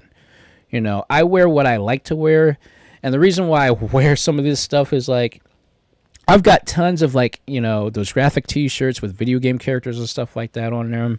I got hats with Sonic and Street Fighter and Capcom and things of that nature. And I wear that stuff just to see if I can attract others who are into the same stuff I'm into. That's more or less why I wear certain fashion things, And I do me, That's all I can say is I do myself, and that's all I can do, It's always about making sure that I feel comfortable and confident in my own unique ways and stuff like that. Which, obviously, if I wasn't confident, I wouldn't be doing what I'm doing in front of you guys right now, obviously. But, yeah, I just do me. It's not a thing where you don't care to the point where, like, you don't care how you look. It's a thing of, like, you don't care what other people think, how you should look, and you're feeling comfortable, and you're feeling, you look nice, but the actual way of how you look doesn't equal up to somebody else's standards, which like I said, I just don't care. And yeah, and that actually really kind of brings up another point, is because like really that's why I like those the harem style animes and stuff like that. Is simply because you don't feel so lonely. You feel you're living, you're kind of like living your life vicariously through the characters that you see in those harem anime, because you want to feel welcomed. You want to feel, like there's people that actually care about you, outside of family and friends, but you want to feel more closely that you're accepted and such. And that's why I like those harem style animes. Like I said, yes, it's there for the fan service, but then there is some type of wholesomeness behind it all, which I do enjoy. And, I can definitely tell you guys, like, I'm alone. I'm truly a lonely person where I live at, outside of, Shorty and Sam, being great, real life friends for me and stuff, which I appreciate so much. I appreciate them so much that, we've been friends for so many years and whatnot. And it's always a pleasure to just hang around with these people that I've known since, high school, and like when I entered into college and stuff like that, and just to be friends with people in real life. That's friendship is such a precious thing, So for those who have friends both offline and online, keep your friends as best as possible, as long as they're not toxic or anything like that. So and really, and again, guys, I want to make sure that you guys are all cool and all safe with one another and stuff like that, which is number one reason why I also create this thing, because I want people to come in and I want you guys to feel safe. I want you guys to feel like you matter to me, and I know you matter to everybody else who's in this live stream and things of that nature. So I always want to make sure that you guys know that there's somebody behind the screen talking to you guys, and all I can do is just give you guys encouragement as well, because a lot of times we walk a very lonely walk in life, especially if you don't feel like you fit in anywhere. Especially when you don't feel like you're in the in crowd, or you don't feel like you're in that popular crowd or whatever, or you're into the mainstream stuff. God knows I'm not in the mainstream. I can't stand mainstream because everybody else is jumping on that bandwagon. I'm like, this is why I've become a retro VTuber. Not saying anything's wrong with the mainstream. It's just that everybody's on the mainstream, and trying to fit yourself into the mainstream and become somebody on top of the mainstream, that's a hard thing to do. It's a hard task. So that's why I decided to be different as far as a VTuber goes. But again, that's just me. So, but all I can do is just, like I said, give you guys, as much positive, aspects that I can from my own experiences, because we all need friendship. We all need friendship. We all need friends. We all need somebody in our corner in some way, shape, or form. Because life can hit you hard, and, sometimes family may not always have you in the best sense of, protecting you and things of that nature. Not that I'm saying there's anything bad about family. I'm just saying from that concept, like, you can't tell your family members like every little thing that goes on in your life because they may not understand you. But it's nice to have somebody who truly understands who you are, where you come from, and of course, understand those morals and stuff like that. Because everybody has different morals, but I think most people like can at least, align their morals with another person's morals and stuff like that. So, but again, this is all speculation. I can only, like I said, give you guys as much advice as I've been accepted with over the years and stuff like that, or through experience. Because I keep saying every time I go to work or every time I go around people and I start talking and stuff like that, people keep saying, well, you're wise beyond your years. I'm like, I only can go by what I've experienced in life and what my morals are, because like I've said before, guys, many times, I think I have just a very simple philosophy. Those three things I've always said over the years. As long as you aren't doing anything to yourself or to others that's going to, detrimentally change their lives, as far as like, living, it's a living or death kind of thing.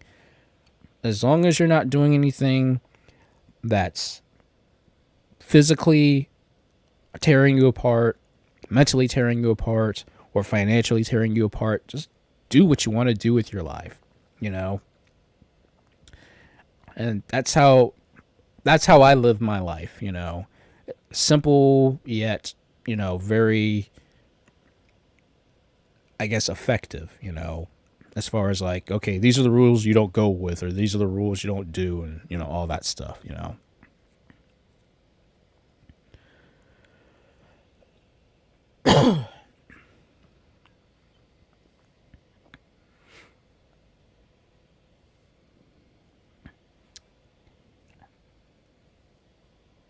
And I understand that too, that's happened to me more than often, but ultimately, as long as you know that there's at least somebody out there who is actually looking after you or whatnot, it's always a good thing just to know that,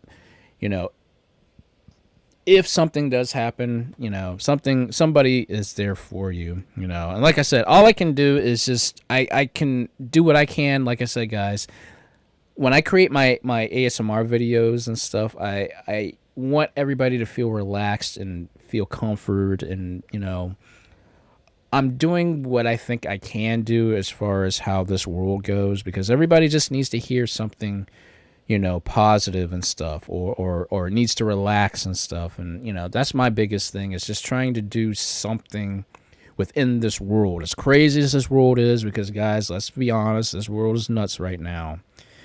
And I feel that being an ASMR video or designer, whatever you want to call me, or a VTuber in this case, I feel like I can do at least something.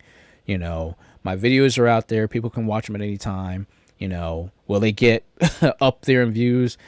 Not right away. I mean, I know eventually they will get up there, but I'm doing what I feel that is right in my heart, as far as keeping other people positive and going and stuff like that. Even if it's just for a couple minutes, making somebody laugh, making somebody like say, oh, that took my mind off whatever it is I'm dealing with, That's what I try to do as far as being a VTuber, being an ASMR artist, and all that stuff goes, I'm not perfect at it, but you know what? As they say, sometimes something is better than nothing. And, that's all I can do, is just try to keep encouraging you guys, And, oh, yeah. Like I said, man, this week took it out of me. And I try to make sure that I'm at least here for people who really want to hear something positive and stuff like that. Like this is the perfect time for people to kind of just say, hey, I just need you to, say something about this situation or this or that situation or whatnot. I'm no psychiatrist, so I know I wouldn't be able to like solve all your problems or anything like that. But sometimes even to this degree, which I don't know if some of you believe it or not, but it's always a good thing when you wake up in the morning and you can move around without having any kind of issues like with your body, just waking up and saying, hey, I can move, I can do this, I can do that, I can go to the bathroom on my own, I can go to the kitchen and make myself a sandwich without the help of somebody else. Sometimes it's good to sit back and just say, hey, you got to be appreciative of the good things in life, the easy things, the things that we take for granted that other people are like, they don't have that kind of freedom, while, most of us do, thankfully. Because I keep like remembering about it's another person offset of my family who sadly they lost their leg here a couple years ago from a bad incident and stuff. So like they're in a weird wheelchair now and they have to get around in crutches and stuff. And I'm like, oh my gosh, man, I can't imagine not being able to use my legs or anything like that. To do whatever, in the morning time, imagine like having to like use your arms just to get yourself out of bed. And they're an older person too. So, it just makes me like, I feel bad for them. And then at a lot of times I feel like I'm blessed because I have the abilities of moving around without any kind of things that I need to get around and stuff like that. So it's always good just to say, it could be bad, but it could be worse too, which I don't like even saying myself, but sometimes you just have to count your blessings sometimes. It's always good to know that, number one, you have a house, you're living in a nice house, or it may not be the nicest house, but it's a house. You can at least say you're living someplace, you're not underneath a bridge, you're not someplace where you're cold and all that stuff. You have clothes, you have it may be couple noodles, but it's noodles. It's still something to eat. So I always just try to.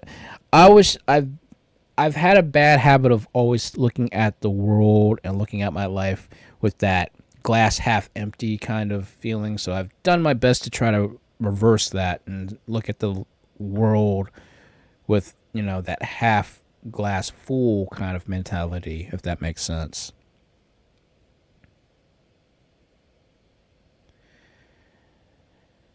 And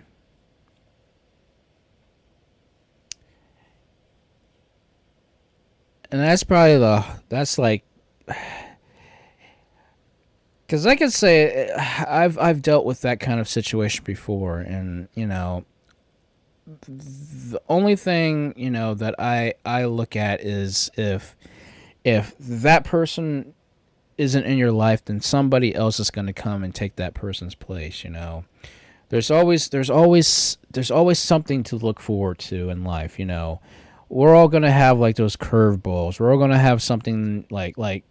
I wish I can go into detail about this, but I can't for personal reasons and stuff like that. But something major, super major, happened to me over this week, which is number one why why I got so stressed out and stuff.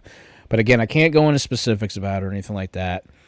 But I'm just thankful that I'm still with those who really like me for who I am and really like me for who they are. And of course, me being a supportive person, being there for them, especially when they need it the most. So it's a lot of things can change us, but I believe if we're open to we don't close off ourselves after an incident and stuff like that, we can get to the next step. If we can look for that next door that's opening and stuff like that, something happens and something's good. And I can I can vouch for that, guys. As many times I've left, certain places and stuff like that, something new came along and just completely opened my eyes to some new door, some new avenue that I wasn't expecting,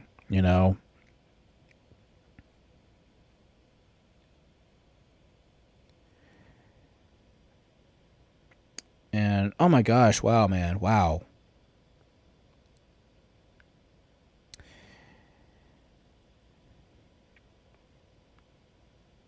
And see, yeah, like I said, and I understand about that completely, Zeno. Trust me, I've been there. I've been around that block too many times to count in my life. And a lot of times, I'm thankful for who I have as friends right now. I'm thankful that I have such great friends and of course such great people as you guys just here, and I'm so thankful for that. I really am. I'm so thankful for each and every one of you being here, supporting me and just enjoying the stuff that I do. It's like I ain't trying to get emotional up in this mug, but I'm just again trying to be giving you guys positive ideas and being somebody who has some kind of positive influence here, something. But, yep, I'll be honest with you guys. I wasn't in an actual car accident, but I definitely did something. I actually have a permanent scar. I don't know. I don't think I ever told you guys this story. I actually have a permanent scar above my left eye, and this was due to a go-karting incident. This was back when I was working at an arcade, and it's this arcade, they had go-karts, right? Well, at this go-kart track, they always like when it rains, you have to like, drive around on this go-kart track to dry it off, right? So, and these these go-karts have they have slick tires. There's no grip on these things. So if you hit a film of water, man, you go sliding, right? Well, let me see here. We were basically told like usually you don't go in reverse driving around the go-kart track, but the track leader told us we had to drive around in reverse so that way we can continue to keep drying off the track, because the only way to dry off the track was to drive around the track and the go-karts. So what ends up happening is I'm driving around in reverse on that, and I was like, we're supposed to be doing this. And then suddenly I didn't see this film of water. There was a big old film of water that we had missed right at the gate at the entrance of the go-kart track around, I think, the first turn. And I come around the first turn, I hit this film of water, didn't know it, and I started sliding out of control. Like I was doing this big slide. And I hit this guardrail, and it like completely turned the go-kart out, and I shoot outside of the actual go-kart track area. And then there's this metal bar, like right there, like, where people go around the metal bar to go into the thing. I clothesline my head right into that go-kart, that pipe in the go-kart. Thank God I didn't, like, crush my head or something, because the go-kart actually has a backing to it. So, like, I basically clotheslined my eye into this metal pipe, and it like sandwiched my head against the backing of the go-kart, and apparently I hit it so hard it split my skin open right above, like right at the corner of my eye, right at my eyebrow line. So it split. So I'm sitting here like headache and everything like that after I hit the daggone pipe, and I like somehow like I pushed my, because like you're sandwiched between the pipe and the backing of the go-kart, so I had to take like all my strength and push myself free and then duck underneath the go-kart, so underneath the bar, so that way I didn't hit my head again. And like I put my, like where I got hit at, I put my hand on my eye, and I look at my eye, and all this blood was just pouring out of that cut. Oh, it was horrible. It was bad. So like, of course, they take me now. But the funny thing about this, and I know it may not sound funny, but the way I look at it now is they took me inside of the thing. They took me inside of the building where the arcade is and stuff like that, and they started cleaning me up, and everybody's like freaking out, like, "Oh my God, Eric, are you okay? Are you okay?" And I'm like, I'm fine. I just have a little bit of a headache, and I have a little bit of like. Well, no, I had blood, like, literally trickling down my face and stuff. So everybody's like gathered around me and everything like that, and like everybody was just like, "Are you okay, Eric?" I'm fine. The only thing I said was, I'm a little hungry. I remember distinctly saying, I'm a little hungry. I'm sitting here bleeding I'm bleeding half to death. And, everybody's like trying to stop the blood and all that stuff and whatnot. And, eventually, the blood did stop. I mean, it wasn't terrible. It wasn't like a bad, like cut, like if you got cut with a knife. All it was just the skin split open. So they take me, somebody runs me to the emergency room, which thankfully was like maybe only 2 miles away from where the go-kart area was. So they take me to the emergency room. Now, on the way there, obviously, like when you're the driver, right, you want to be more, you kind of like want to be making sure that the person that you're taking to the hospital is more calm,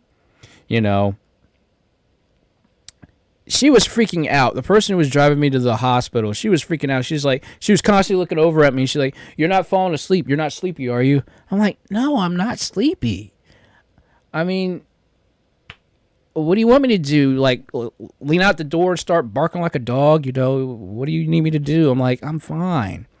So she was doing that the whole way to the hospital. We finally get to the hospital, and they sent me. Now, of course, like, anytime you go to a freaking emergency room, right, guys, you're sitting in a freaking cold emergency room for like 20 freaking minutes, 30 minutes, 40 minutes waiting for somebody to get a bed off or whatever, right? So, of course, like, finally my family got there after they got the word of what happened and stuff like that. So, like, everybody's crowding around me. I'm like, I'm fine, Eventually, the doctor comes in. He numbs me up, I got 8 stitches on the inside of the skin and 7 stitches on the outside of the skin. And ever since that's what happened to me that day. Now, my eye was bloodshot. It wasn't hurting, but it was bloodshot for about a good 2 weeks. Because obviously, I clotheslined my eye. But I was like, oh my God, man. It was just, it was one of those freak accidents, And of course, after that incident, they didn't let me back on the go-karts anymore.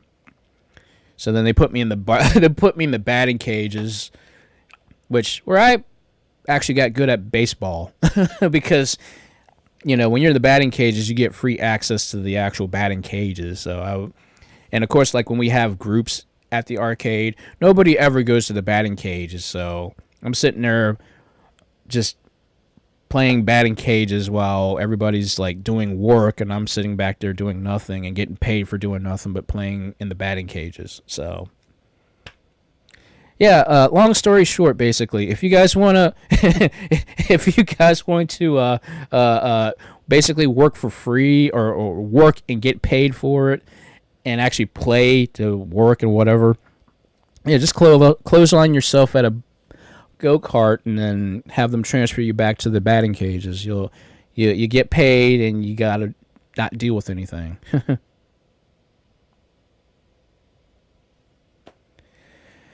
But sorry, I didn't really mean to go off on that, but I felt that I had to tell you guys this. But but yeah, you would never know it.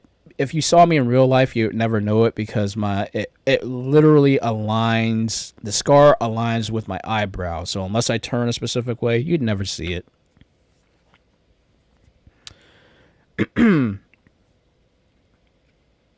eyes, I guess technically because of the incident, my eye sometimes has that it flickers sometimes, like my eye muscle like sometimes just jitters randomly sometimes. I don't know if that's a result of that, of the trauma from that or whatnot, but outside of that, I still have perfect vision, thank God.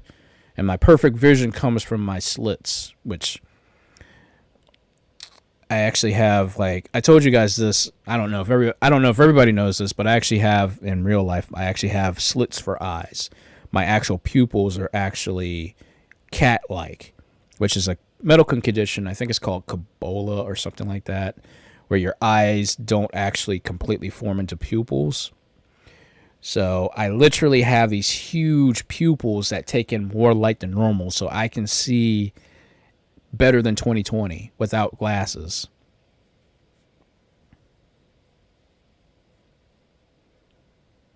Yeah, it's very weird. Like I could read the lowest line on the eye chart perfectly, no issues. But the only thing that sucks about this condition is because my pupils are so big, my eyes hurt really bad when it's like super sunny out. So like I literally have to wear sunglasses when it's super super super bright outside, like crystal clear day. I have to wear sunglasses, otherwise my eyes, my retinas just get all hurt, like it just straight up hurts. So like that's the only thing about this condition that sucks. Like yeah, I've got perfect vision. I can see better than most people can without glasses, but I still have to deal with the fact that my eyes are super sensitive.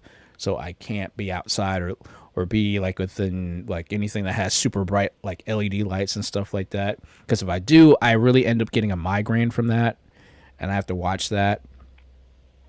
So yeah, my life.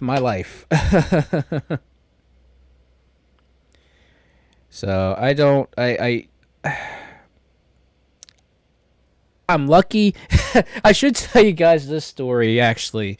I remember when I was going I guess it was back when I actually did have stomach problems growing up and stuff like that. And when they were checking me in and stuff like that, to kind of I guess I had a stomach blockage or something like that, and they had to clean me out and stuff, right? So the doctor or the nurse, she comes into the room, right?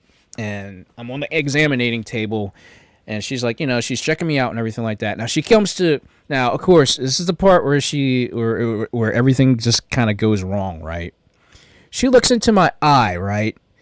And she jumps back like 10 feet. She's like, oh my God, what the? And like, I'm looking at her, and then I'm looking at my mom. I'm like, that's not a good sign, is it? She jumped back 10 feet, and she's like, I have never seen anybody's eyes look like that. I'm like, oh, my eye condition.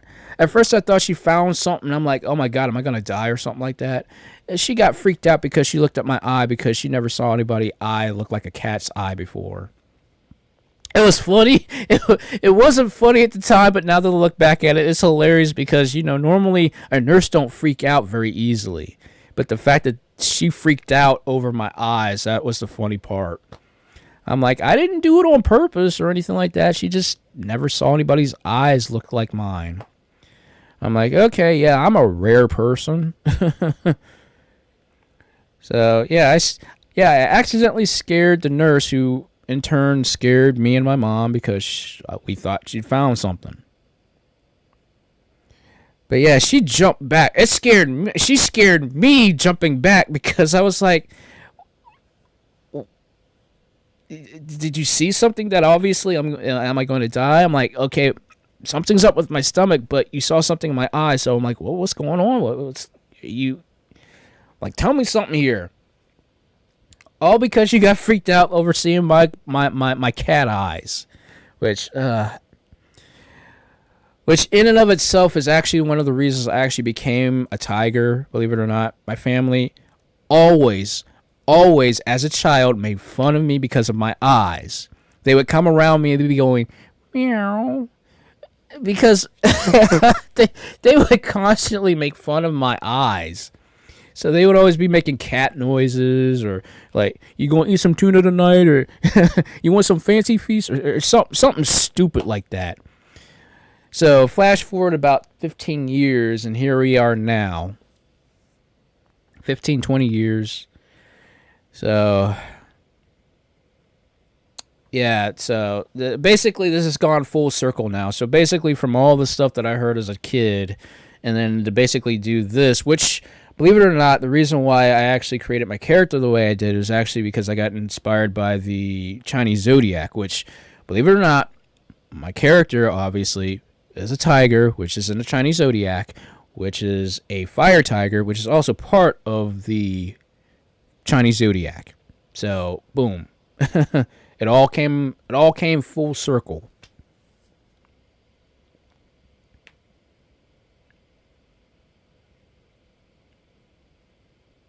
Oh wow. That is pretty cool though. I mean, I'd feel bad for anybody who gets you angry and they see that and they're like, "Oh God, he's getting angry." Got it. cut it back, something like that. So, but well, thankfully I somehow, like I said, it kind of came full circle. But yeah, it was always my cousin. My cousin would always do that. My cousin was the one who always kind of got into that for some strange reason. I don't know why, but that's just, my cousin just has this thing where he always just like, he would mess with everybody, but I was his favorite target because, number one, I'm obviously, like I said, I was scaredy cat. I've told you guys this story, I don't know how many times now. But like they would always do some scary crap to me, and I couldn't stand it when I was a kid. And yes, the cat is out of the bag. Yes, you can say that. I have a feeling like this whole pun thing is going to start kicking back up again.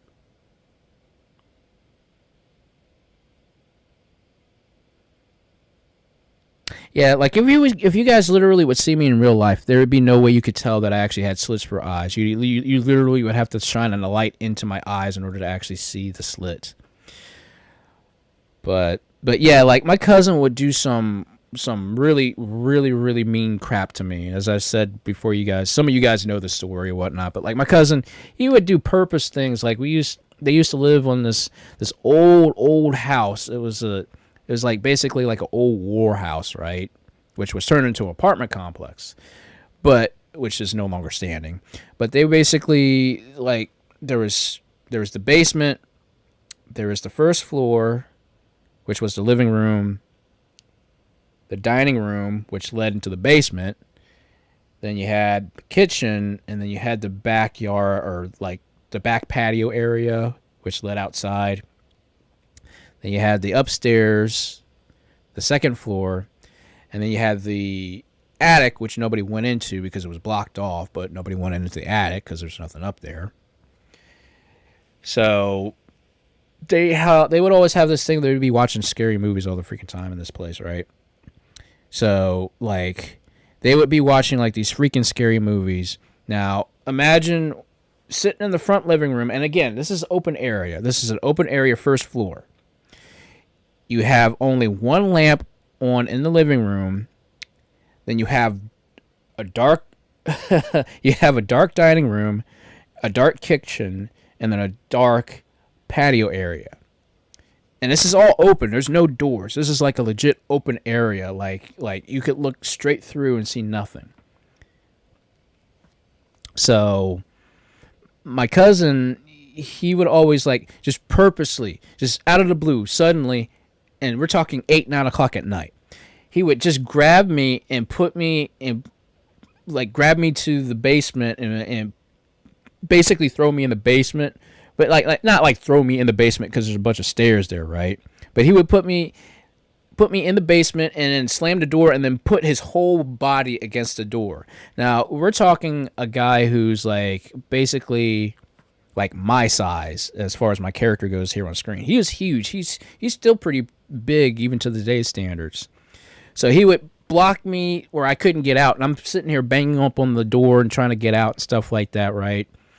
And the basement, nobody ever changed the light bulb in the basement, so the basement has basically no light, no nothing. So you're sitting here, you're trying to bang on the door and all that stuff, trying to get out, and I'm like, let me out, because, he would always say something like, well, you know Jason down there, right? I'm like, man, don't do that to me. And eventually he would let me out, but I'm like, that's like childhood freaking trauma right there.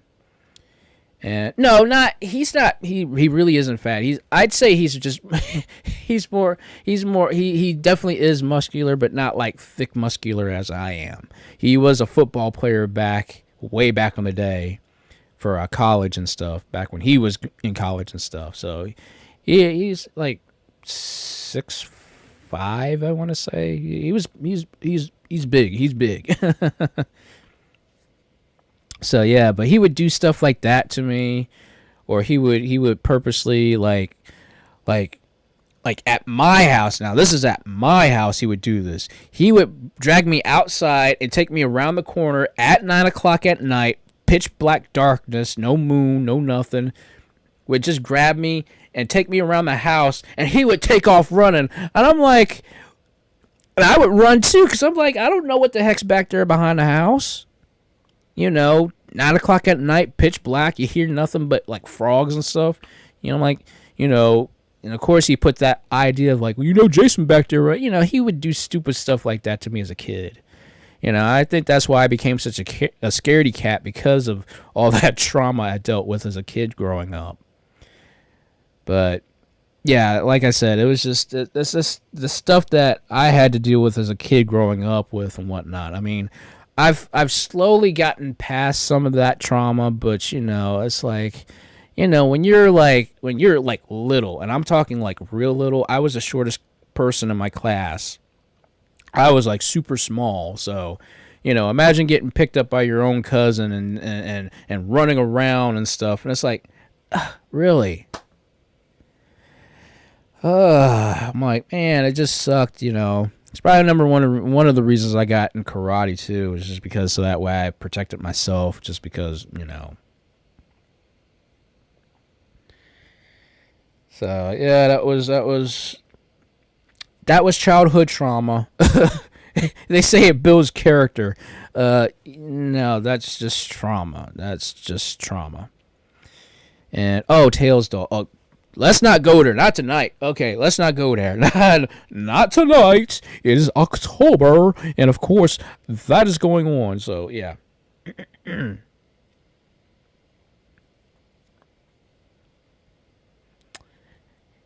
Yeah, there's just that's just how it was, for us back in the day. But then again, I wasn't just the only target. He would do some crazy stuff to my other cousins too and whatnot. But this was back when they watched horror flicks like constantly. They would watch like all the horror flicks you could think of. Like they would watch, Friday the 13th. They would watch Nightmare on Elm Street. They would watch Poltergeist. They would watch Pet Sematary. They would watch The Shining. They would watch all these horror flicks back in the day.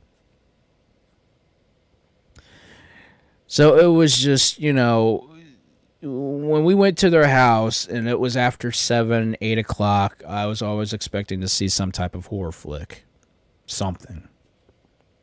So I think there was a one time it was me and my 3 cousins. My niece, I forget.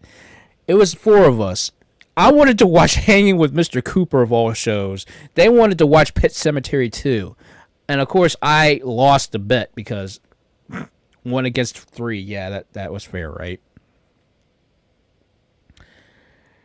So yeah, they constantly watched like all kinds of horror flicks and stuff, and it didn't exactly help my cousin, who also was on the second floor. Her room was covered with nothing but those really weird looking dolls, those those really odd looking dolls. Man, I still get creeps thinking about them things.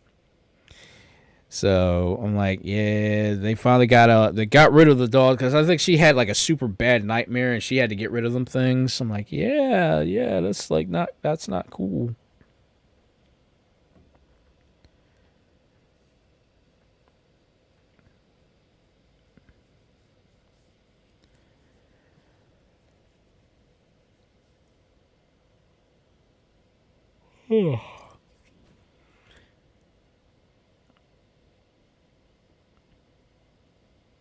Oh boy, I can only see where this is going. That's probably number one reason why I also didn't like Mortal Kombat as growing up. Like I was straight up scared of Mortal Kombat because, again, when we played Mortal Kombat, it was in that same house, 9 o'clock at night, and of course, Mortal Kombat, I don't care what anybody says, still has some creep factor about it.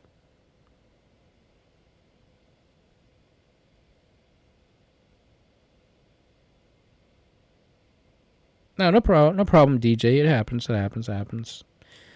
It's like I'm not a big fan of creepypasta. Again, that's that scaredy cat within me.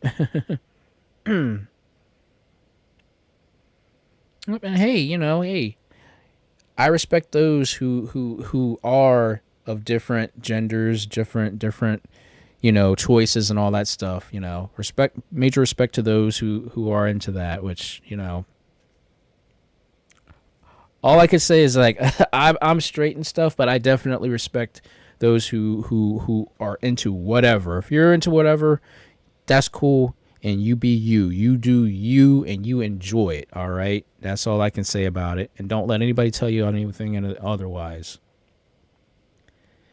So enjoy what you like. Enjoy yourself and who you be.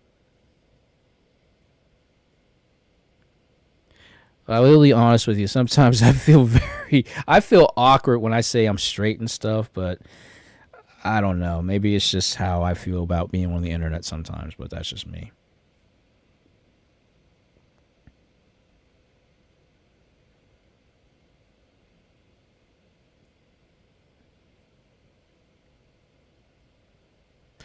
Metroid is pretty creepy, especially Super Metroid was creepy.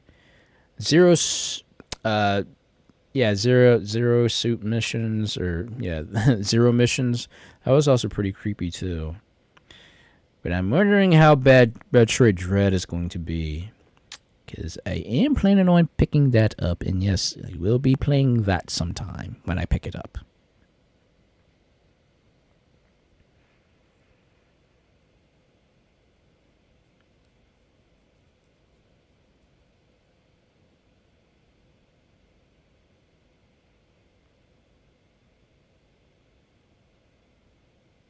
Ooh. Yeah, I have a feeling where this is going. I have a big feeling where this is going.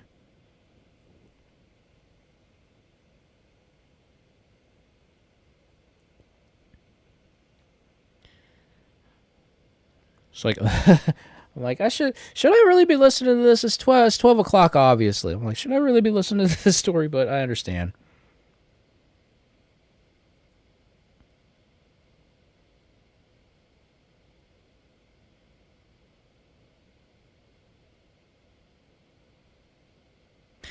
Actually, that's one of the reasons why I wanted to go gender neutral, so that way I respected everybody. I mean, if I can be honest with you guys, I do when I focus on if I'm talking to a female when I'm doing my ASMR videos, but in a general sense, I want to make sure that I'm being gender neutral with people, because even though I'm straight and stuff like that, I understand that some people like this sort of thing, and to give them the fantasy of what they would like to hear and things of that nature. That's why I created the gender neutral part of that. So number one, I'm respecting those who are bisexual, who are gay, and all that stuff. I'm respecting them, and at the same token, being able to still be on that straight side and things of that nature.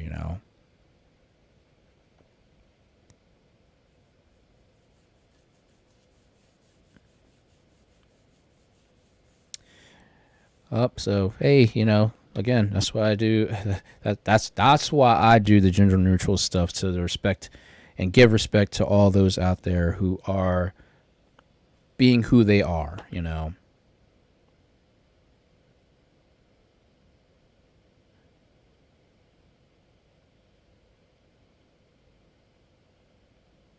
Whoa, whoa, whoa, that is yee.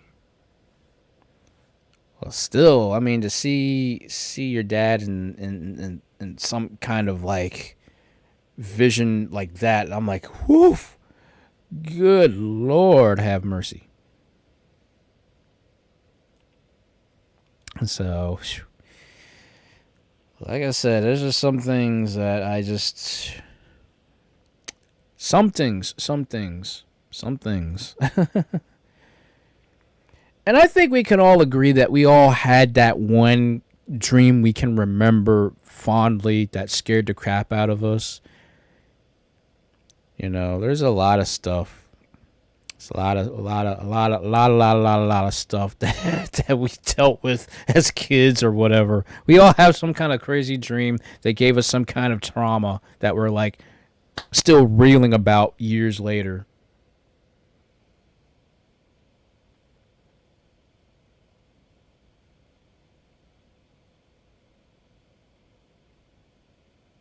Hey, welcome back. I know. Oh my gosh, it is getting late, but I can listen. I can listen just for a little bit longer because we got to wrap us up.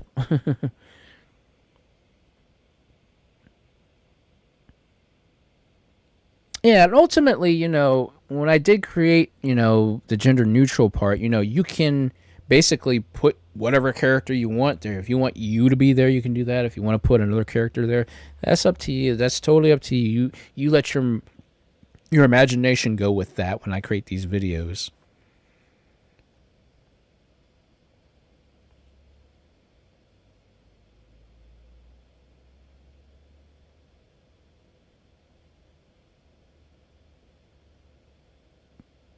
Oh, holy crap. Holy crap. Yeah. God, please don't let me have a dream like that tonight. Please don't let me have a dream like that tonight. But yeah, that is some creep. That is some creep factor right there. Oh my gosh, man. Whew. Sometimes they say some weird stuff happens in dreams that you just never thought that would happen.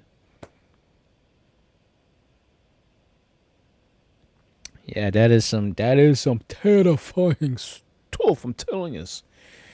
Whew.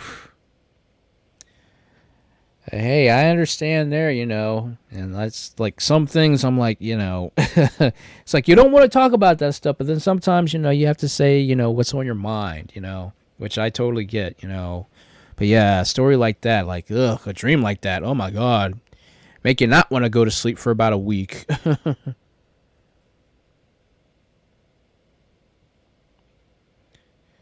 But again, this is why I created my character the way I created it for this time, so that way, you know, again, fighting fire with fire, I create a character who's scary, and so that way it destroys the scary stuff. Again, I don't know how I came up with the concept, but it works.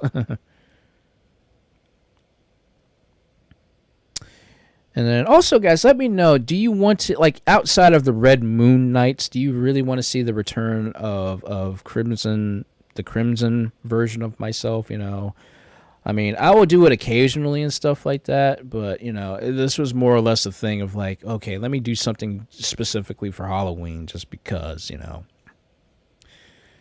But it's up to you guys. I'd like to see, I might do it, every now and again or something like that. I don't know. But I guess it'll be the gauge of, how people are taking it after next week. I'll gauge everybody's reaction, we'll kind of go from there. But yeah, I understand, John. I totally understand, Johnny. Something like that. Oh my gosh, yeah. I still would question that myself. Like, what was that all about?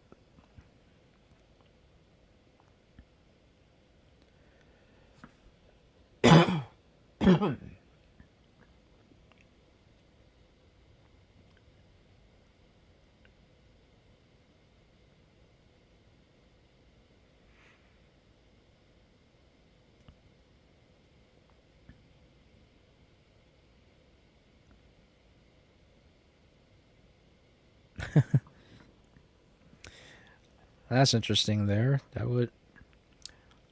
That kind of gives me an idea of what I could possibly do with an ASMR video. I'm not 100% sure, but it is what it is. It is what it is with that. But yeah, I'll play around. I'll play around with this idea and stuff like that.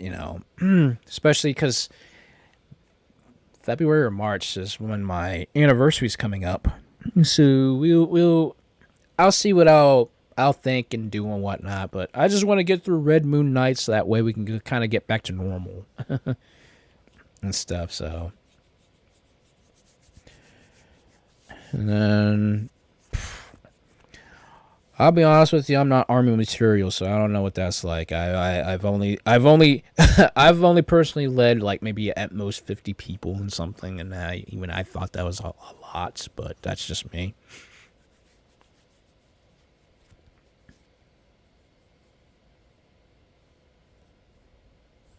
Uh, oh man. I really don't know if I'll do anything special when I reach 1,000 subs. I mean, as I say, don't if it's not broke, don't fix it. So I don't know. I have to do some thinking and things of that nature. But right now, I'll be honest with you. Right now, if I can just get up to 250 hits, that would be my current goal, and then the next goal after that is to try to get to 500, and then to go from there. So it's just, I don't know. I would like if I have been dabbling into some other programs and stuff like that. I'm not 100% sure if I can make it work, but if I can make something work, I would like to do something like for my 1K sub thing, something. I don't know. like it's like I'm not trying to like push myself like too far. I'm like, I'm still crawling underneath the barrel right now. So it's like, let's just take it by baby steps first. Once we get to this step, then we'll get to something else. If we get to this step, then we'll do something else. So I'm still at that baby step stage right now, but eventually I would like to do something cool, especially if I do make it to 1,000 subs. So it's just, question is what, but like my mind's not there yet because I'm not close to 1,000 subs. Like eventually I know I'm gonna get there, but I'll figure out something. But right now it's just too early to say, oh, I'll do this or I'll do that. So I'm not gonna put something out there and I can't make that work, or so yeah.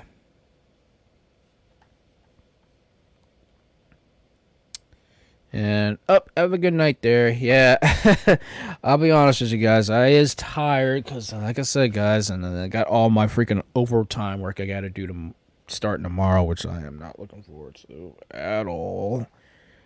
But I got to do what I got to do. Oh, okay, that hurt. Just my elbow popped. Like, man, good lord, that hurt. Whew. Yeah, like I said, guys, that's why I had to say, at least Thursday. I probably won't be able to do any kind of artwork until at least Thursday because I don't know how this week is going to work with my overtime stuff and whatnot, and then I got other things I got to do. So yeah, I got a lot of stuff.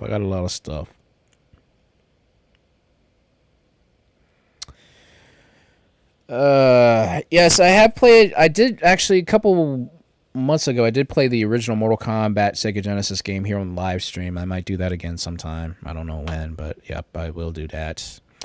And don't worry about it, Johnny. It is Spooktober, so you're allowed to tell stories like that right now. So that's perfectly fine. And then, for when I do my art streams, I do have a Pic Arto live stream when I do my my artwork live stream. So, but I'll usually message you guys to let you know, hey, look, I'm doing this art live stream, which I try to do commission work based around my characters, no OCs, but I do commission work around my characters. So, if there's a character that you want to see posed in a different way or something like that, boom, something like that, yeah. And a flex hug. Let's see here. I know I keep forgetting. I have to. That's one thing I can say about being a PNG tuber. I would like to do more animations, but obviously I can't because of limitations. But at least I can do something in that. In that, so huge flex. There we go. Huge flex. It's late. Trying to read all the comments and like trying to stay awake. I'm like, oh, okay, yeah. That's fine. That's cool. But yep, have a good night there. And yeah, for hot stripes, yes. But I also do pen stripes as well. So for both hot stripes and pen stripes, which again, guys, if you guys want to do actual fan art of any for me or for characters and stuff like that, if it's not safe for work, use the hashtag hot stripes. If it's regular safe for work stuff, use the hashtag pinstripes. So just remember that. It's also on my Twitter account, which is also in the link below in the description. So if you guys want to follow me on Twitter, which usually I post my stuff on Twitter more or less. If I don't do it on my Discord server, which, again, coming up shortly, I will be opening up the Discord server again for people to come in. So that'll be your time to jump in the Discord server if you want to. That'll happen here at the end of the month. And then Twitter is more or less where you guys will see my stuff more quickly than on DeviantArt or for Affinity. So just to give you guys a heads up about that. As far as fan work goes, I pretty much can only say, while my character and things of that nature are straight and stuff like that, I probably would only saying, if you can't, just don't do anything like, sexually, like intercourse wise, as far as that goes. That's pretty much my only big rule is like, I don't want to go too far into it because my idea about my character is more of the Ichi style fan service rather than full blown, straight out stuff like that. Like you do see in, certain things. So if it's done comedically and whatnot, that's fine. It's perfectly fine. So, so pretty much as long as it's just like not straight up like intercourse stuff, I'm perfectly fine with that. I'm cool with that. Because if anything does happen, it's non-canon. Because that's just how I feel about it. But even at that, I feel that some people would still do whatever they want to do, and at some part, I'd have to give up with that. Especially if I reach X amount of viewers who are watching and stuff like that. I'm like, oh, okay, it's only going to be a matter of time until I see something like that. So, if it's possible, and as long as you can do that, that's as far as I can say. That's like the limit. But outside of that, go crazy, go nuts, do whatever you like to do. Because again, I also like to make sure I give you guys credit where credit is due, as far as like, you want experience in this area of creating characters and stuff like that, go for it. So, so I'm not really a big stickler on stuff as far as like creating my characters and stuff like that go, so all I can say is enjoy making your artwork the way you want it. That's all I can say. But anyway, guys, we gotta wrap this up. I wasn't again, guys. You guys are all here. You guys enjoy me rambling on about nothing or talking about stories that's happening to me or just stuff in general. Which, again, I appreciate you guys so much about. I mean, I appreciate you guys so much. As I've stated before many times, you guys could be doing something else, but you choose to come here and watch me ramble on about nothing, play games, and have fun. And I appreciate that so much, you guys. Thank you guys so much. Thank you guys for being such a great support and allowing me to just vent and talk about nothing, play games, be entertaining, and just I enjoy it so much. So I thank you guys so much for that. Really, thank you, thank you, thank you. I can't say it enough. So I just appreciate each and every one of you guys. So, yep, so let's go ahead and wrap this thing up, guys. So you guys all, please have a good night. I hope you guys the best of luck this week coming up. I hope you guys have a great week. I hope your week is going to be better than mine because, like I said, I got all this freaking overtime work I got to do at my job. But, it is what it is. All I can say is I'm getting extra money out of it. So, there's a silver lining in that someplace. Be different if I didn't get paid, but it's whatever. It's a job. But anyway, guys, I hope you guys have a great night. I hope you get some rest. Enjoy this week coming up because I'm telling you, Halloween next Sunday. you guys are in for a wild ride next week. That's all I can tell you guys. So, but in the regardless sense of it all, guys, have a good night. Take care of yourselves. Be safe out there. And I will catch you guys all on fire later.